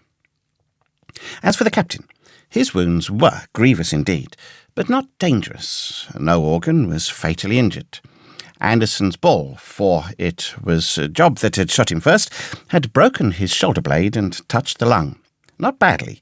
The second had only torn and displaced some muscles in the calf. He was sure to recover, the doctor said, but in the meantime, and for weeks to come, he must not walk, nor move his arm, nor so much as speak when he could help it. My own accidental cut across the knuckles was a flea bite. Dr. Livesey patched it up with plaster and pulled my ears for me into the bargain. After dinner, the squire and the doctor sat by the captain's side a while in consultation, and when they had talked to their heart's content, it being then a little past noon, the doctor took up his hat and pistols, girt on a cutlass, put the chart in his pocket, and with a musket over his shoulder crossed the palisade on the north side and set off briskly through the trees. Gray and I were sitting together at the far end of the blockhouse, to be out of earshot of our officers consulting, and Gray took his pipe out of his mouth and fairly forgot to put it back again, so thunderstruck he was at this occurrence. "Why, in the name of Davy Jones," said he, "is Dr. Livesey mad?" "Why, no," says I. "He's about the last of this crew for that, I take it." "Well, shipmate," said Gray, "mad he may not be, but if he's not, you mark my words, I am." "I take it," replied I. "The doctor has his idea, and if I am right, he's going now to see Ben Gunn." I was right, as appeared later, but in the meantime, the house being stifling hot, and the little patch of sand inside the palisade ablaze with midday sun, I began to get another thought into my head, which was not by any means so right. What I began to do was to envy the doctor walking in the cool shadow of the woods with the birds about him and the pleasant smell of the pines, while I sat grilling, with my clothes stuck to the hot resin, and so much blood about me, and so many poor dead bodies lying all around, that I took a disgust of the place that was almost as strong as fear. All the time I was washing out the blockhouse, and then washing up the things from dinner, this disgust and envy kept growing stronger and stronger, till at last, being near a bread bag, and no one then observing me, I took the first step towards my escapade, and filled both pockets of my coat with biscuit.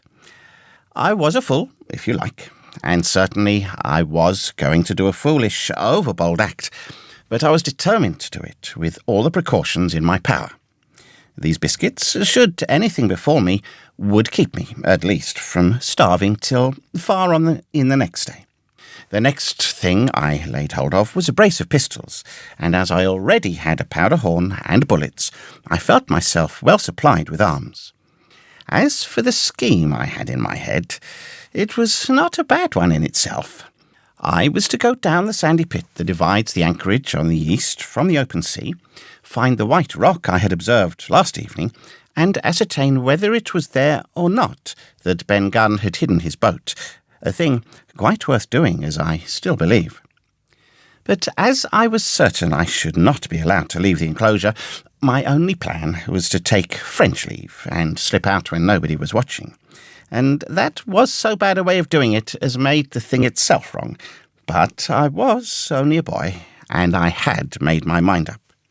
Well, as things at last fell out, I found an admirable opportunity. The squire and Grey were busy helping the captain with his bandages. The coast was clear. I made a bolt for it over the stockade and into the thickest of the trees, and before my absence was observed, I was out of cry of my companions. This was my second folly, far worse than the first, as I left but 2 sound men to guard the house. But like the first, it was a help towards saving all of us. I took my way straight for the east coast of the island, for I was determined to go down the seaside of the spit to avoid all chance of observation from the anchorage. It was already late in the afternoon, although still warm and sunny. As I continued to thread the tall woods, I could hear from far before me not only the continuous thunder of the surf, but a certain tossing of foliage and grinding of boughs, which showed me the sea breeze had set in higher than usual.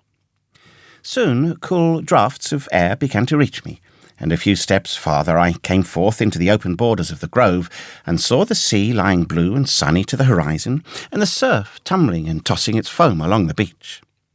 I have never seen the sea quiet round the treasure island. The sun might blaze overhead, the air be without a breath, the surface smooth and blue, but still, these great rollers would be running along all the external coast, thundering and thundering by day and night, and I scarce believe there is one spot on the island where a man would be out of earshot of their noise. I walked along beside the surf with great enjoyment, till, thinking I was now got far enough to the south, I took the cover of some thick bushes and crept warily up to the ridge of the spit. Behind me was the sea, in front the anchorage. The sea breeze, as though it had the sooner blown itself out by its unusual violence, was already at an end.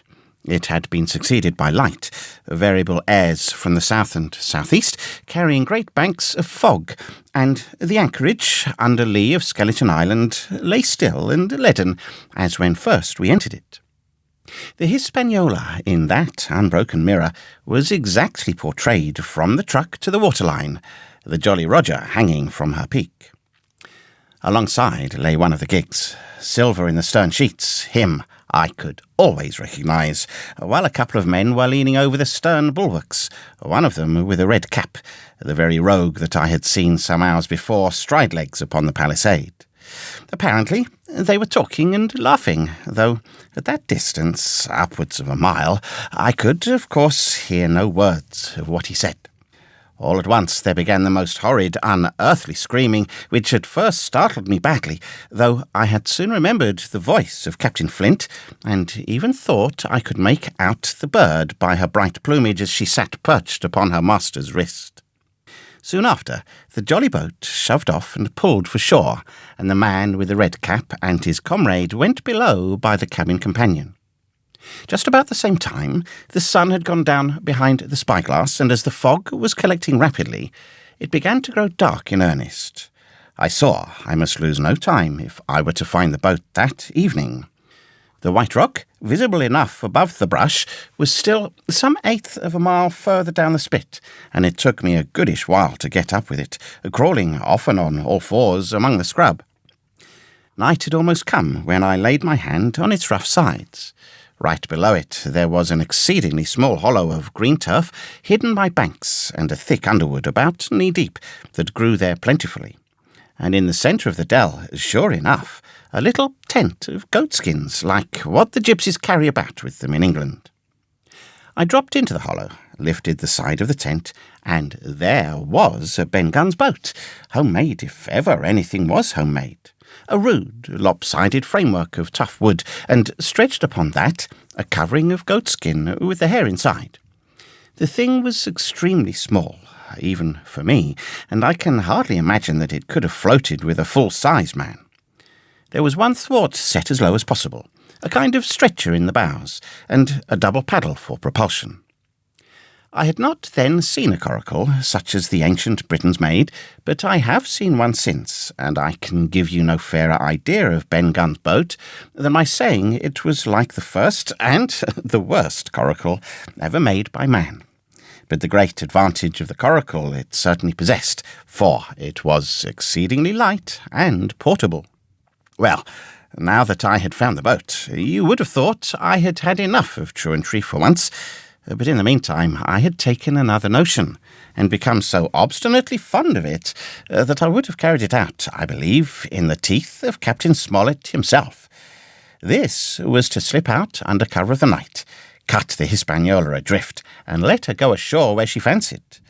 I had quite made up my mind that the mutineers, after their repulse of the morning, had nothing nearer their hearts than to up anchor and away to sea. This, I thought, it would be a fine thing to prevent, and now that I had seen how they left their watchmen unprovided with a boat, I thought it might be done with little risk.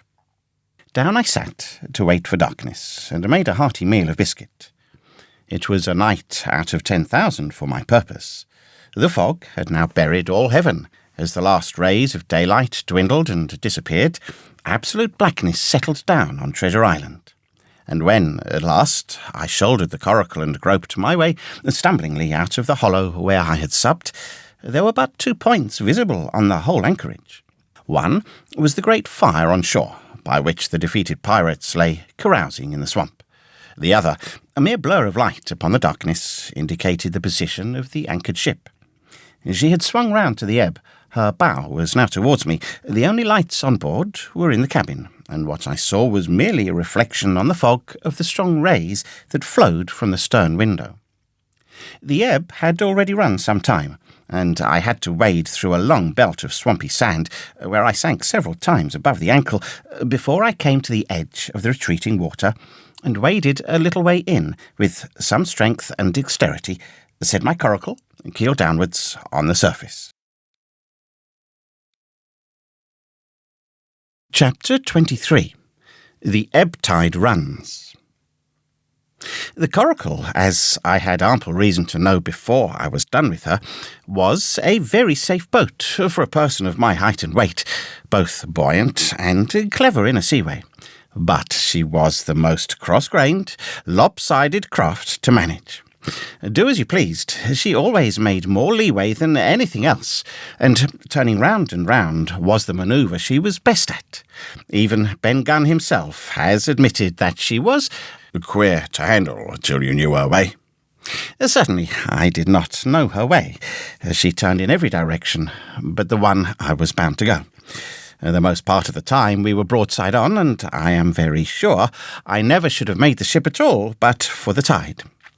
By good fortune, paddle as I pleased, the tide was still sweeping me down, and there lay the Hispaniola right in the fairway, hardly to be missed.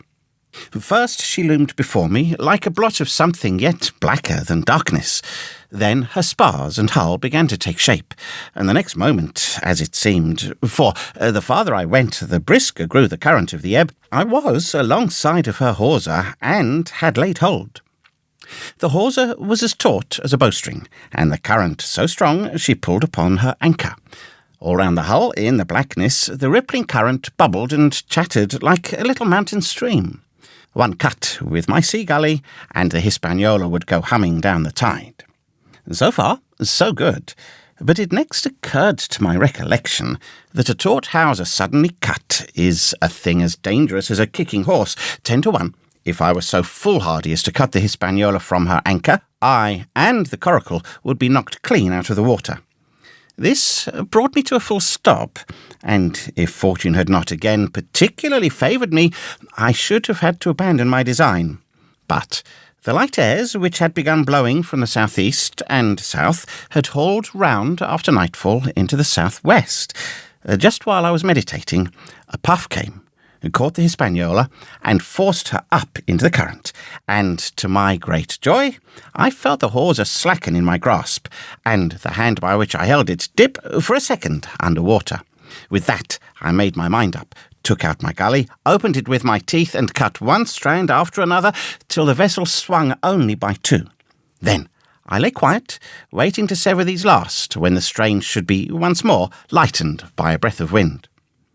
All this time I had heard the sound of loud voices from the cabin, but to say truth, my mind had been so entirely taken up with other thoughts that I had scarcely given ear. Now, however, when I had nothing else to do, I began to pay more heed. One I recognised for the coxswain's, Israel Hands, that had been Flint's gunner in former days. The other was, of course, my friend of the red nightcap. Both men were plainly the worse of drink, and they were still drinking, for even while I was listening, one of them, with a drunken cry, opened the stern window and threw out something which I divined to be an empty bottle. But they were not only tipsy, it was plain that they were furiously angry. Oaths flew like hailstones, and every now and then there came forth such an explosion as I thought was sure to end in blows. But each time the quarrel passed off, and the voices grumbled lower for a while, until the next crisis came, and in its turn passed away without result. On shore I could see the glow of the great campfire burning warmly through the shoreside trees. Someone was singing a dull, old, droning sailor's song, with a droop and a quaver at the end of every verse, and seemingly no end to it at all, but the patience of the singer. I had heard it on the voyage more than once, and remembered these words: "But one man of her crew alive, what put to sea with 75?" And I thought it was a ditty rather too dolefully appropriate for a company that had met such cruel losses in the morning. But indeed, from what I saw, all these buccaneers were as callous as the sea they sailed on. At last the breeze came, the schooner sidled and drew nearer in the dark. I felt the hawser slacken once more, and with a good, tough effort cut the last fibres through. The breeze had but little action on the coracle, and I was almost instantly swept against the bows of the Hispaniola. At the same time, the schooner began to turn upon her heel, spinning slowly, end for end, across the current. I wrought like a fiend, for I expected every moment to be swamped, and since I found I could not push the coracle directly off, I now shoved straight astern. At length I was clear of my dangerous neighbour, and just as I gave the last impulsion, my hands came across a light cord that was trailing overboard across the stern bulwarks. Instantly I grasped it. Why I should have done so I can hardly say. It was at first mere instinct, but once I had it in my hands and found it fast, curiosity began to get the upper hand, and I determined I should have one look through the cabin window. I pulled in hand over hand on the cord, and when I judged myself near enough, rose at infinite risk to about half my height, and thus commanded the roof and a slice of the interior of the cabin. By this time the schooner and her little consort were gliding pretty swiftly through the water. Indeed, we had already fetched up level with the campfire. The ship was talking, as sailors say, loudly, dreading the innumerable ripples with an incessant weltering splash, and until I got my eye above the window sill, I could not comprehend why the watchmen had taken no alarm. One glance, however, was sufficient, and it was only one glance that I durst take from that unsteady skiff. It showed me Hans and his companion locked together in deadly wrestle, each with a hand upon the other's throat. I dropped upon the thwart again, and none too soon, for I was near overboard. I could see nothing for the moment but these two furious, in-crimsoned faces swaying together under the smoky lamp, and I shut my eyes to let them grow once more familiar with the darkness. The endless ballad had come to an end at last, and the whole diminished company about the campfire had broken into the chorus I had heard so often. 15 men on the dead man's chest, yo-ho-ho and a bottle of rum. Drink and the devil had done for the rest, yo-ho-ho and a bottle of rum. I was just thinking how busy Drink and the devil were at that very moment in the cabin of the Hispaniola, when I was surprised by a sudden lurch of the coracle. At the same moment, she yawed sharply and seemed to change her course. The speed, in the meantime, had strangely increased. I opened my eyes at once. All round me were little ripples, combing over with a sharp, bristling sound and slightly phosphorescent.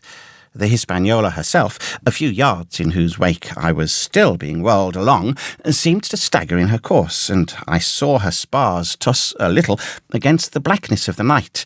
Nay, as I looked longer, I made sure she also was wheeling to the southward. I glanced over my shoulder, and my heart jumped against my ribs. There, right behind me, was the glow of the campfire. The current had turned at right angles, sweeping round along with it the tall schooner and the little dancing coracle, ever quickening, ever bubbling higher, ever muttering louder. It went spinning through the narrows for the open sea. Suddenly, the schooner in front of me gave a violent yaw, turning perhaps through 20 degrees, and almost at the same moment one shout followed another from on board. I could hear feet pounding on the companion ladder, and I knew that the two drunkards had at last been interrupted in their quarrel and awakened to a sense of their disaster. I lay down flat in the bottom of that wretched skiff and devoutly recommended my spirit to its Maker. At the end of the straits, I made sure we must fall into some bar of raging breakers where all my troubles would be ended speedily, and though I could, perhaps, bear to die, I could not bear to look upon my fate as it approached. So I must have lain for hours, continually beaten to and fro upon the billows, now and again wetted with flying sprays, and never ceasing to expect death at the next plunge.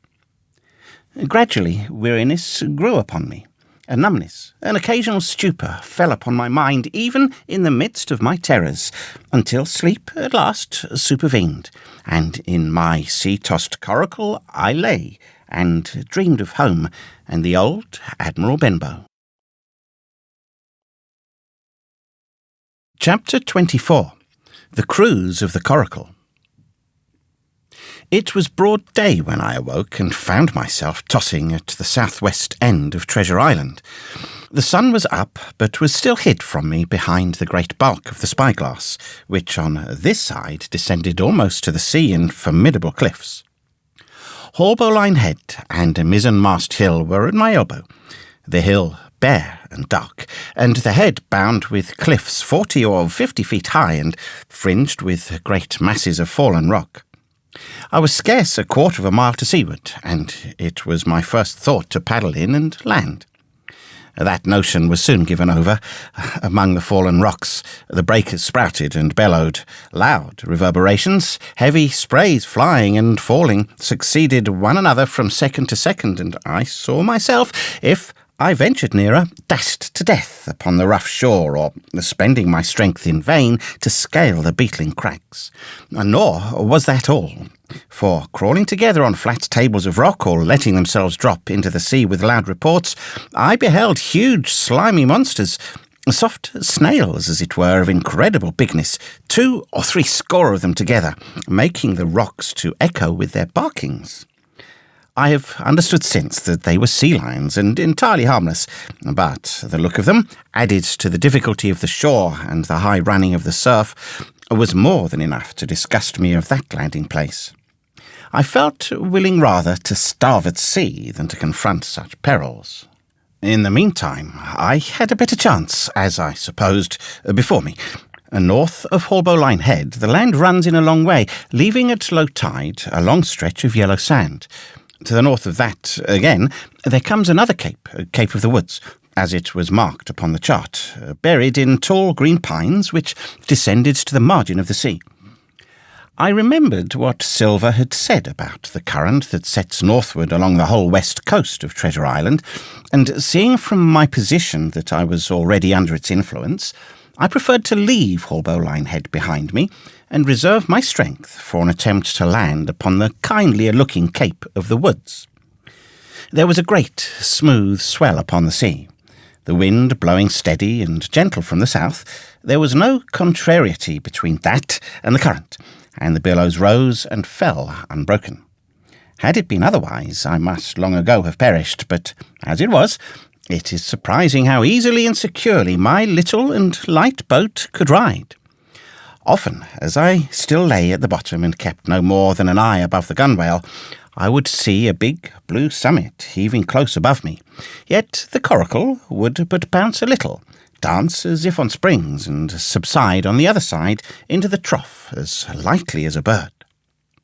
I began after a little to grow very bold, and sat up to try my skill at paddling.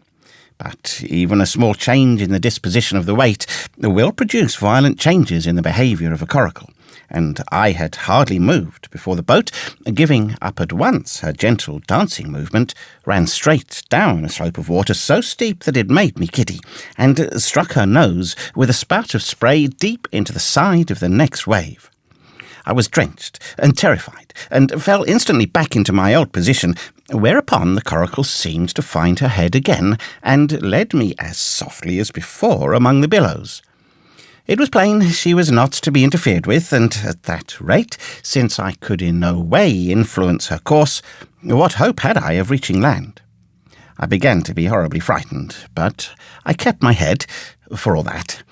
First moving with all care, I gradually bailed out the coracle with my sea-cap. Then, getting my eye once more above the gunwale, I set myself to study how it was she managed to slip so quietly through the rollers.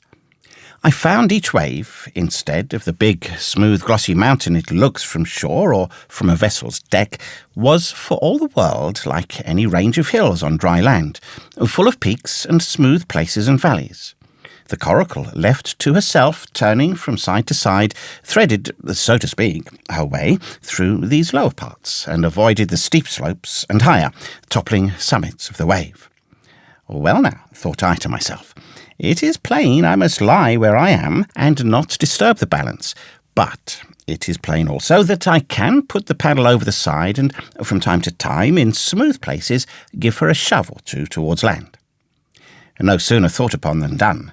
There I lay on my elbows in the most trying attitude, and every now and again gave a weak stroke or two to turn her head to shore.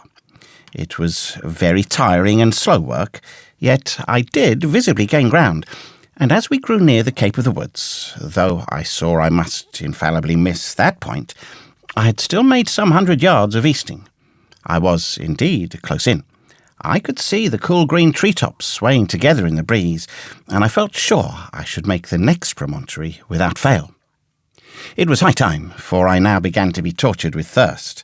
The glow of the sun from above, its 1,000-fold reflection from the waves, the sea-water that fell and dried upon me, caking my very lips with salt, combined to make my throat burn and my brain ache.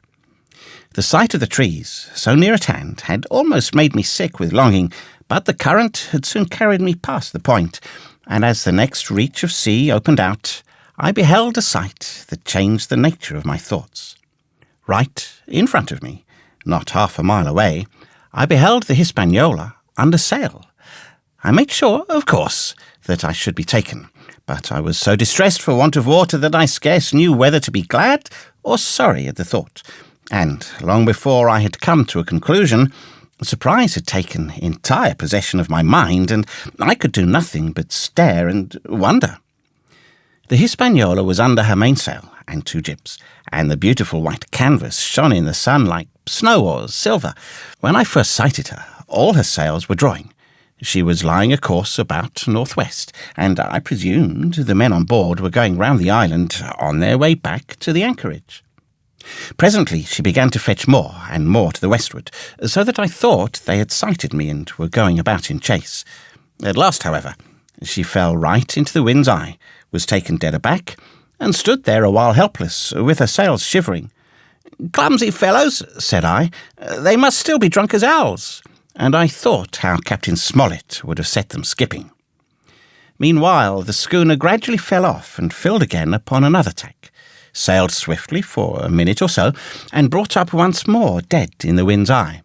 Again and again this was repeated, to and fro, up and down, north, south, east, and west. The Hispaniola sailed by swoops and dashes, and at each repetition ended, as she had begun, with idly flapping canvas.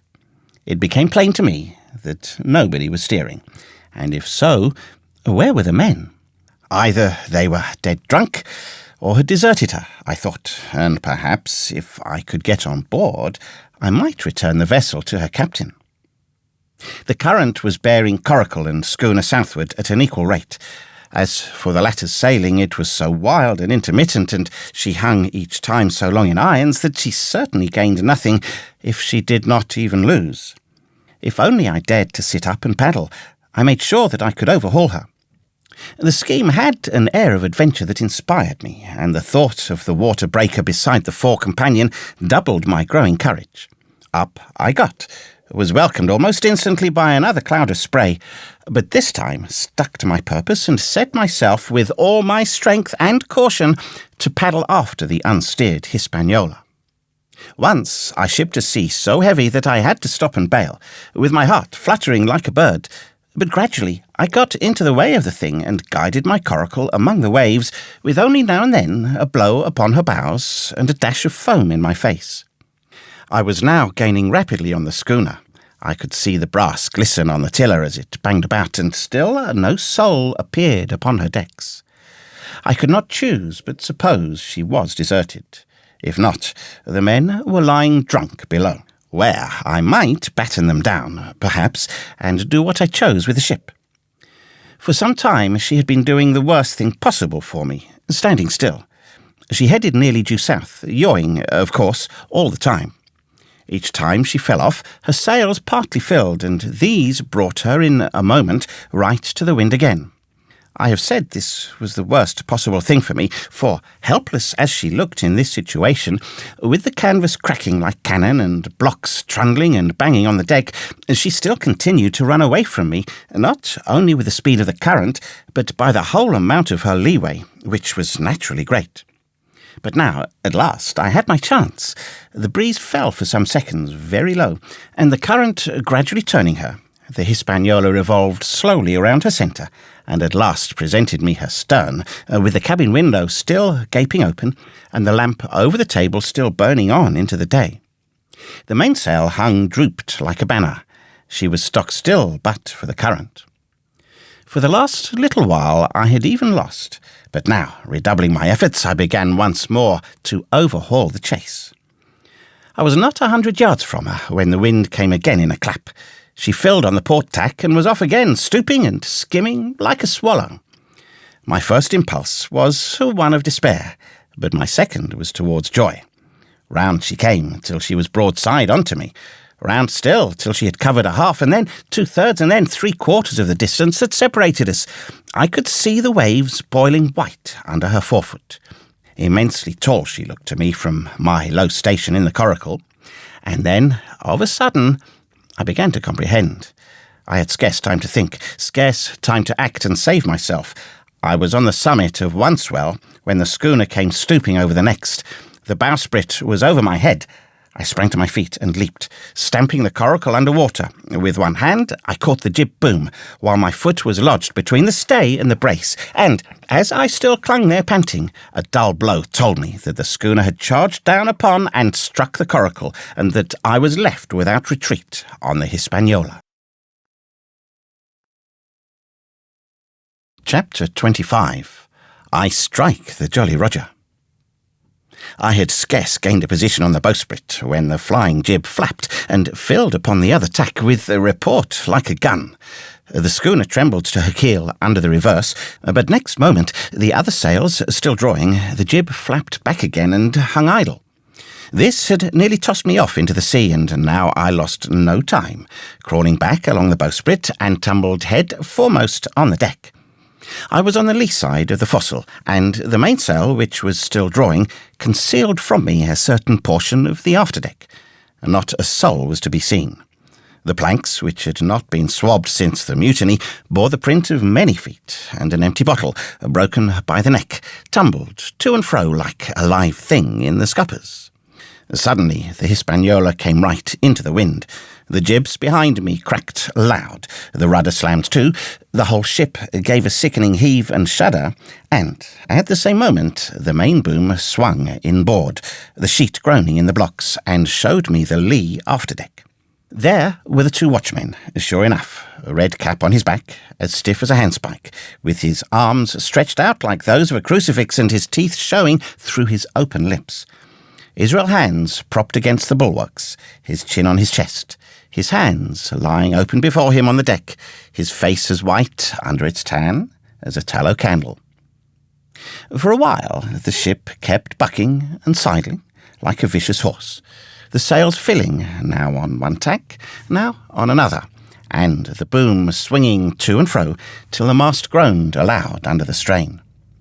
Now and again there would come a cloud of light sprays over the bulwark, and a heavy blow of the ship's bows against the swell.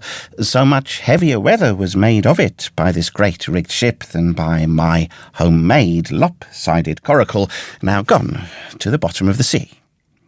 At every jump of the schooner, Red Cap slipped to and fro, but what was ghastly to behold, neither his attitude nor his fixed teeth-disclosing grin was any way disturbed by this rough usage.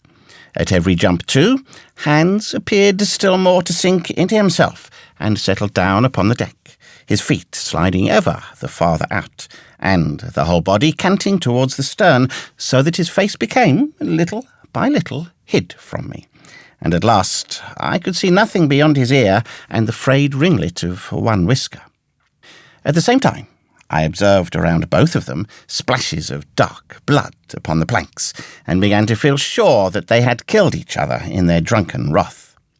While I was thus looking and wondering in a calm moment, when the ship was still, Israel Hands turned partly round, and, with a low moan, writhed himself back to the position in which I had seen him first.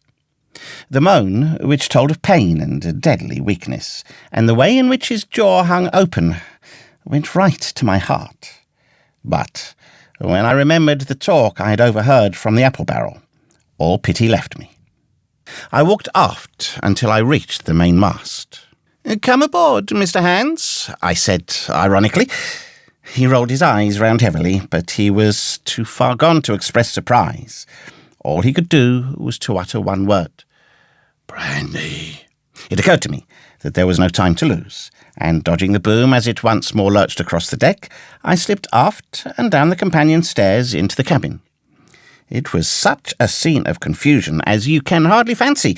All the lockfast places had been broken open in quest of the chart.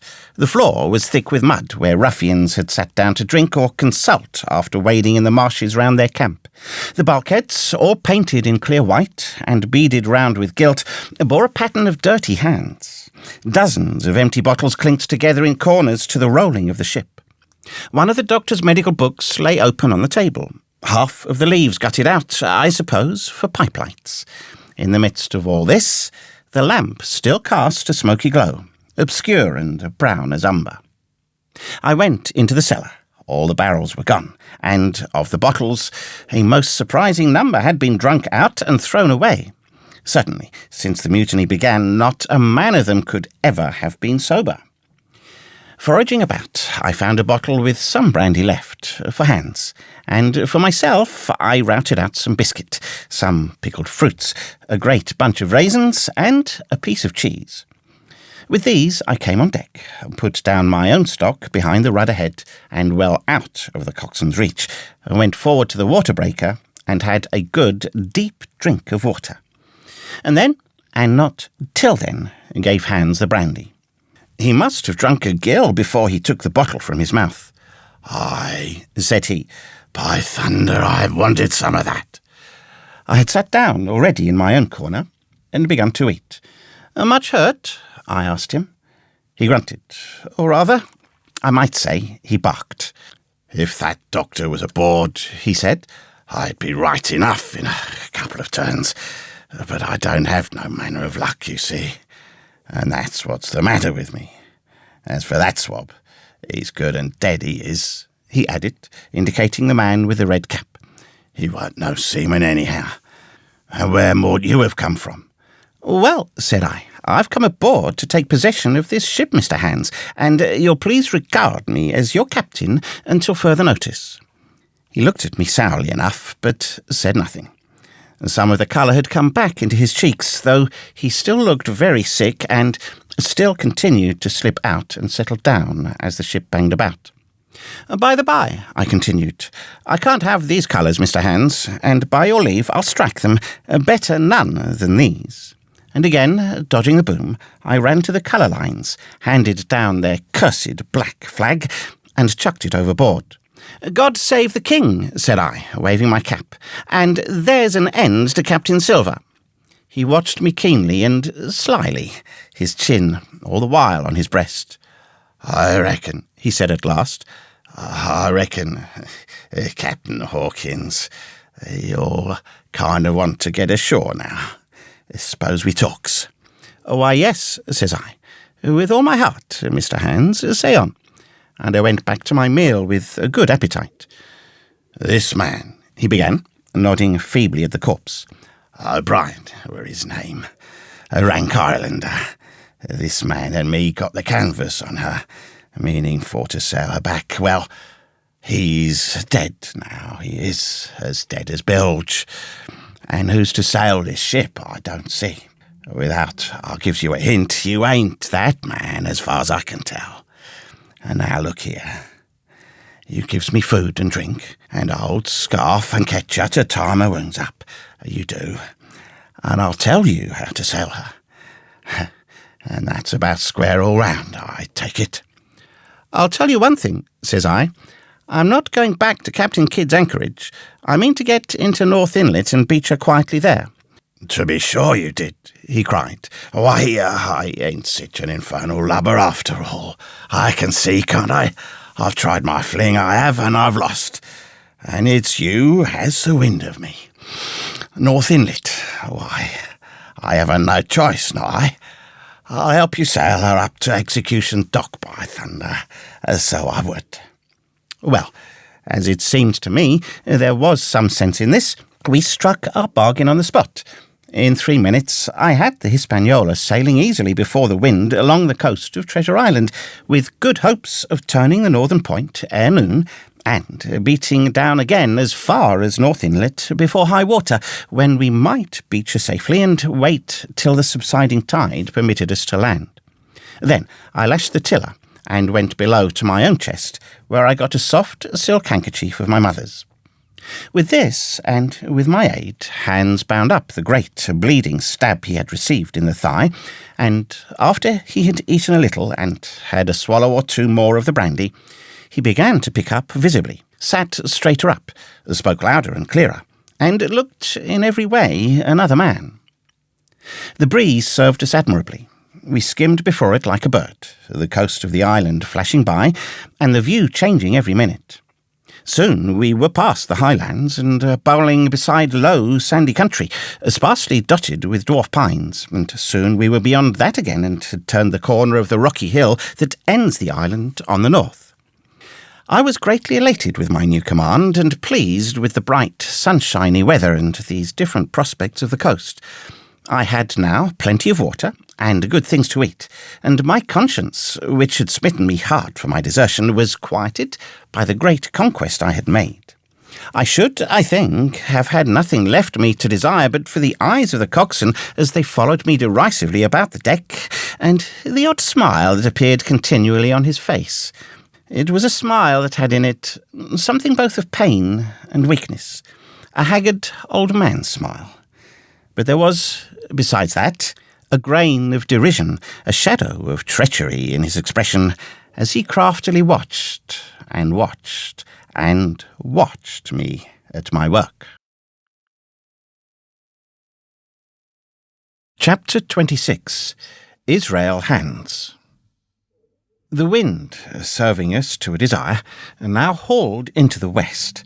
We could run so much the easier from the northeast corner of the island to the mouth of the North Inlet. Only, as we had no power to anchor and dared not beach her till the tide had flowed a good deal further, time hung on our hands. The coxswain told me how to lay the ship to. After a good many trials I succeeded, and we both sat in silence over another meal.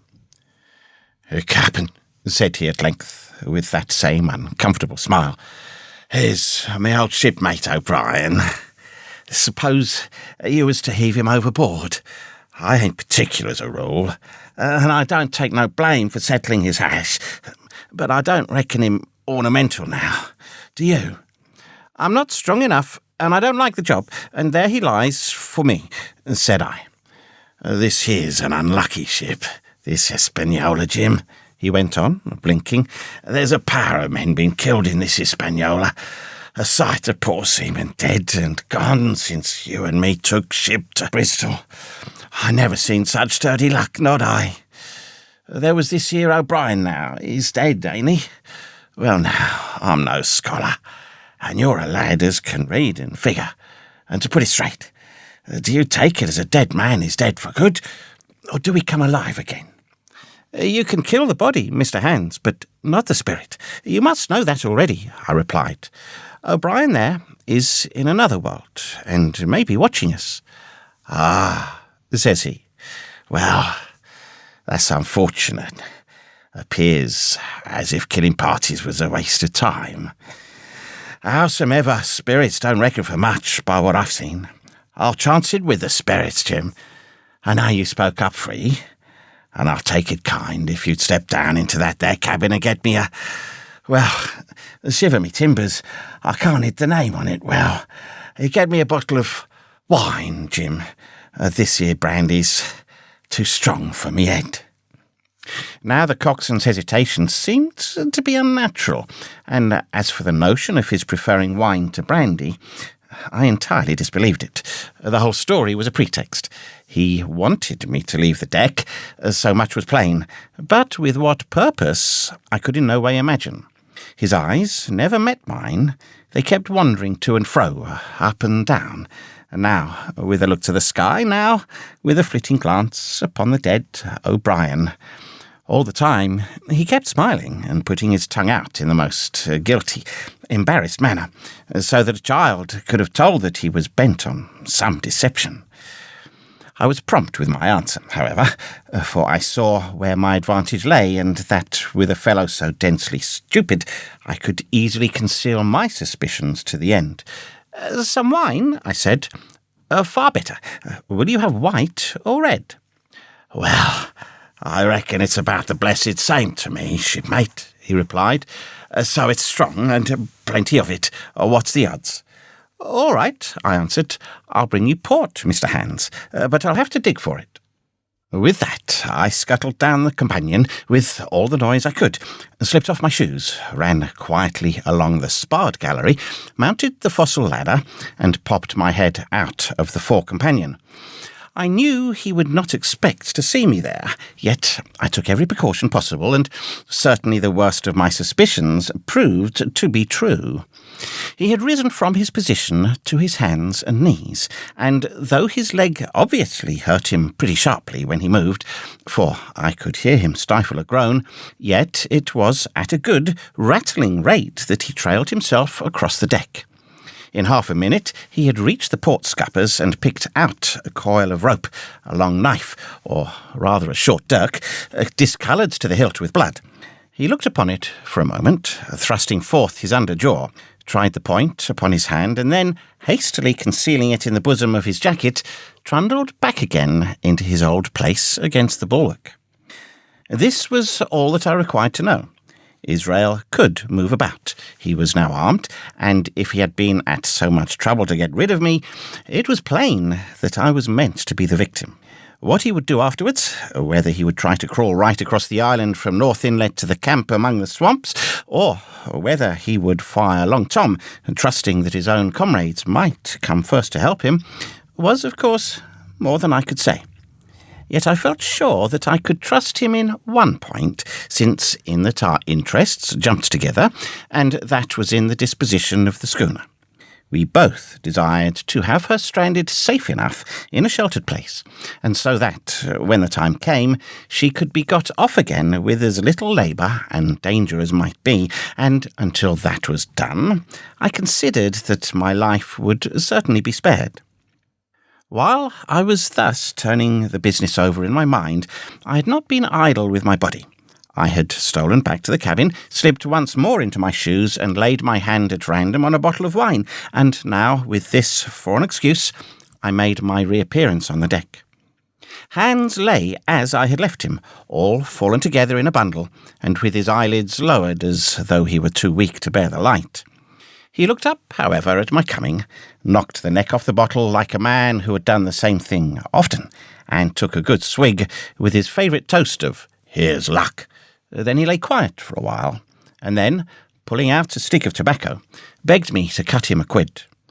"Cut me a junk of that," says he, "for I haven't no knife, and hardly strength enough, so be as I had. Jim, I reckon I've missed stays. Cut me a quid, as likely will be the last, lad, for I'm for my long home, and no mistake." "Well," said I, "I'll cut you some tobacco, but if I was you and thought myself so badly, I would go to my prayers like a Christian man." "Why?" said he. "Now you tell me why." "Why?" I cried. "You were asking me just now about the dead. You've broken your trust. You've lived in sin and lies and blood. There's a man you killed lying at your feet this moment, and you ask me why? For God's mercy, Mr. Hans, that's why." I spoke with a little heat, thinking of the bloody dirk he had hidden in his pocket and designed, in his ill thoughts, to end me with. He, for his part, took a great draught of the wine and spoke with the most unusual solemnity. "For 30 years, he said, I've sailed the seas and seen good and bad, better and worse, fair weather and foul, provisions running out, knives going and what not. Well, now, I tell you, I never seen good come of goodness yet. Him as strikes first is my fancy. Dead men don't bite. Them's my views. Amen. So be it. And now, you look here," he added, suddenly changing his tone. "We've had about enough of this foolery. The tide's made good enough by now. You just take my orders, Captain Hawkins, and we'll sail slap in and be done with it."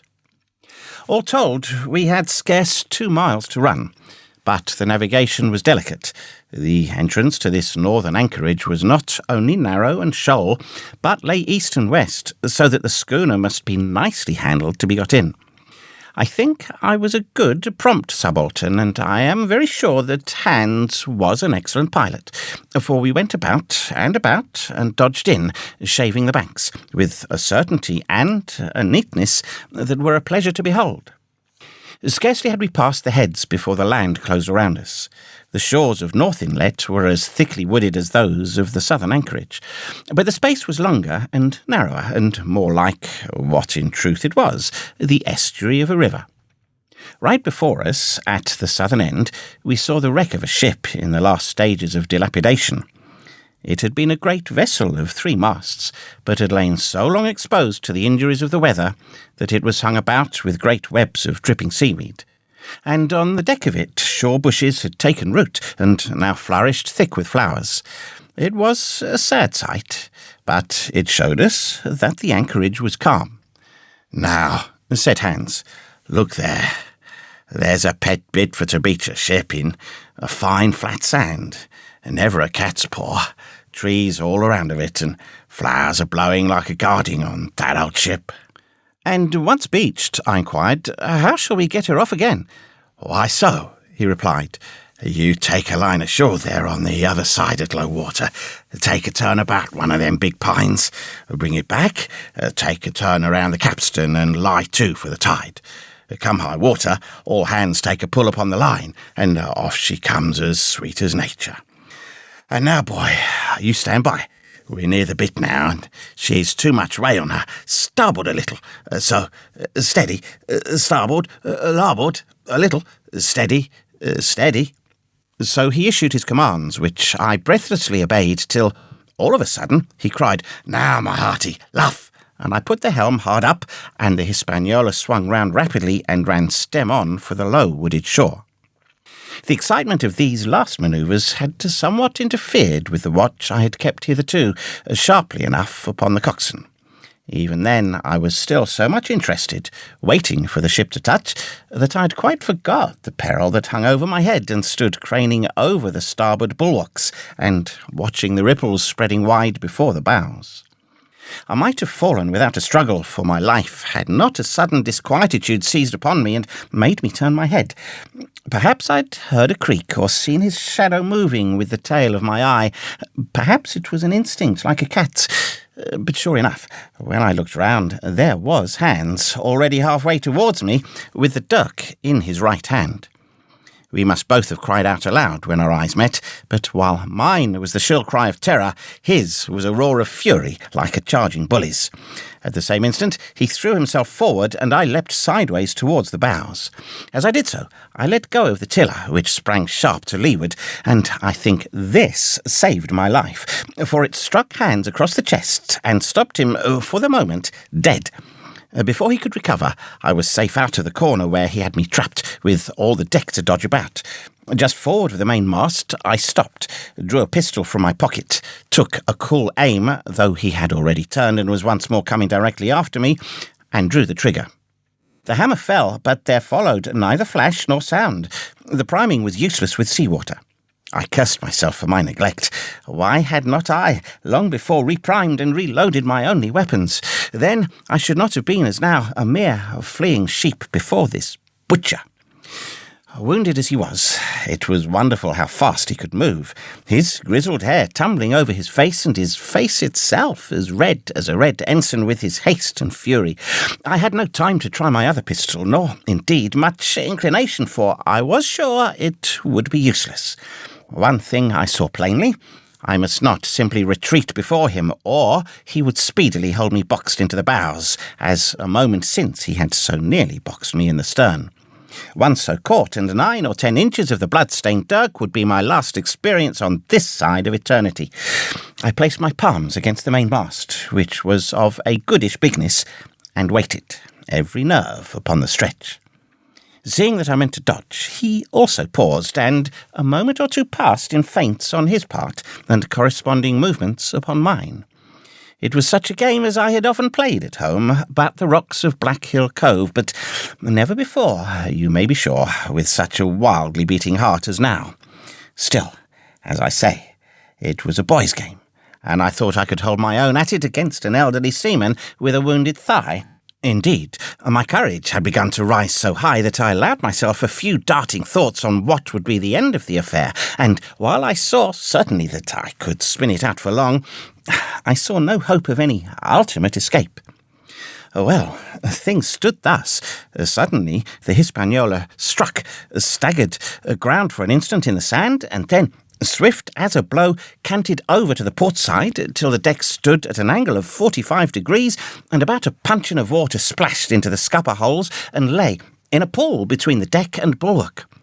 We were both of us capsized in a second, and both of us rolled almost together into the scuppers, the dead red cap with his arms still spread out, tumbling stiffly after us. So near were we, indeed, that my head came against the coxswain's foot with a crack that made my teeth rattle. Blow and all, I was the first afoot again, for Hans had got involved with the dead body. The sudden canting of the ship had made the deck no place for running on. I had to find some new way of escape, and that upon the instant, for my foe was almost touching me. Quick as thought, I sprang into the mizzen shrouds, rattled up hand over hand, and did not draw a breath till I was seated on the cross-trees. I had been saved by being prompt. The dirk had struck not half a foot below me as I pursued my upward flight, and there stood Israel Hans, with his mouth open and his face upturned to mine, a perfect statue of surprise and disappointment. Now that I had a moment to myself, I lost no time in changing the priming of my pistol, and then, having one ready for service, and to make assurance doubly sure, I proceeded to draw the load of the other and recharge it afresh from the beginning. My new employment struck Hans all of a heap. He began to see the dice going against him, and, after an obvious hesitation, he also hauled himself heavily into the shrouds, and, with the dirk in his teeth, began slowly and painfully to mount. It cost him no end of time and groans to haul his wounded leg behind him, and I had quietly finished my arrangements before he was much more than a third of the way up. Then, with a pistol in either hand, I addressed him. "One more step, Mr. Hands," said I, "and I'll blow your brains out. Dead men don't bite, you know," I added, with a chuckle. He stopped instantly. I could see, by the working of his face, that he was trying to think, and the process was so slow and laborious that, in my newfound security, I laughed aloud. At last, with a swallow or two, he spoke, his face still wearing the same expression of extreme perplexity. In order to speak, he had to take the dagger from his mouth, but in all else he remained unmoved. "Jim," says he, "I reckon we're fouled, you and me, and we'll have to sign articles. I'd have had you but for that there, Lurch, but I don't have no luck, not I, and I reckon I'll have to strike, which comes hard, you see, for a master mariner to a ship's younker like you, Jim." I was drinking in his words and smiling away, as conceited as a cock upon a wall, when, all in a breath, back went his right hand over his shoulder. Something sang like an arrow through the air. I felt a blow, and then a sharp pang, and there I was, pinned by the shoulder to the mast. In the horrid pain and surprise of the moment, I scarce can say it was by my own volition, and I am sure it was without a conscious aim. Both my pistols went off, and both escaped out of my hands. They did not fall alone. With a choked cry, the coxswain loosed his grasp upon the shrouds and plunged head first into the water.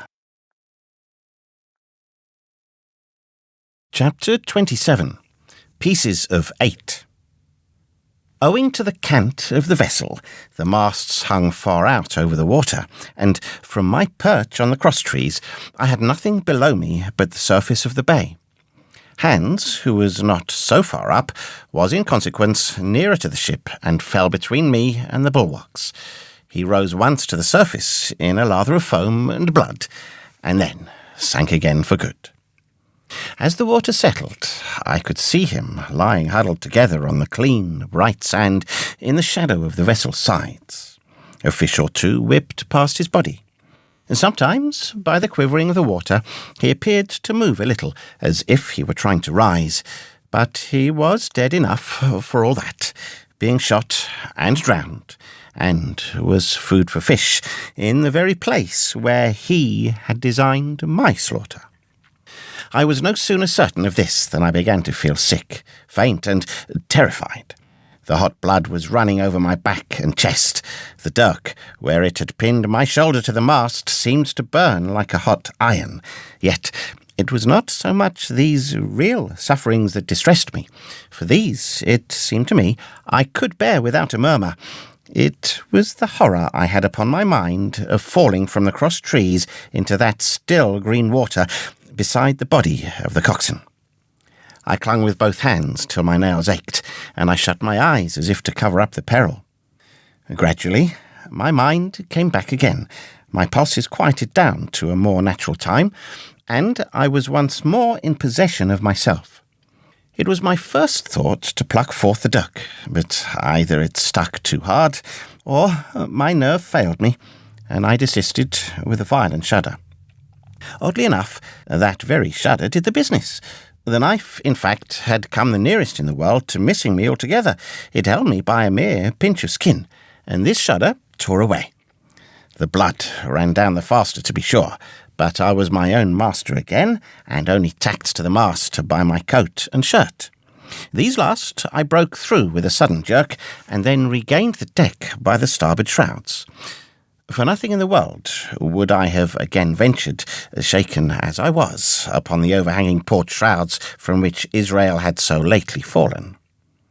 I went below and did what I could for my wound. It pained me a good deal, and still bled freely, but it was neither deep nor dangerous, nor did it greatly gall me when I used my arm. Then I looked around me, and as the ship was now, in a sense, my own, I began to think of clearing it from its last passenger, the dead man O'Brien. He had pitched, as I have said, against the bulwarks, where he lay like some horrible, ungainly sort of puppet, life-size, indeed, but how different from life's colour or life's comeliness. In that position I could easily have my way with him, and as the habit of tragical adventures had worn off almost all my terror for the dead, I took him by the waist as if he had been a sack of bran, and with one good heave tumbled him overboard. He went in with a sounding plunge. The red cap came off and remained floating on the surface, and as soon as the splash subsided, I could see him and Israel lying side by side, both wavering with the tremulous movement of the water. O'Brien, though still quite a young man, was very bald. There he lay, with that bald head across the knees of the man who had killed him, and the quick fishes steering to and fro over both. I was now alone upon the ship. The tide had just turned. The sun was within so few degrees of setting that already the shadow of the pines upon the western shore began to reach right across the anchorage and fall in patterns on the deck. The evening breeze had sprung up, and though it was well warded off by the hill with the two peaks upon the east, the cordage had begun to sing a little softly to itself, and the idle sails to rattle to and fro. I began to see a danger to the ship. The jibs I speedily doused and brought tumbling to the deck, but the mainsail was a harder matter. Of course, when the schooner canted over, the boom had swung outboard, and the cap of it and a foot or two of sail hung even under water. I thought this made it still more dangerous, yet the strain was so heavy that I half feared to meddle. At last I got my knife and cut the halyards. The peak dropped instantly. A great belly of loose canvas floated broad upon the water, and since, pull as I liked, I could not budge the downhaul, that was the extent of what I could accomplish. For the rest, the Hispaniola must trust to luck, like myself. By this time, the whole anchorage had fallen into shadow.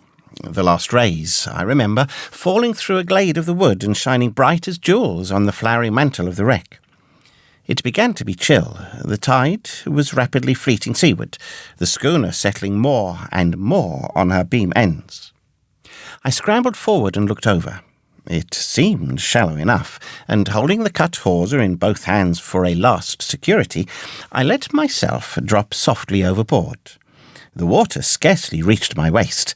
The sand was firm and covered with ripple marks, and I waded ashore in great spirits, leaving the Hispaniola on her side with her mainsail trailing wide upon the surface of the bay.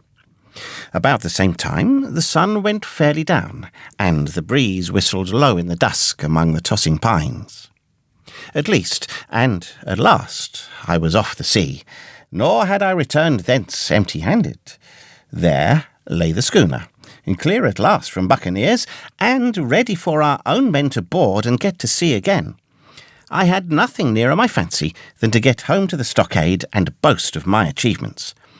Possibly I might be blamed a bit for my truantry, but the recapture of the Hispaniola was a clenching answer, and I hoped that even Captain Smollett would confess I had not lost my time.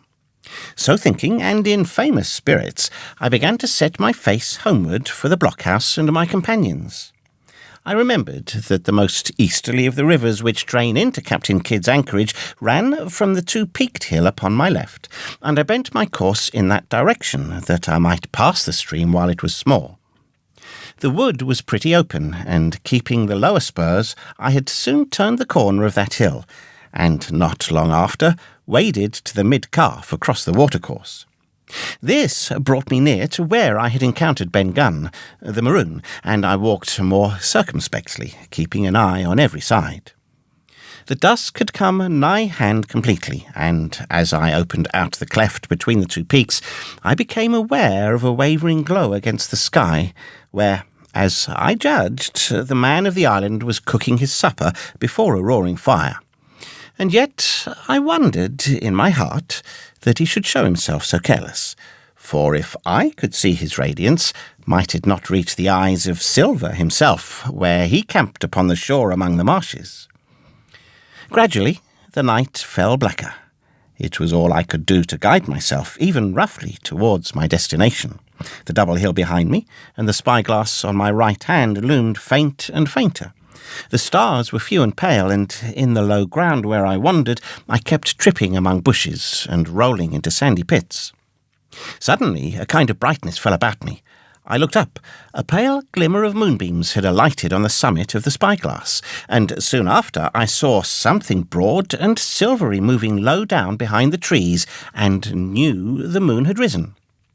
With this to help me, I passed rapidly over what remained to me of my journey, and sometimes walking, sometimes running, impatiently drew near to the stockade. Yet, as I began to thread the grove that lies before it, I was not so thoughtless but that I slacked my pace and went a trifle warily. It would have been a poor end of my adventures to get shot down by my own party in mistake. The moon was climbing higher and higher.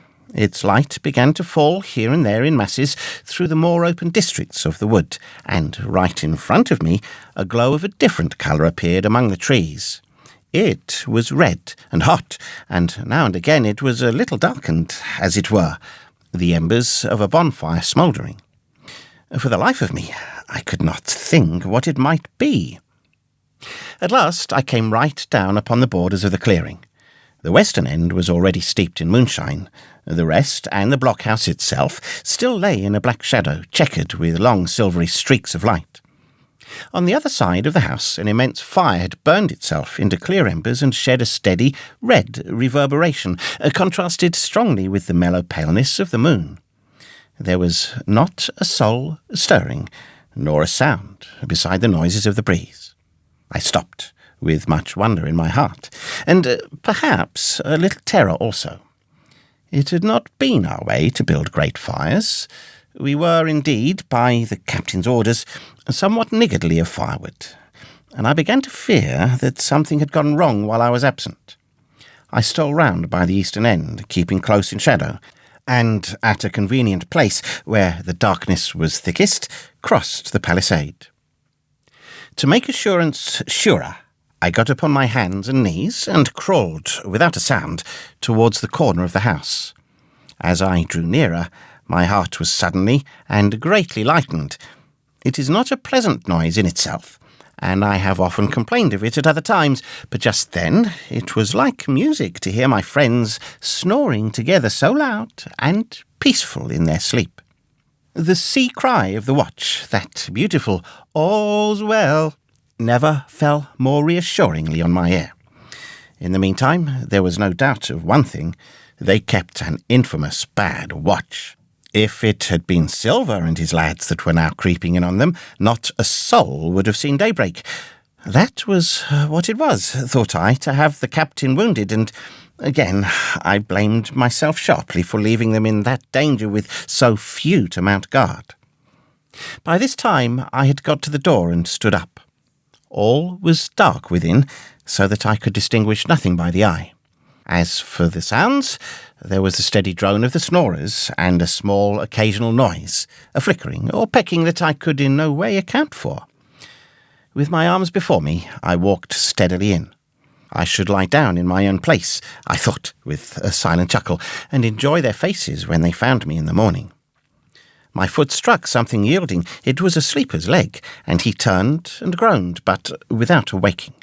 And then, all of a sudden, a shrill voice broke forth out of the darkness. "Pieces of 8, pieces of 8, pieces of 8, pieces of 8, pieces of 8, and so forth, without pause or change, like the clacking of a tiny mill. Silver's green parrot, Captain Flint, it was she whom I had heard pecking at a piece of bark. It was she keeping better watch than any human being who thus announced my arrival with her wearisome refrain. I had no time left me to recover. At the sharp, clipping tone of the parrot, the sleepers awoke and sprang up, and, with a mighty oath, the voice of Silver cried, "Who goeth?" I turned to run, struck violently against one person, recoiled, and ran full into the arms of a second, who for his part closed upon and held me tight. "Bring a torch, Dick," said Silver, when my capture was thus assured, and one of the men left the log-house, and presently returned with a lighted brand. Part 6. Captain Silver. Chapter 28. In the Enemy's Camp. The red glare of the torch, lighting up the interior of the blockhouse, showed me the worst of my apprehensions realised. The pirates were in possession of the house and stores. There was the cask of cognac. There were the pork and bread, as before. And what tenfold increased my horror, not a sign of any prisoner. I could only judge that all had perished, and my heart smote me sorely that I had not been there to perish with them. There were 6 of the buccaneers, all told. Not another man was left alive. 5 of them were on their feet, flushed and swollen, suddenly called out of the first sleep of drunkenness. The 6th had only risen upon his elbow. He was deadly pale, and the blood-stained bandage round his head told me that he had recently been wounded, and still more recently dressed. I remembered the man who had been shot and had run back among the woods in the great attack, and doubted not that this was he. The parrot sat, preening her plumage, on Long John's shoulder. He himself, I thought, looked somewhat paler and more stern than I was used to. He still wore the fine broadcloth suit in which he had fulfilled his mission, but it was bitterly the worse for wear, daubed with clay and torn with the sharp briars of the wood. "So," said he, "here's Tim Hawkins, Shiver Me Timbers, dropped in like, eh? Welcome.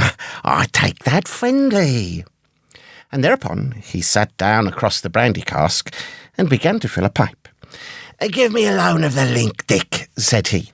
And then, when he had a good light, "That'll do, lad," he added. "Stick the glim in the wood heap, and you gentlemen bring yourselves to. You needn't stand up for Mr. Hawkins. He'll excuse you. You may lay to that. And so, Jim," stopping the tobacco, "here you were, and quite a pleasant surprise for poor old John.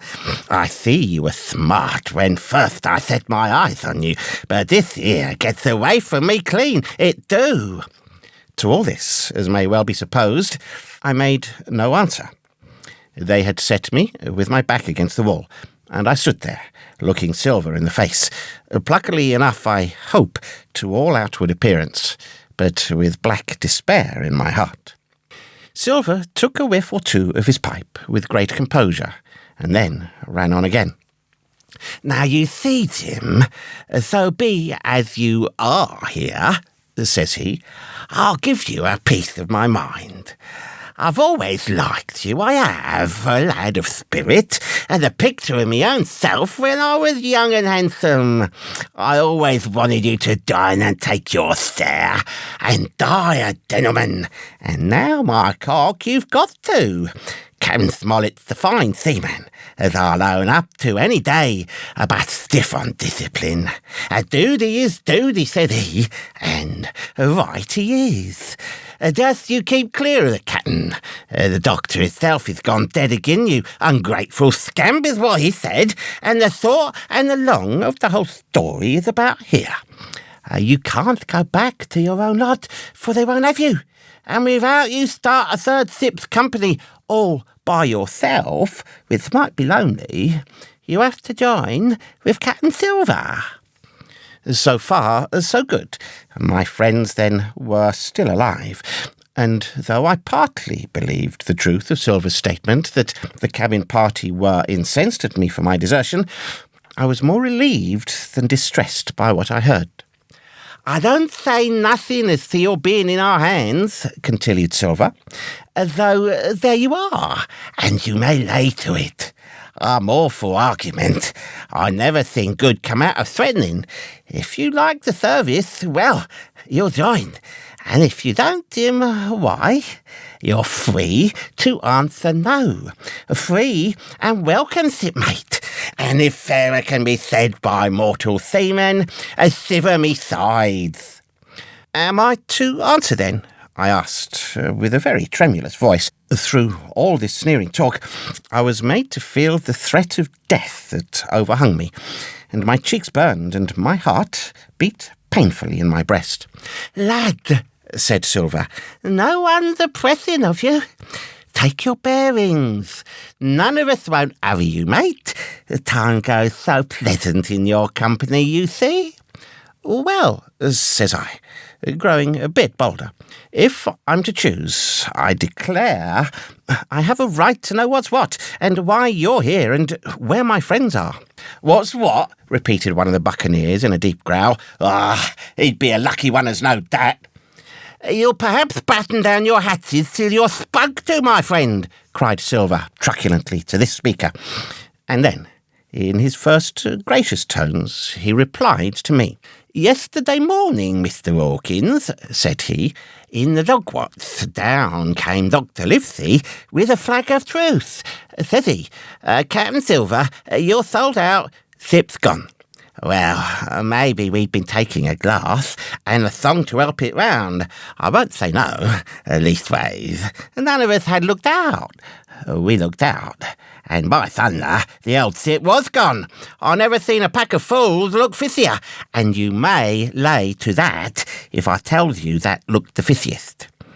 "Well," says the doctor, "let's bargain." We bargained him, and here we are. Stores, brandy, blockhouse, the firewood you were thoughtful enough to cut, and, in a manner of speaking, the whole blessed boat from Cross Trees to Kelson. As for them, they've tramped. I don't know where's they are."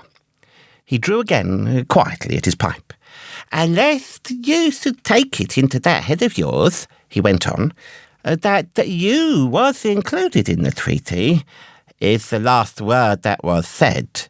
'How many are you,' says I, 'to leave?' 4, says he.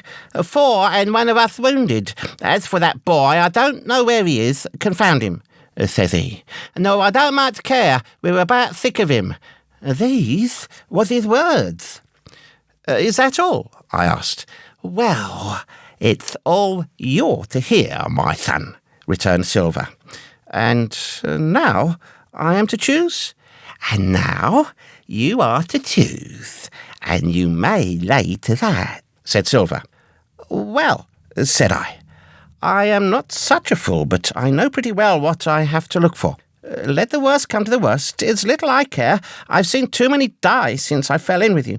But there's a thing or two I have to tell you," I said, and by this time I was quite excited. "And the first is this. Here you are, in a bad way, ship lost, treasure lost, men lost, your whole business gone to wreck, and if you want to know who did it, it was I.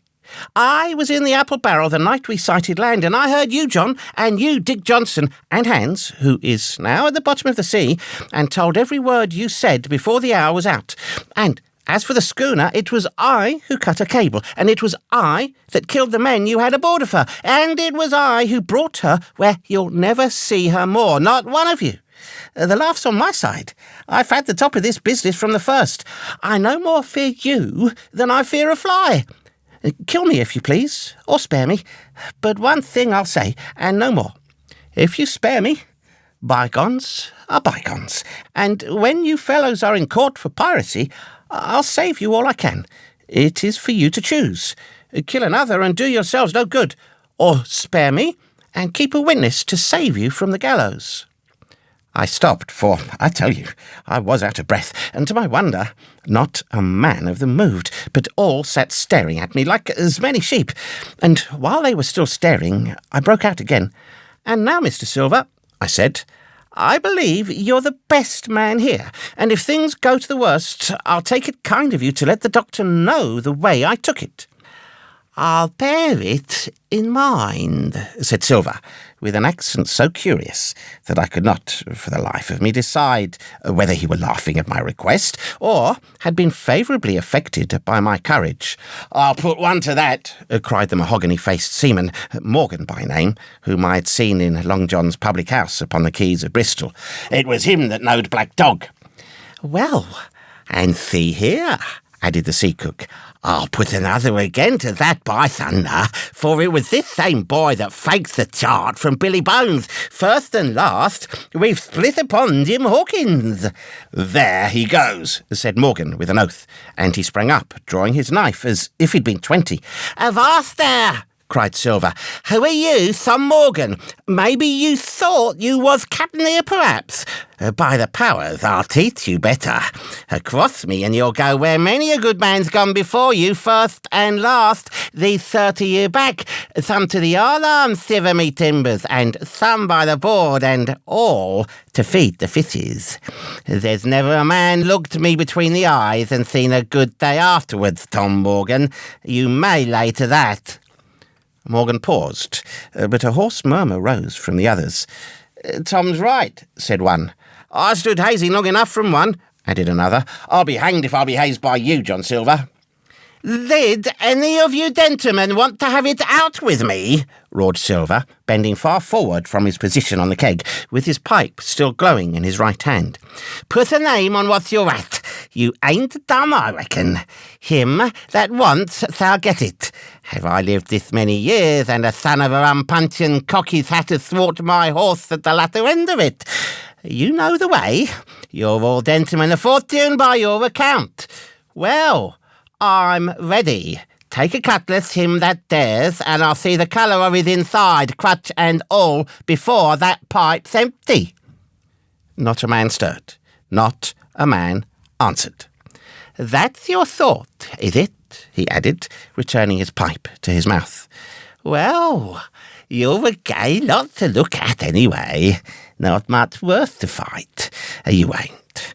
Perhaps you can understand King George's English. I'm captain here by election. I'm captain here because I'm the best man by a long 3 mile. You won't fight as gentlemen of fortune should, then. By thunder you'll obey, and you may lay to it. I like that boy now. I never seen a better boy than that. He's more a man than any pair of rats of you in this here house. And what I say is this. Let me see him that'll lay a hand on him. That's what I say, and you may lay to it." There was a long pause after this. I stood straight up against the wall, my heart still going like a sledgehammer, but with a ray of hope now shining in my bosom. Silver leant back against the wall, his arms crossed, his pipe in the corner of his mouth, as calm as though he had been in church. Yet his eye kept wandering furtively, and he kept the tail of it on his unruly followers. They, on their part, drew gradually together towards the far end of the blockhouse, and the low hiss of their whispering sounded in my ear continuously, like a stream. One after another, they would look up, and the red light of the torch would fall for a second on their nervous faces, but it was not towards me. It was towards Silver that they turned their eyes. "You seem to have a lot to say," remarked Silver, spitting far into the air. "Pipe up, and let me hear it, or lay to." "Ask your pardon, sir," returned one of the men. "You're pretty free with some of the rules. Maybe you'll kindly keep an eye upon the rest. This crew's dissatisfied. This crew don't valley bullying a marlin spike. This crew has its rights, like other crews. I'll make so free as that. And by your own rules, I take it, we can talk together. I ask your pardon, sir, acknowledging you for to be captain at the present, but I claim my right, and steps outside for a council." And with an elaborate sea salute, this fellow, a long, ill-looking, yellow-eyed man of 35, stepped coolly towards the door and disappeared out of the house.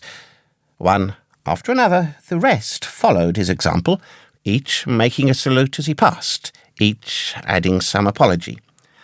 "According to rules," said one. "A fossil council," said Morgan.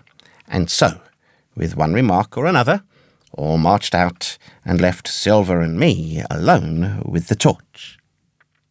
The sea cook instantly removed his pipe. "Now, look you here, Jim Hawkins," he said, in a steady whisper that was no more than audible. "You're within half a plank of death, and what's a long sight worth of torture? They're going to throw me off.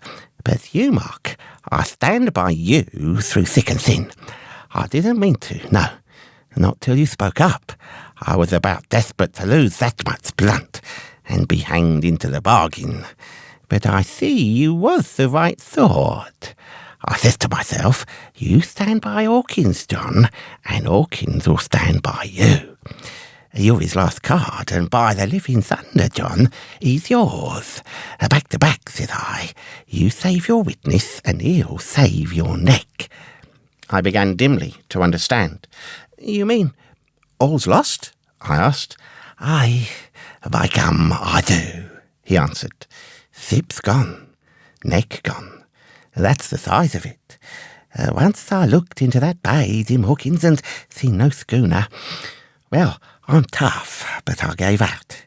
As for that lot and their counsel, mark me, they're outright fools and cowards. I'll save your life, if so be as I can, from them. But see it, Jim, tit for tat, you saved Long John from swinging. I was bewildered. It seemed a thing so hopeless he was asking. He, the old buccaneer, the ringleader throughout. What can I do that I'll do? I said. It's a bargain, cried Long John. You speak up plucky, and by thunder, I've a chance. He hobbled to the torch, where it stood propped among the firewood, and took a fresh light to his pipe. Understand me, Jim, he said, returning. I've a head on my shoulders, I have. I'm on Squire's side now. I know you've got that zip safe somewheres. How you done it, I don't know, but safe it is. I guess Hand and O'Brien turned soft. I never much believed in neither of them. And now, you mark me, I ask no questions, nor I won't let others. I know when a game's up, I do, and I know a lad that's staunch.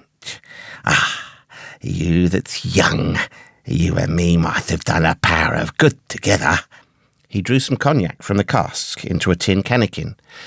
Will you taste the messmate? He asked, and when I had refused, well, I'll take a dram myself, Jim, said he. I need a corker, for there's trouble on hand. And talking of trouble, why did that doctor give me the chart, Jim?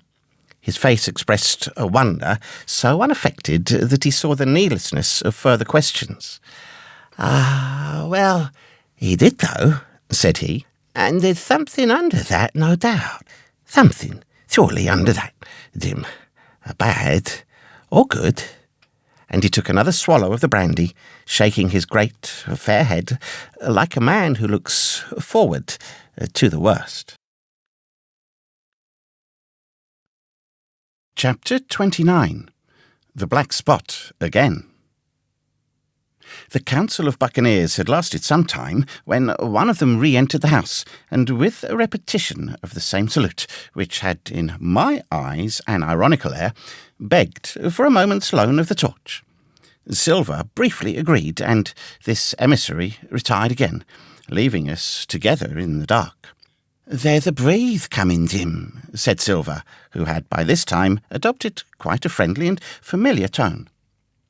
I turned to the loophole nearest me and looked out. The embers of the great fire had so far burned themselves out, and now glowed so low and duskily that I understood why these conspirators desired a torch. About halfway down the slope to the stockade, they were collected in a group. One held the light, another was on his knees in their midst, and I saw the blade of an open knife shine in his hand with varying colours in the moon and torchlight. The rest were all somewhat stooping, as though watching the manoeuvres of this last. I could just make out that he had a book as well as a knife in his hand, and was still wondering how anything so incongruous had come in their possession when the kneeling figure rose once more to his feet, and the whole party began to move together towards the house. "Here they come," said I, and I returned to my former position, for it seemed beneath my dignity that they should find me watching them. "Well, let them come, lad, let them come," said Silver cheerily. "I've still a thought in me locker." The door opened, and the 5 men, standing huddled together just inside, pushed one of their number forward. In any other circumstances it would have been comical to see his slow advance, hesitating as he set down each foot, but holding his closed right hand in front of him. "Step up, lad," cried Silver. "I won't eat you. Hand it over, lubber. I know the rules, I do. I won't hurt a deputation." Thus encouraged, the buccaneer stepped forth more briskly, and having passed something to Silver from hand to hand, slipped yet more smartly back again to his companions. The sea cook looked at what had been given him. "The black spot! I thought so," he observed. "Where might you have got the paper? Why, hello! Look here now. This ain't lucky. You've gone and cut this out of a Bible. What fools cut a Bible?" "Ah, there," said Morgan. "There, what did I say? No good'll come of that, I said." "Well, you've about fixed it now among you," continued Silver. "You'll all swing now, I reckon. What soft-headed lubber had a Bible?" "It was Dick," said one. "Dick, was it? Then Dick can get to prayers," said Silver. "He's seen his slice of luck, has Dick, and you may lay to that." But here the long man with the yellow eyes struck in. "Belay that talk, John Silver," he said. "This crew has tipped you the black spot in full council, as in duty bound. Just you turn it over, as in duty bound, and see what's wrote there. Then you can talk." "Thank you, George," replied the sea cook. "You always was brisk for business, and has the rules by heart, George, as I'm pleased to see. Well, what is it, anyway? Ah, deposed. That's it, is it? A very pretty wrote, to be sure. Like print, I swear. Your hand all right, George? Why, you was getting quite a leading man in this here crew. You'll be captain next, I shouldn't wonder. Just oblige me with that torch again, will you? This pipe don't draw." "Come now," said George. "You don't fool this crew no more. You're a funny man by your account. But you're over now, and you'll maybe step down off that barrel and help vote." "I thought you said you knowed the rules," returned Silver contemptuously. "Leastways, if you don't, I do, and I wait here, and I'm still your captain, mind, until you outs with your grievances and I reply. In the meantime, your black spot ain't worth a biscuit. After that, we'll see." "Oh," replied George, "you don't be under no kind of apprehension. We're all square, we are. First, you've made a hash of this cruise. You'll be a bold man to say no to that. Second, you let the enemy out of this here trap for nothing. Why did they want out? I don't know, but it's pretty plain they wanted it. Third, you wouldn't let us go at them upon the march. Oh, we see through you, John Silver. You want to play booty. That's what's wrong with you. And then fourth, there's this here boy." "Is that all?" asked Silver quietly. "Enough too," retorted George. "We'll all swing and sun dry for your bungling." "Well now, look here. I'll answer these 4 points, one after another. I'll answer them. I made a hash of this cruise, did I? Well now, you all know what I wanted, and you all know if that had been done that we'd have been aboard the Hispaniola this night as ever was, every man of us alive and fit and full of good plum duff, and the treasure in the hold of her, by thunder.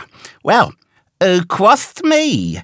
Who forced my hand, as was the lawful captain? Who tipped me the black spot the day we landed and began this dance? Ah, it's the fine dance. I'm with you there. And looks mighty like a hornpipe in a rope's end at execution dock by London town. It does. But who done it? Why, it was Anderson and Hans and you, George Merry. And you're the last above board of that some-meddling crew. And you have the Davy Jones insolence to up and stand for captain over me. You that sank the lot of us. By the powers, but this tops the stiffest yarn to nothing." Silver paused, and I could see by the faces of George and his late comrades that these words had not been said in vain. "That's for number one," cried the accused, wiping the sweat from his brow, for he had been talking with a vehemence that shook the house. "Why, I give you my word, I'm sick to speak to you. You've neither sense nor memory, and I leave it to fancy where your mother's was that let you come to sea. Sea, gentlemen of fortune, I reckon tailors is your trade." "Go on, John," said Morgan. "Speak up to the others." "Ah, "The others," returned John. "They're a nice lot, ain't they? You say this cruise is bungled. By gum, if you could understand how bad it's bungled, you would see, with that near the gibbet, that my neck's stiff with thinking on it. You've seen 'em, maybe, hanged in chains, birds about 'em, seamen painting 'em out as they go down with the tide." "Who's that?" says one. "That? Why, that's John Silver. I knowed him well," says another. "And you can hear the chains a-jangle as you go about and reach for the other boy. And now, that's about where we are, every mother's son of us, thanks to him, and Hans, and Anderson, and other ruination fools of you. And if you want to know about number 4 and that boy, why, shiver me timbers, isn't he a hostage? Are we going to waste the hostage? No, not us. He might be our last chance, and I shouldn't wonder. Kill that boy, not me, mates. And number 3, well, there's a deal to say to number 3. Maybe you don't count it nothing to have a real college doctor to see you every day. You, John, with your head broke, or you, George Merry, that had the ague shakes upon you not 6 hours gone. And as your eyes the colour of lemon peel to this moment on the clock, and maybe, perhaps, you didn't know there was a consort coming either. But there is, and not so long till then, and we'll see who'll be glad to have a hostage when it comes to that. And as for number 2, and why I made a bargain, well, you came crawling on your knees to me to make it. On your knees you came. You was that downhearted, and you'd have starved too if I hadn't. But that's a trifle. You look there. That's why." And he cast down upon the floor a paper that I instantly recognised, none other than the chart on yellow paper with the 3 red crosses that I had found in the oilcloth at the bottom of the captain's chest. Why the doctor had given it to him was more than I could fancy. But if it were inexplicable to me, the appearance of the chart was incredible to the surviving mutineers. They leapt upon it like cats upon a mouse. It went from hand to hand, one tearing it from another, and by the oaths and the cries and the childish laughter with which they accompanied their examination, you would have thought not only that they were fingering the very gold, but were at sea with it, besides, in safety. "Yes," said one, "that's Flint, sure enough. J.F. and a score below, with a clovitch to it. So he done ever." "Mighty pretty," said George. "But how are we to get away with it, and us no ship?" Silver suddenly sprang up, and, supporting himself with a hand against the wall, "Now I give you warning, George," he cried. "One more word of your thoughts, and I'll call you down and fight you. How? Why, how do I know? You ought to tell me that. You and the rest that lost me my schooner with your interference. Burn you, but not you. You can't. You ain't got the invention of a cockroach. But civil you can speak, and Sal, George Merry, you may lay to that." "That's fair enough," said the old man Morgan. "Fair? I reckon so," said the cook. "You lost the ship. I found the treasure. What's a better man at that? And now, I resign, by thunder. Elect whom you please to be your captain now. I'm done with it." "Silver," they cried, "barbecue forever! Barbecue for captain!" "So that's the tune, is it?" cried the cook. "George, I reckon you'll have to wait another turn, friend. And lucky for you, as I'm not a revengeful man. But that was never my way. And that's it, mates. This black spot. Tain't much good now, is it? Dick's crossed his luck and spoiled his Bible. And that's about all." "It'll do to kiss the book on still, won't it?" growled Dick, who was evidently uneasy at the curse he had brought upon himself. "A Bible with a bit cut out," returned Silver derisively. "Not it. It don't bind no more than a ballad book." "Don't it, though?" cried Dick with a sort of joy.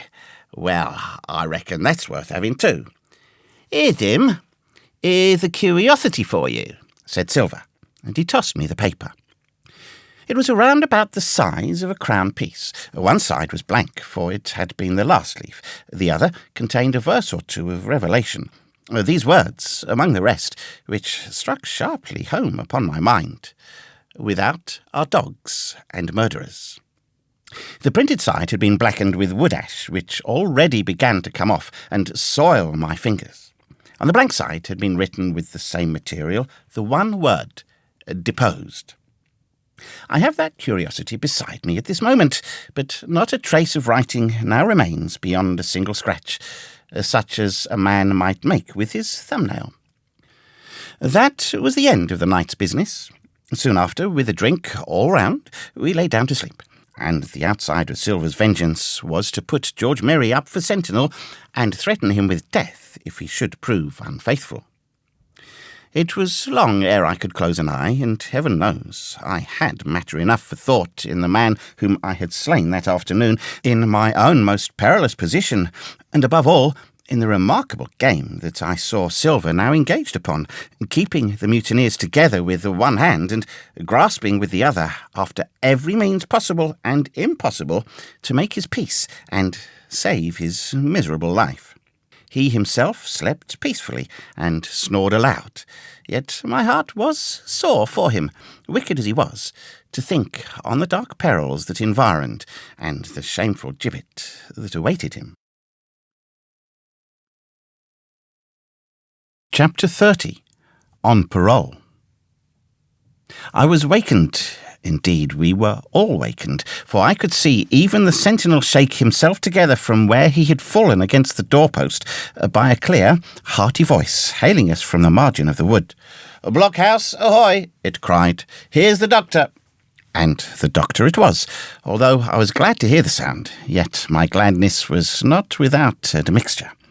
I remembered with confusion my insubordinate and stealthy conduct, and when I saw where it had brought me, among what companions and surrounded by what dangers, I felt ashamed to look him in the face. He must have risen in the dark, for the day had hardly come, and when I ran to a loophole and looked out, I saw him standing, like Silver once before, up to the mid-leg in creeping vapour. "You, Doctor! Top of the morning to you, sir!" cried Silver, broad awake and beaming with good nature in a moment. "Bright and early to be sure, and it's the early bird, as the saying goes, that gets the rations. George, take up your timbers, son, and help Dr. Livesey over the ship's side. All are doing well, your patience was, all well and merry." So he pattered on, standing on the hilltop with his crutch under his elbow, and one hand upon the side of the lockhouse, quite the old John in voice, manner, and expression. "We've quite a surprise for you too, sir," he continued. "We've a little stranger here. A new boarder and lodger, sir, and looking fit and taut as a fiddle. Slept like a supercargo, he did, right alongside of John. Stem to stem he was, all night." Dr. Livesey was by this time across the stockade and pretty near the cook, and I could hear the alteration in his voice as he said, "Not Jim?" "The very same Jim as ever was," says Silver. The doctor stopped outright, although he did not speak, and it was some seconds before he seemed able to move on. Well, he said at last, "duty first and pleasure afterwards, as you might have said yourself, Silver. Let us overhaul these patients of yours." A moment afterwards he had entered the blockhouse, and with one grim nod to me, proceeded with his work among the sick.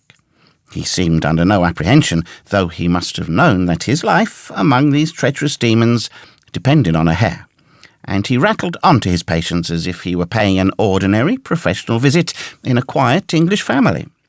His manner, I suppose, reacted on the men, for they behaved to him as if nothing had occurred, as if he were still ship's doctor, and they still faithful hands before the mast.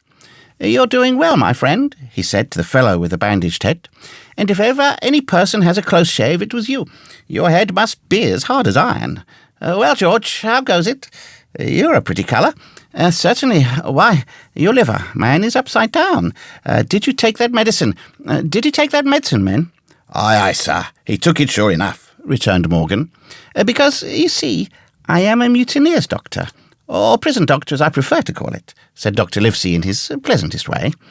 "I make it a point of honour not to lose a man for King George, God bless him, and the gallows." The rogues looked at each other, but swallowed the home thrust in silence. "Dick don't feel well, sir," said one. don't he?" replied the doctor. "Well, step up here, Dick, and let me see your tongue. No, I should be surprised if he did. The man's tongue is fit to frighten the French. Another fever." "Ah, there," said Morgan.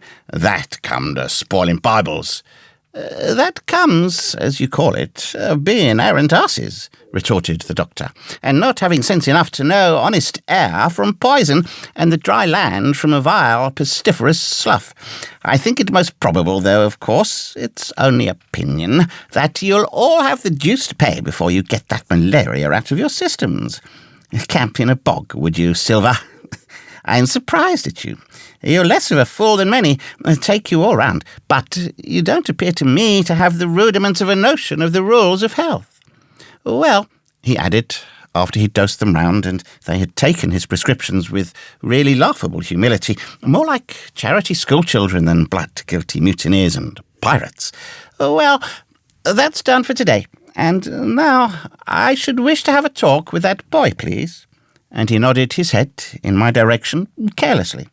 George Merry was at the door, spitting and spluttering over some bad-tasted medicine, but at the first word of the doctor's proposal, he swung round with a deep flush and cried, "No!" and swore. Silver struck the barrel with his open hand. "Silence!" he roared, and looked about him, positively like a lion. "Doctor," he went on in his usual tones, "I was thinking of that, knowing as how you had a fancy for the boy. We're all humbly grateful for your kindness, and as you see, puts faith in you, and takes the drugs down like that much grog. And I take it, I found a way as'll suit all. Orchids, will you give me your word of honour as a young gentleman, for a young gentleman you are, although poor-born, your word of honour not to slip your cable?" I readily gave the pledge required. "Then, Doctor," said Silver, "you just step outside of that stockade, and once you're there, I'll bring the boy down on the inside, and I reckon you can yarn through the spars. A good day to you, sir, and all our duties to the Squire and Captain Smollett." The explosion of disapproval, which nothing but Silver's black looks had restrained, broke out immediately the doctor had left the house.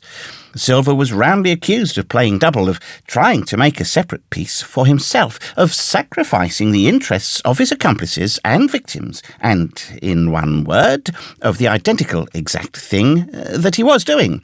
It seemed to me so obvious in this case that I could not imagine how he was to turn their anger. But he was twice the man the rest were, and his last night's victory had given him a huge preponderance on their minds. He called them all the fools and dolts you can imagine, said it was necessary I should talk to the doctor, fluttered the chart in their faces, asked them if they could afford to break the treaty the very day they were bound at treasure hunting. "No, by thunder," he cried, "it's us must break the treaty when the time comes. Until then, I'll gammon that doctor if I have to oil his boots with brandy." And then he bade them get the fire lit, and stalked out upon his crutch with his hand on my shoulder, leaving them in a disarray and silenced by his volubility rather than convinced. "Slow, lad, slow," he said. "They might round upon us in a twinkle of an eye if we were seen to hurry." Very deliberately, then, did we advance across the sand to where the doctor awaited us on the other side of the stockade, and as soon as we were within easy-speaking distance, Silver stopped. "You'll make a note of this here also, Doctor," says he, "and the boy'll tell you how I saved his life, and were deposed for it too, and you may lay to that. Doctor, when a man's steering as near the wind as me, playing tuck farthing with the last breath in his body, like you wouldn't think it too much, mayhap, to give him one good word? You'll please bear in mind it's not my life only now, it's that boy's into the bargain, and you'll speak me fair, Doctor, and give me a bit of hope to go on for the sake of mercy." Silver was a changed man once he was out there and had his back to his friends in the blockhouse. His cheeks seemed to have fallen in, his voice trembled, never was a soul more dead in earnest. "Why, John, you're not afraid?" asked Dr. Livesey.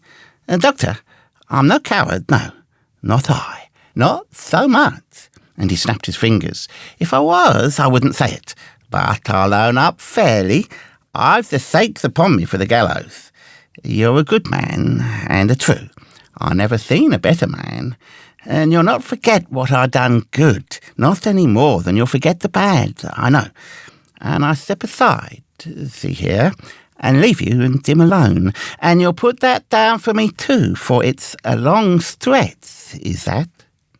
So saying, he stepped back a little way until he was out of earshot, and there sat down upon a tree stump and began to whistle, spinning around now and again upon his seat, so as to command a sight, sometimes of me and the doctor, sometimes of his unruly ruffians as they went to and fro in the sand between the fire, which they were busy rekindling, and the house, from which they brought forth pork and bread to make the breakfast. "So, Jim," said the doctor sadly, "here you are. As you have brewed, so shall you drink, my boy. Heaven knows I cannot find it in my heart to blame you, but this much I will say, be it kind or unkind. When Captain Smollett was well, you dared not have gone off, and when he was ill, and couldn't help it, by George, it was downright cowardly." I will own that here I began to weep. "Doctor," I said, "you might spare me. I have blamed myself enough. My life's forfeit anyway. And I should have been dead by now if Silver hadn't stood for me, and, doctor, believe this, I can die, and dare say I deserve it. But what I fear is torture, if they come to torture me." "Jim," the doctor interrupted, and his voice was quite changed. "Jim, I can't have this. Whip over and we'll run for it." "Doctor," said I pass my word." I know, he cried. "We can't help that, Jim, now. I'll take it on my shoulders, holus bolus, blame and shame, my boy, but stay here. I cannot let you. Jump, one jump and you're out, and we'll run for it like antelopes." "No," I replied. "You know right well you wouldn't do the thing yourself, and neither you, nor the squire, nor captain, and no more will I. Silver trusted me. I passed my word, and back I go. But, doctor, you did not let me finish. If they come to torture me, I might let slip a word of where the ship is, for I got the ship, part by luck and part by risking, and she lies in North Inlet, on the southern beach, and just below high water. At half tide, she must be high and dry." "The ship!" exclaimed the doctor. Rapidly, I described to him my adventures, and he heard me out in silence. "There is a kind of fate in this," he observed when I had done. "Every step, it's you that saved our lives, and you suppose by any chance that we are going to let you lose yours? That would be a poor return, my boy. You found out the plot, you found Ben Gunn, the best deed that ever you did or will do, though you live to 90. Oh, by Jupiter! And talking of Ben Gunn, why, this is the mischief in person. Silver!" he cried. "Silver, I'll give you a piece of advice," he continued, as the cook drew near again. "Don't you be in any great hurry after that treasure." "Why, sir, I do my possible, which that ain't," said Silver. "I can only, asking your pardon, save my life and the boy's by seeking for that treasure, and you may lay to that." "Well, Silver," replied the doctor, "if that is so, I'll go one step further. Look out for squalls when you find it." "Sir," said Silver, "as between man and man, that's too much and too little. What you after? Why you left the blockhouse, why you given me that there tart, I don't know now, do I? And yet, I done your bidding with my eyes shut, and never a word of hope. But no, this is too much.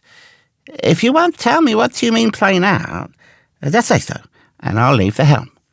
"No," said the doctor musingly. "I've no right to say more. It's not my secret, you see, Silver. Or I give you my word I'd tell it to you. But I'll go as far with you as I dare go, and a step beyond, for I'll have my wig sorted by the captain, or I'm mistaken. And first, I'll give you a bit of hope, Silver. If we both get alive out of this wolf trap, I'll do my best to save you, short of perjury." Silver's face was radiant. "You couldn't say more, I'm sure, sir, not if you was my mother," he cried. "Well, that's my first concession," added the doctor. "My second is a piece of advice.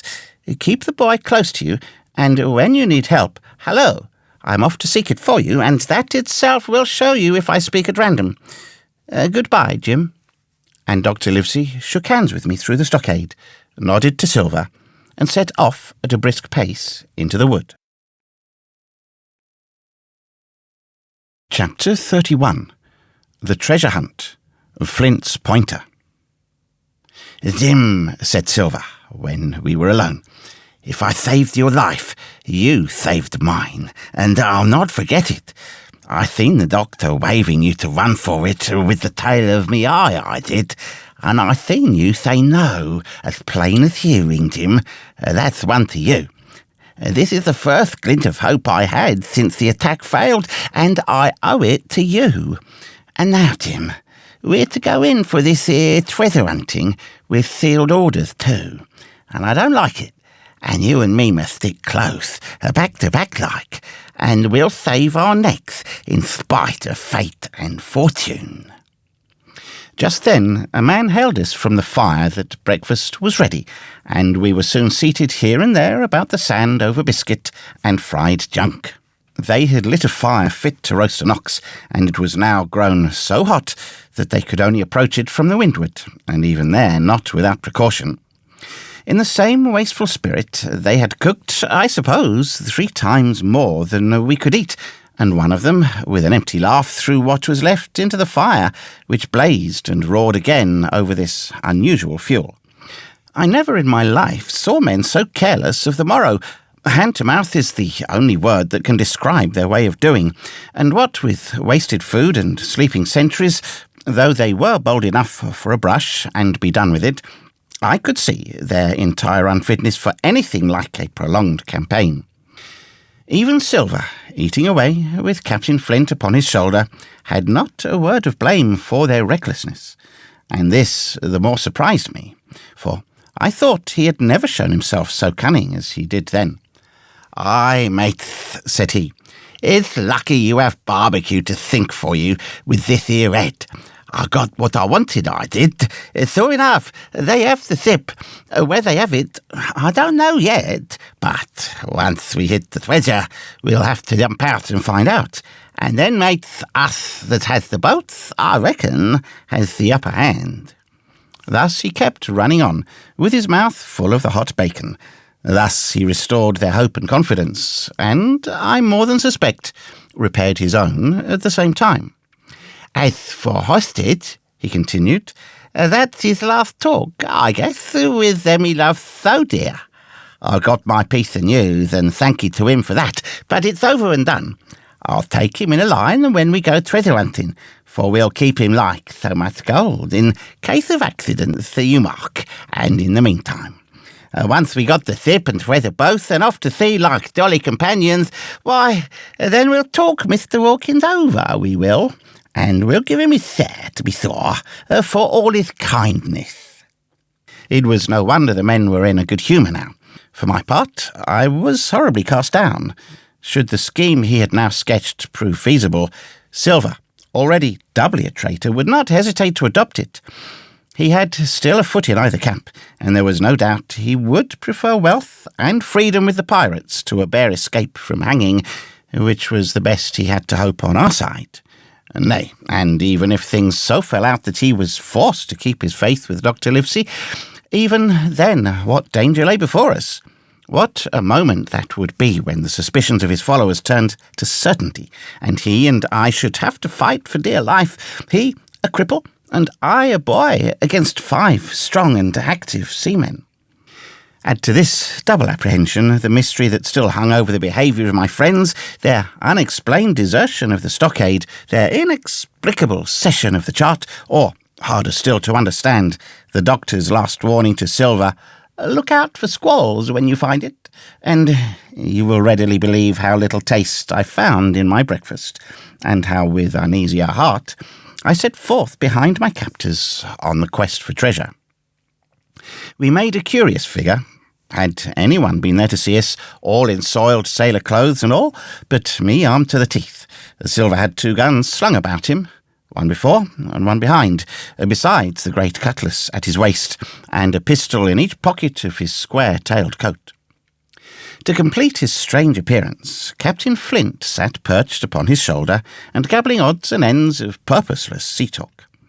I had a line about my waist and followed obediently after the sea cook, who held the loose end of the rope now in his free hand, now between his powerful teeth. For all the world, I was led like a dancing bear. The other men were variously burthened, with some carrying picks and shovels, for that had been the very first necessary they brought ashore from the Hispaniola, others laden with pork, bread, and brandy for the midday meal. All the stores, I observed, came from our stock, and I could see the truth of Silver's words the night before. Had he not struck a bargain with the doctor, he and his mutineers, deserted by the ship, must have been driven to subsist on clear water and the proceeds of their hunting. Water would have been little to their taste. A sailor is not usually a good shot. And besides all that, when they were so short of eatables, it was not very likely they would be very flush of powder. Well, thus equipped, we all set out, even the fellow with the broken head, who should certainly have kept in shadow, and straggled, one after another, to the beach, where the 2 gigs awaited us. Even these bore trace of the drunken folly of the pirates, one in a broken thwart, and both in their muddy and unbailed condition. Both were to be carried along with us for the sake of safety, and so, with our numbers divided between them, we set forth upon the bosom of the anchorage. As we pulled over, there was some discussion on the chart. The Red Cross was, of course, far too large to be a guide, and the terms of the note on the back, as you will hear, admitted of some ambiguity. They ran, the reader may remember, thus: Tall tree, spyglass shoulder, bearing a point to the north of north-northeast. Skeleton Island, east-southeast and by east, 10 feet. A tall tree was thus the principal mark. Now, right before us, the anchorage was bounded by a plateau from 200 to 300 feet high, adjoining on the north the sloping southern shoulder of the spyglass, and rising again towards the south into the rough, cliffy eminence called the Mizzenmast Hill. The top of the plateau was dotted thickly with pine trees of varying height. Every here and there, one of a different species rose 40 or 50 feet clear above its neighbours, and which of these was the particular tall tree of Captain Flint could only be decided on the spot, and by the readings of the compass.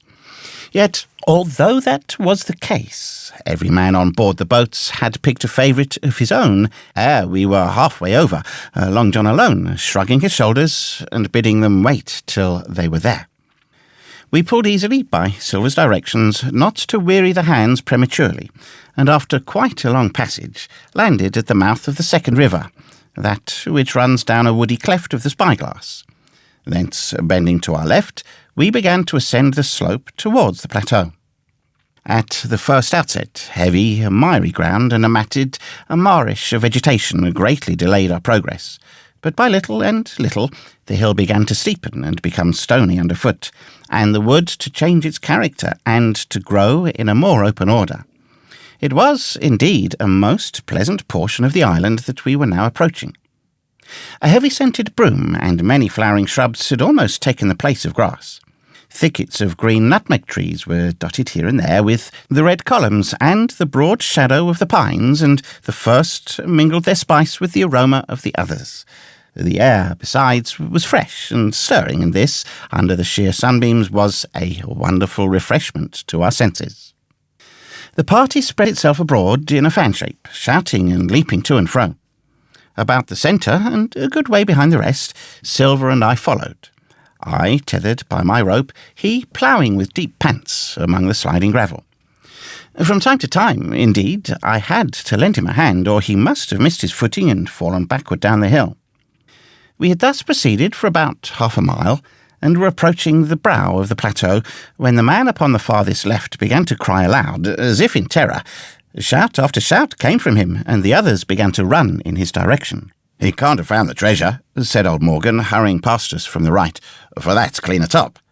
Indeed, as we found, when we also reached the spot, it was something very different. At the foot of a pretty big pine and involved in a green creeper, which had even partly lifted some of the smaller bones, a human skeleton lay, with a few shreds of clothing, on the ground. I believe a chill struck for a moment to every heart.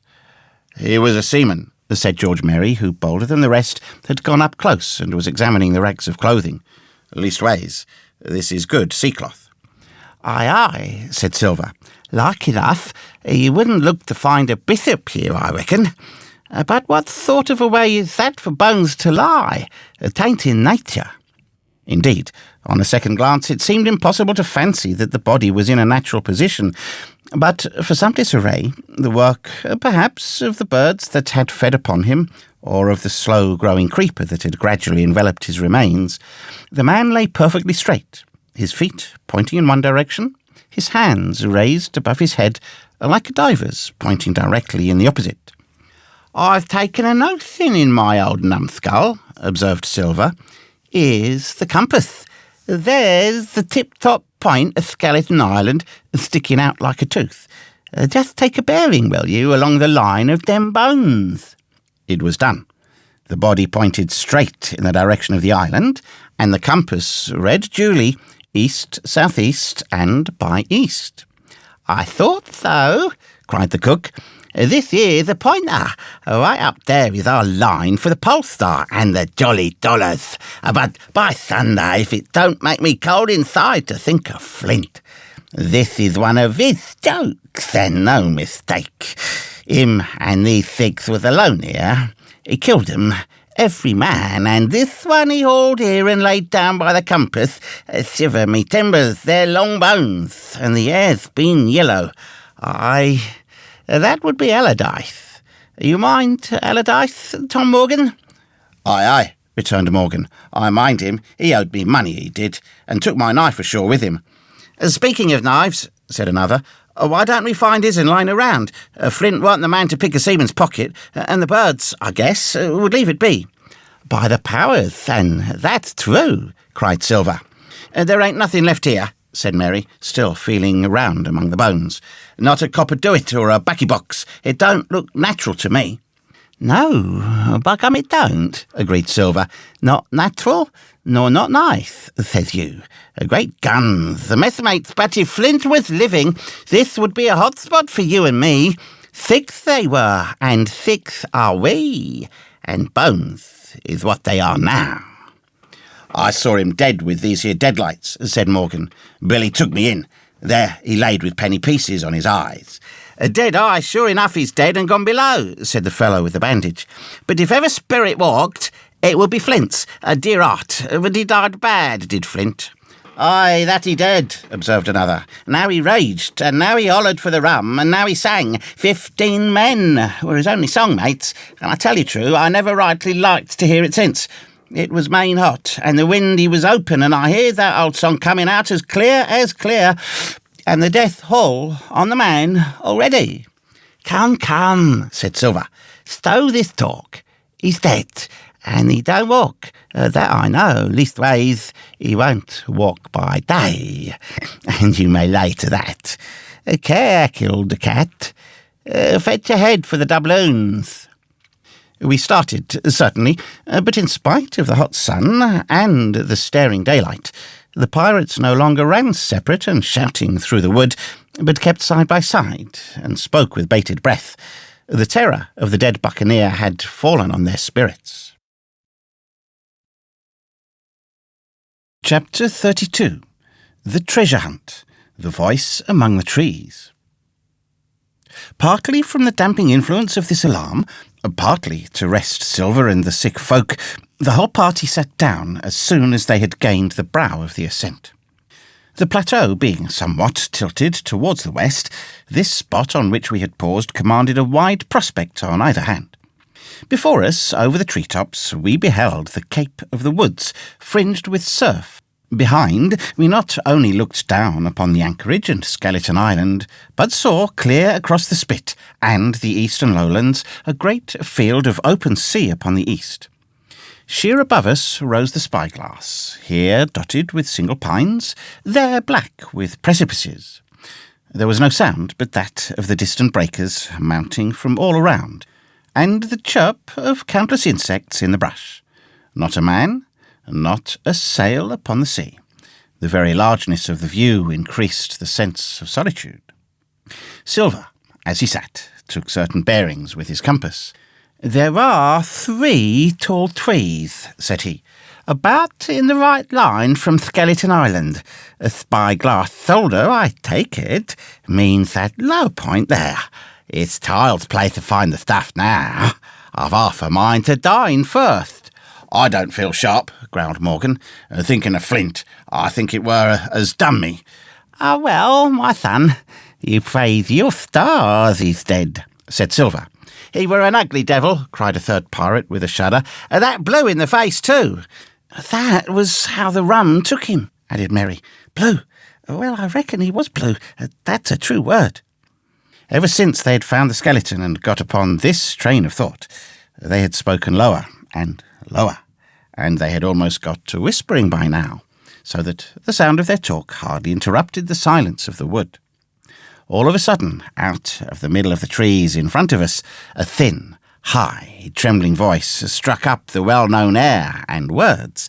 "15 men on the dead man's chest, yo-ho-ho and a bottle of rum."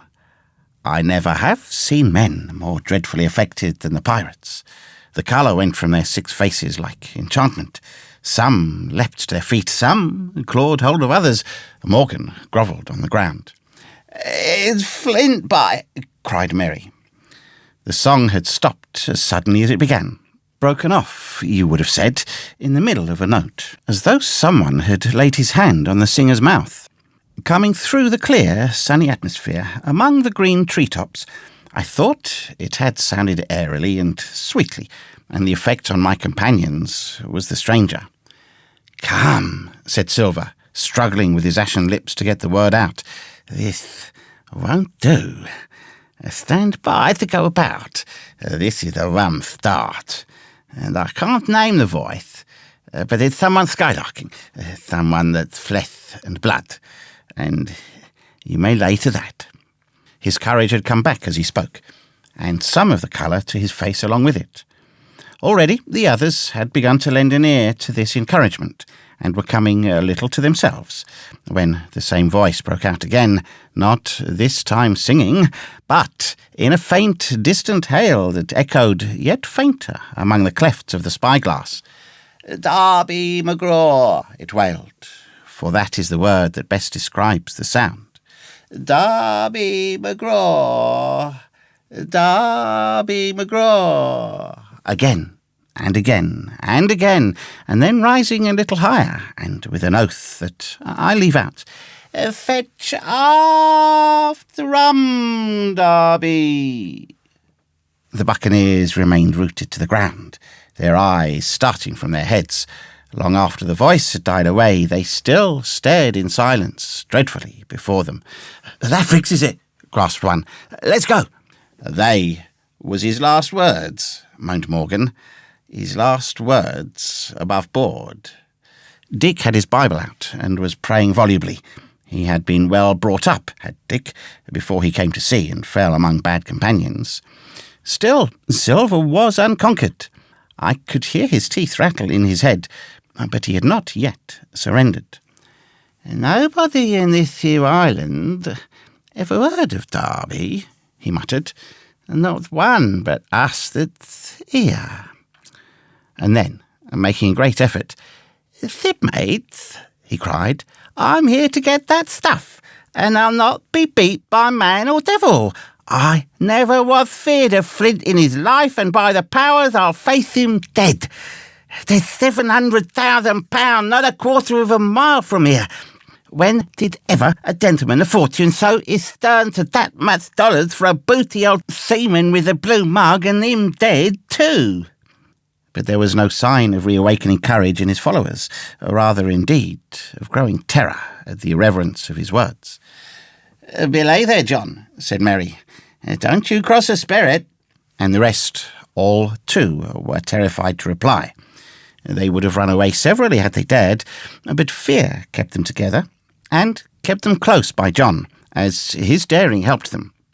He, on his part, had pretty well fought his weakness down. "Spirit? Well, maybe," he said, "but there's one thing not clear to me.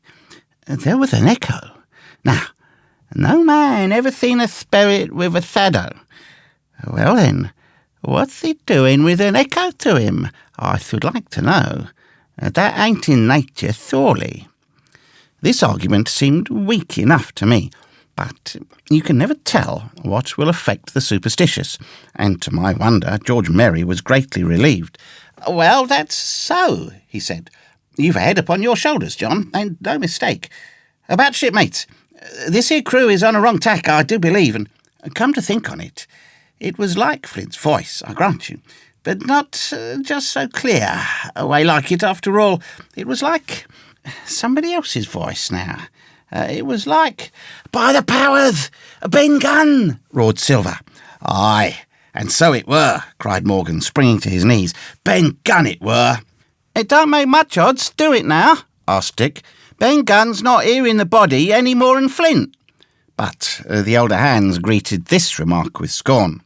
"Why, nobody minds Ben Gunn," cried Merry. "Dead or alive, nobody minds him."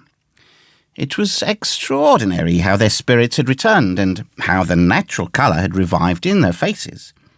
Soon they were chatting together with intervals of listening, and not long after, hearing no further sound, they shouldered the tools and set forth again, Merry walking first, with Silver's compass to keep them on the right line with Skeleton Island. He had said the truth. Dead or alive, nobody minded Ben Gunn. Dick alone still held his Bible and looked around him as he went, with fearful glances, but he found no sympathy, and Silver even joked him on his precautions. "I told you," said he, "I told you had spoiled your Bible. If it ain't no good to swear by, what do you suppose a spirit would give for it? Not that." And he snapped his big fingers, halting a moment on his crutch. But Dick was not to be comforted. Indeed, it was soon plain to me that the lad was falling sick, hastened by heat, exhaustion, and the shock of his alarm. The fever, predicted by Dr. Livesey, was evidently growing swiftly higher. It was fine, open walking here, upon the summit. Our way lay a little downhill, for, as I have said, the plateau tilted towards the west. The pipes, great and small, grew wide apart, and even between the clumps of nutmeg and azalea, wide open spaces baked in the hot sunshine. Striking, as we did, pretty near northwest across the island, we drew, on the one hand, ever nearer, under the shoulders of the spyglass, and, on the other, looked ever wider over that western bay where I had once tossed and trembled in the coracle. The first of the tall trees was reached, and by the bearings proved the wrong one, and so with the second. The third rose nearly 200 feet into the air above a clump of underwood, a giant of a vegetable with a red column as big as a cottage, and a wide shadow around in which a company could have manoeuvred. It was conspicuous far to sea, both on the east and west, and might have been entered as a sailing mark upon the chart. But it was not its size that now impressed my companions. It was the knowledge that 700,000 pounds in gold lay somewhere buried below its spreading shadow. The thought of the money, as they drew nearer, swallowed up their previous terrors. Their eyes burned in their heads. Their feet grew speedier and lighter. Their whole soul was bound up in that fortune, that whole lifetime of extravagance and pleasure that lay waiting there for each of them. Silver hobbled, grunting on his crutch. His nostrils stood out and quivered. He cursed like a madman when the flies settled on his hot and shiny countenance. He plucked furiously at the line that held me to him, and from time to time turned his eyes upon me with a deadly look. Certainly he took no pains to hide his thoughts, and certainly I read them like print. In the immediate nearness of the gold, all else had been forgotten. His promise and the doctor's warning were both things of the past, and I could not doubt that he hoped to seize upon the treasure, find and board the Hispaniola under cover of night, cut every honest throat about that island, and sail away as he had at first intended, laden with crimes and riches. Shaken as I was with these alarms, it was hard for me to keep up with the rapid pace of the treasure hunters.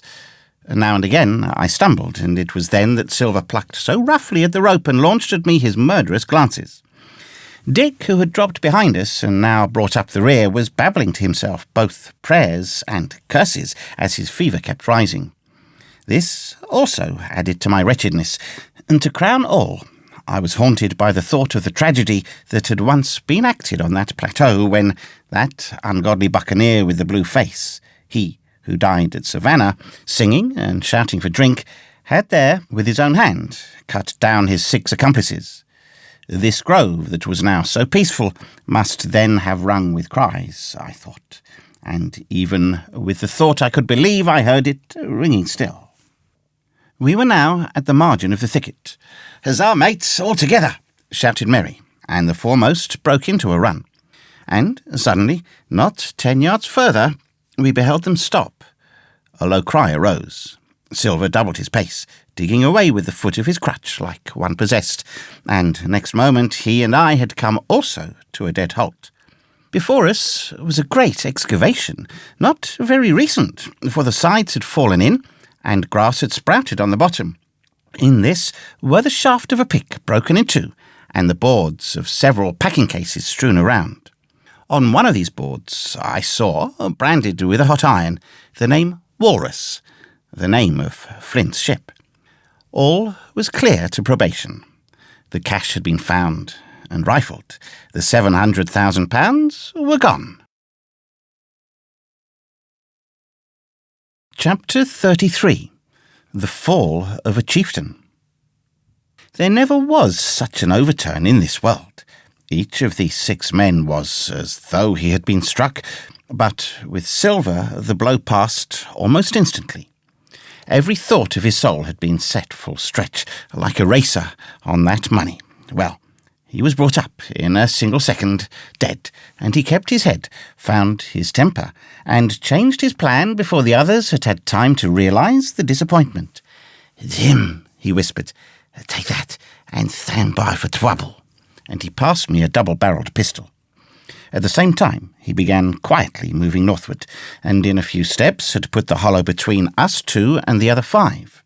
Then he looked at me and nodded, as much to say, "Here's the narrow corner," as indeed I thought it was.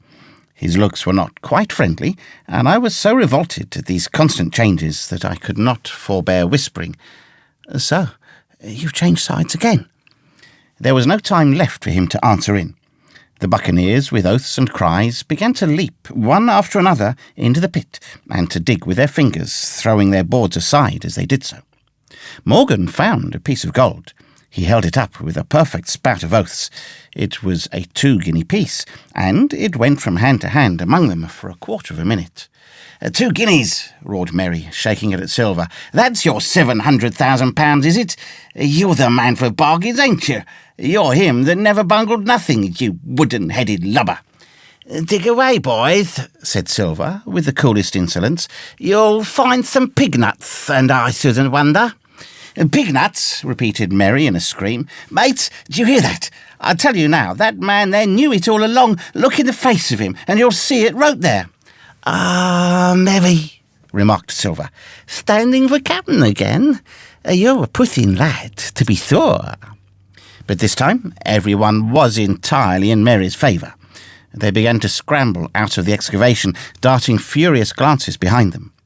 One thing I observed, which looked well for us, they all got out upon the opposite side from Silver.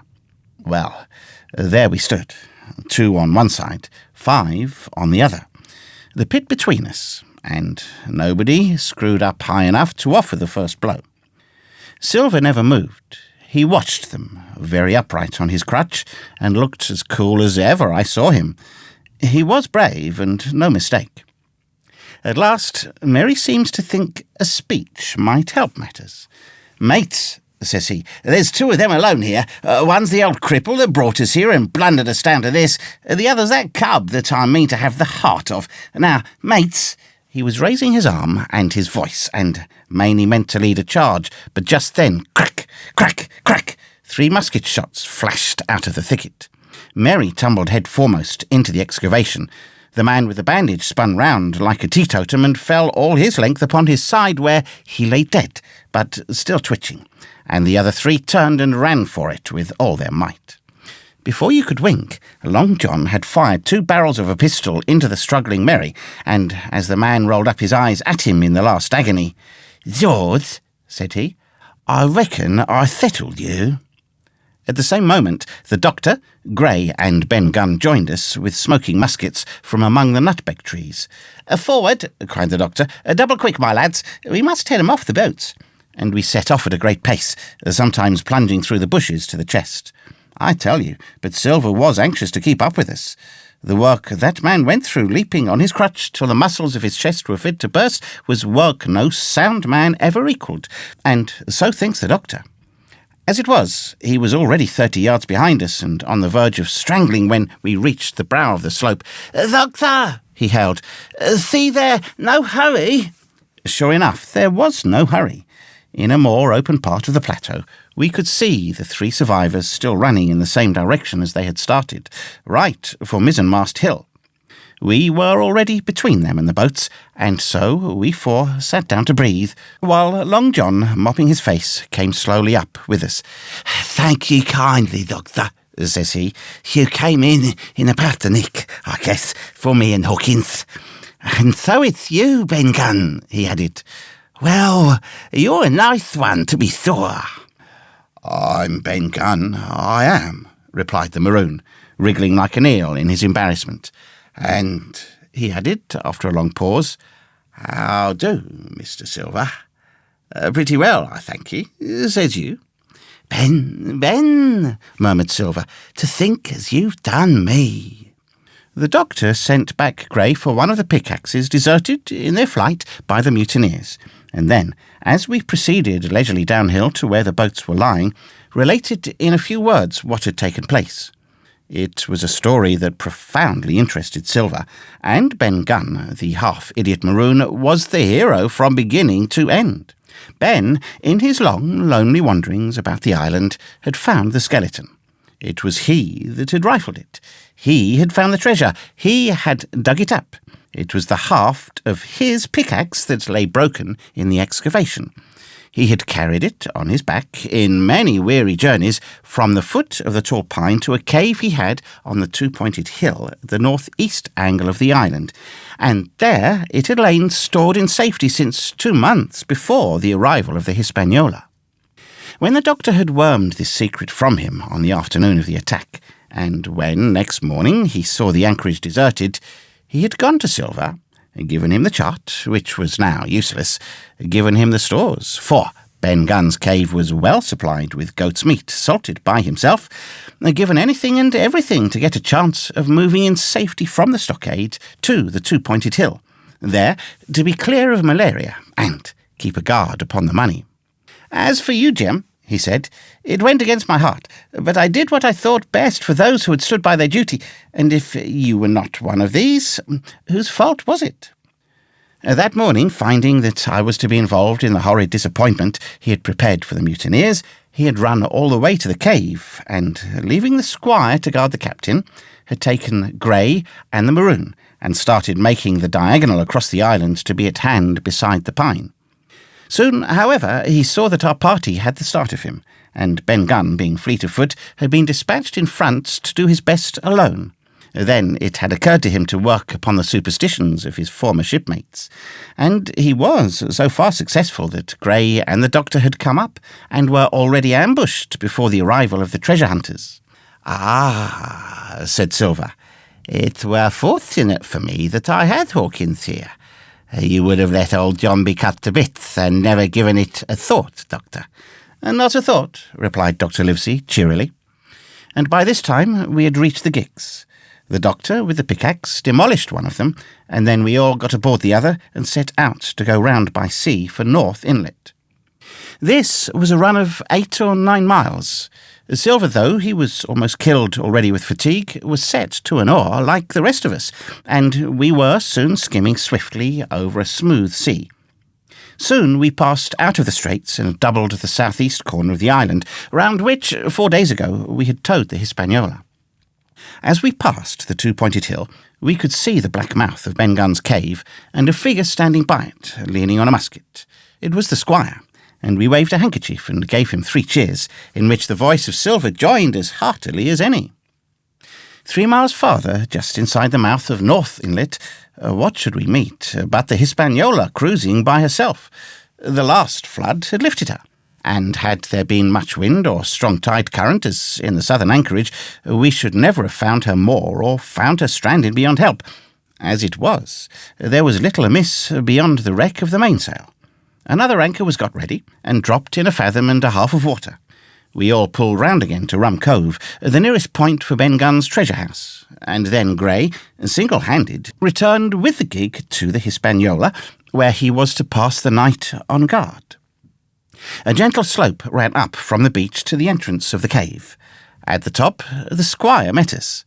To me he was cordial and kind, saying nothing of my escapade, either in the way of blame or praise. At Silver's polite salute, he somewhat flushed. "John Silver," he said, "you're a prodigious villain and impostor, a monstrous impostor, sir. I am told I am not to prosecute you. Well, then, I will not. But the dead men, sir, hang about your neck like millstones." "Thank you kindly, sir," replied Long John, again saluting. "I dare you to thank me," cried the squire. "It is a gross dereliction of my duty. Stand back." And thereupon we all entered the cave. It was a large, airy place, with a little spring and a pool of clear water overhung with ferns. The floor was sand.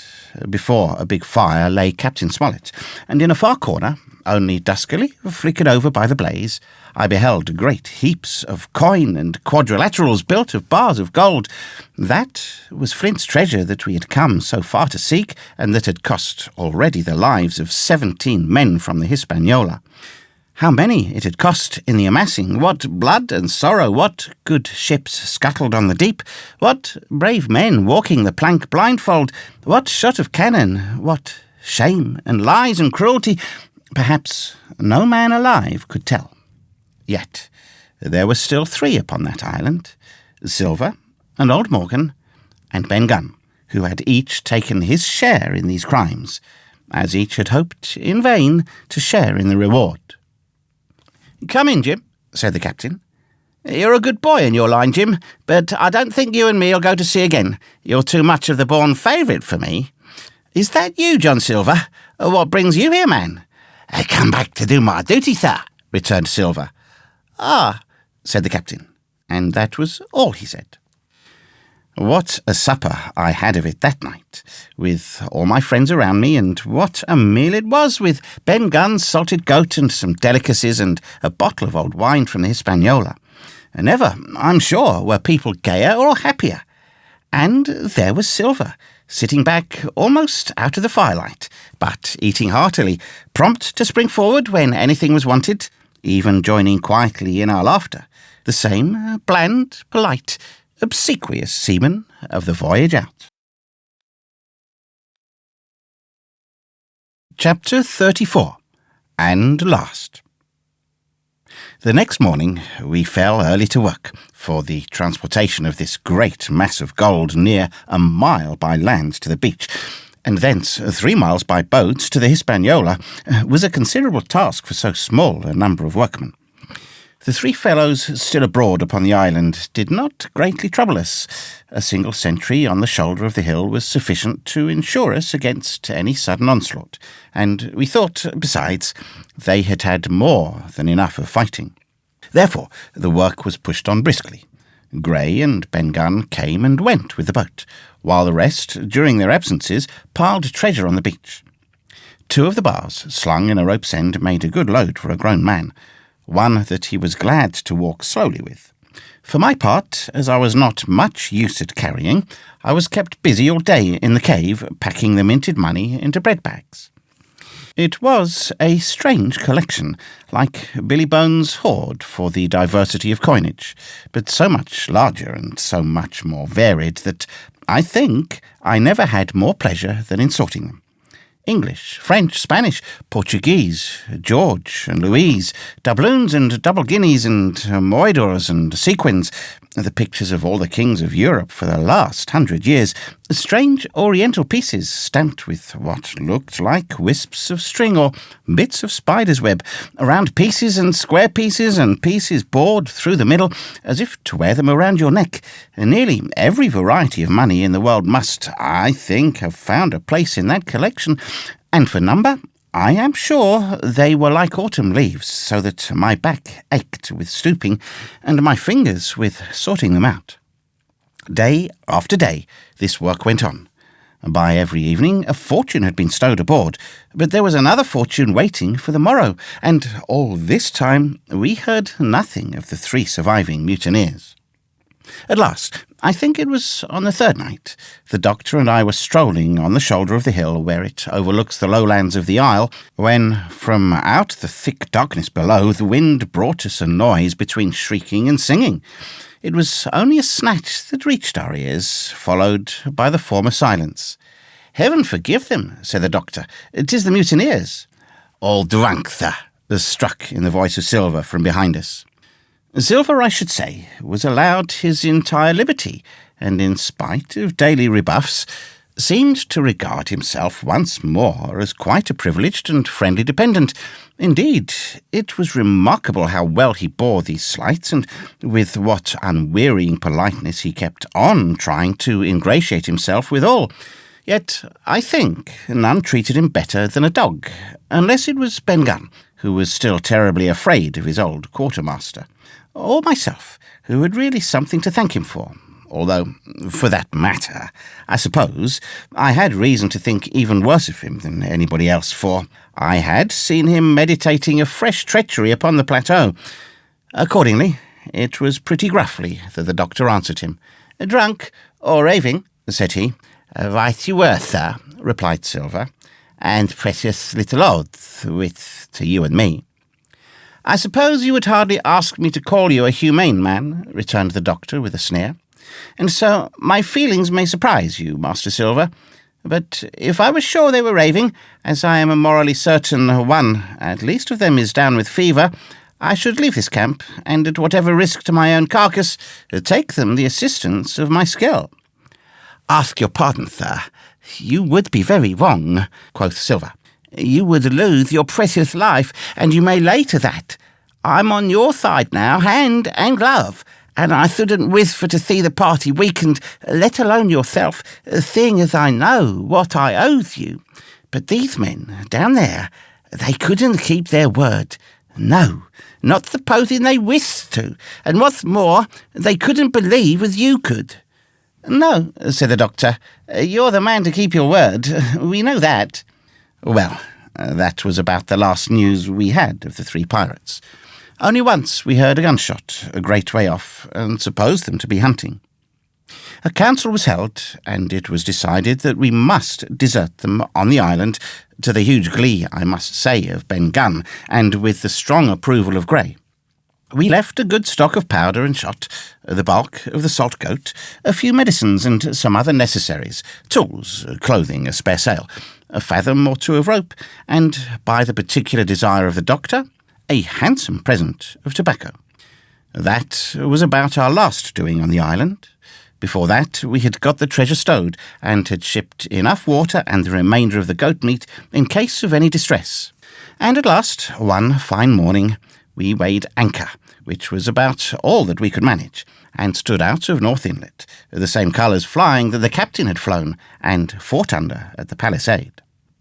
The 3 fellows must have been watching us closer than we thought, for, as we soon had proved, for coming through the Narrows we had to lie very near the southern point, and there we saw all 3 of them kneeling together on a spit of sand, with their arms raised in supplication. It went to all our hearts, I think, to leave them in that wretched state. But we could not risk another mutiny, and to take them home for the gibbet would have been a cruel sort of kindness. The doctor hailed them, and told them of the stores we had left, and where they were to find them. But they continued to call us by name and appeal to us, for God's sake, to be merciful, and not leave them to die in such a place. At last, seeing the ship still bore on her course, and was now swiftly drawing out of earshot, one of them, I know not which it was, leapt to his feet with a hoarse cry, whipped his musket to his shoulder, and sent a shot whistling over Silver's head and through the mainsail. After that, we kept under cover of the bulwarks, and when next I looked out, they had disappeared from the spit, and the spit itself had almost melted out of sight in the growing distance. That was, at least, the end of that, and before noon, to my inexpressible joy, the highest rock of Treasure Island had sunk into the blue round sea. We were so short of men that everyone on board had to bear a hand. Only the captain lying on a mattress in the stern and giving his orders, for though greatly recovered, he was still in want of quiet. We laid her head for the nearest port in Spanish America, for we could not risk the voyage home without fresh hands, and as it was, what with baffling winds and a couple of fresh gales, we were all worn out before we reached it. It was just at sundown when we cast anchor in a most beautiful landlocked gulf, and were immediately surrounded by shore boats full of Negroes and Mexican Indians and half-bloods selling fruits and vegetables and offering to dive for bits of money. The sight of so many good-humoured faces, especially the blacks, the taste of the tropical fruits, and above all the lights that began to shine in the town, made a most charming contrast to our dark and bloody sojourn on the island. And the doctor and the squire, taking me along with them, went ashore to pass the early part of the night. Here they met the captain of an English man-of-war, fell in talk with him, went on board his ship, and in short had so agreeable time that day was breaking when we came alongside the Hispaniola. Ben Gunn was on deck alone, and as soon as we came on board, he began with wonderful contortions to make us a confession. Silver was gone. The Maroon had connived at his escape in a shore boat some hours ago, and he now assured us he had only done so to preserve our lives, which would certainly have been forfeit if that man with one leg had stayed aboard. But this was not all. The sea cook had not gone empty-handed. He had cut through a bulkhead unobserved and had removed one of the sacks of coin worth perhaps 300 or 400 guineas to help him on his further wanderings. I think we were all pleased to be so cheaply quit of him. Well, to make a long story short, we got a few hands on board, made a good cruise home, and the Hispaniola reached Bristol just as Mr. Blandley was beginning to think of fitting out her consort. 5 men only of those who had sailed returned with her. Drink and the devil had done for the rest, with a vengeance, although, to be sure, we were not quite in so bad a case as that other ship they sang about. With 1 man of her crew alive, what put to sea with 75? All of us had an ample share of the treasure, and used it wisely or foolishly according to our natures. Captain Smollett is now retired from the sea. Gray not only saved his money, but being suddenly smit with a desire to rise, also studied his profession, and he is now mate and part owner of a fine full-rigged ship, married besides, and the father of a family. As for Ben Gunn, he got £1,000, which he spent or lost in 3 weeks, or, to be more exact, in 19 days, for he was back begging on the 20th.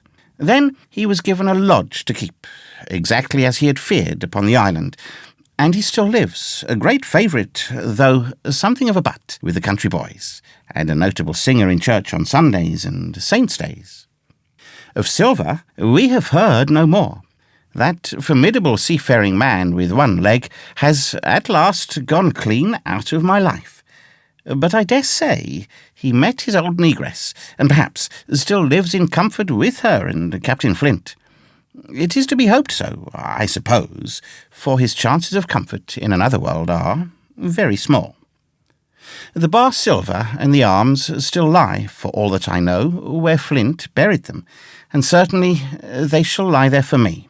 Oxen and wain ropes would not bring me back again to that accursed island, and the worst dreams that ever I have are when I hear the surf booming about its coasts, or start upright in bed with the sharp voice of Captain Flint still ringing in my ears.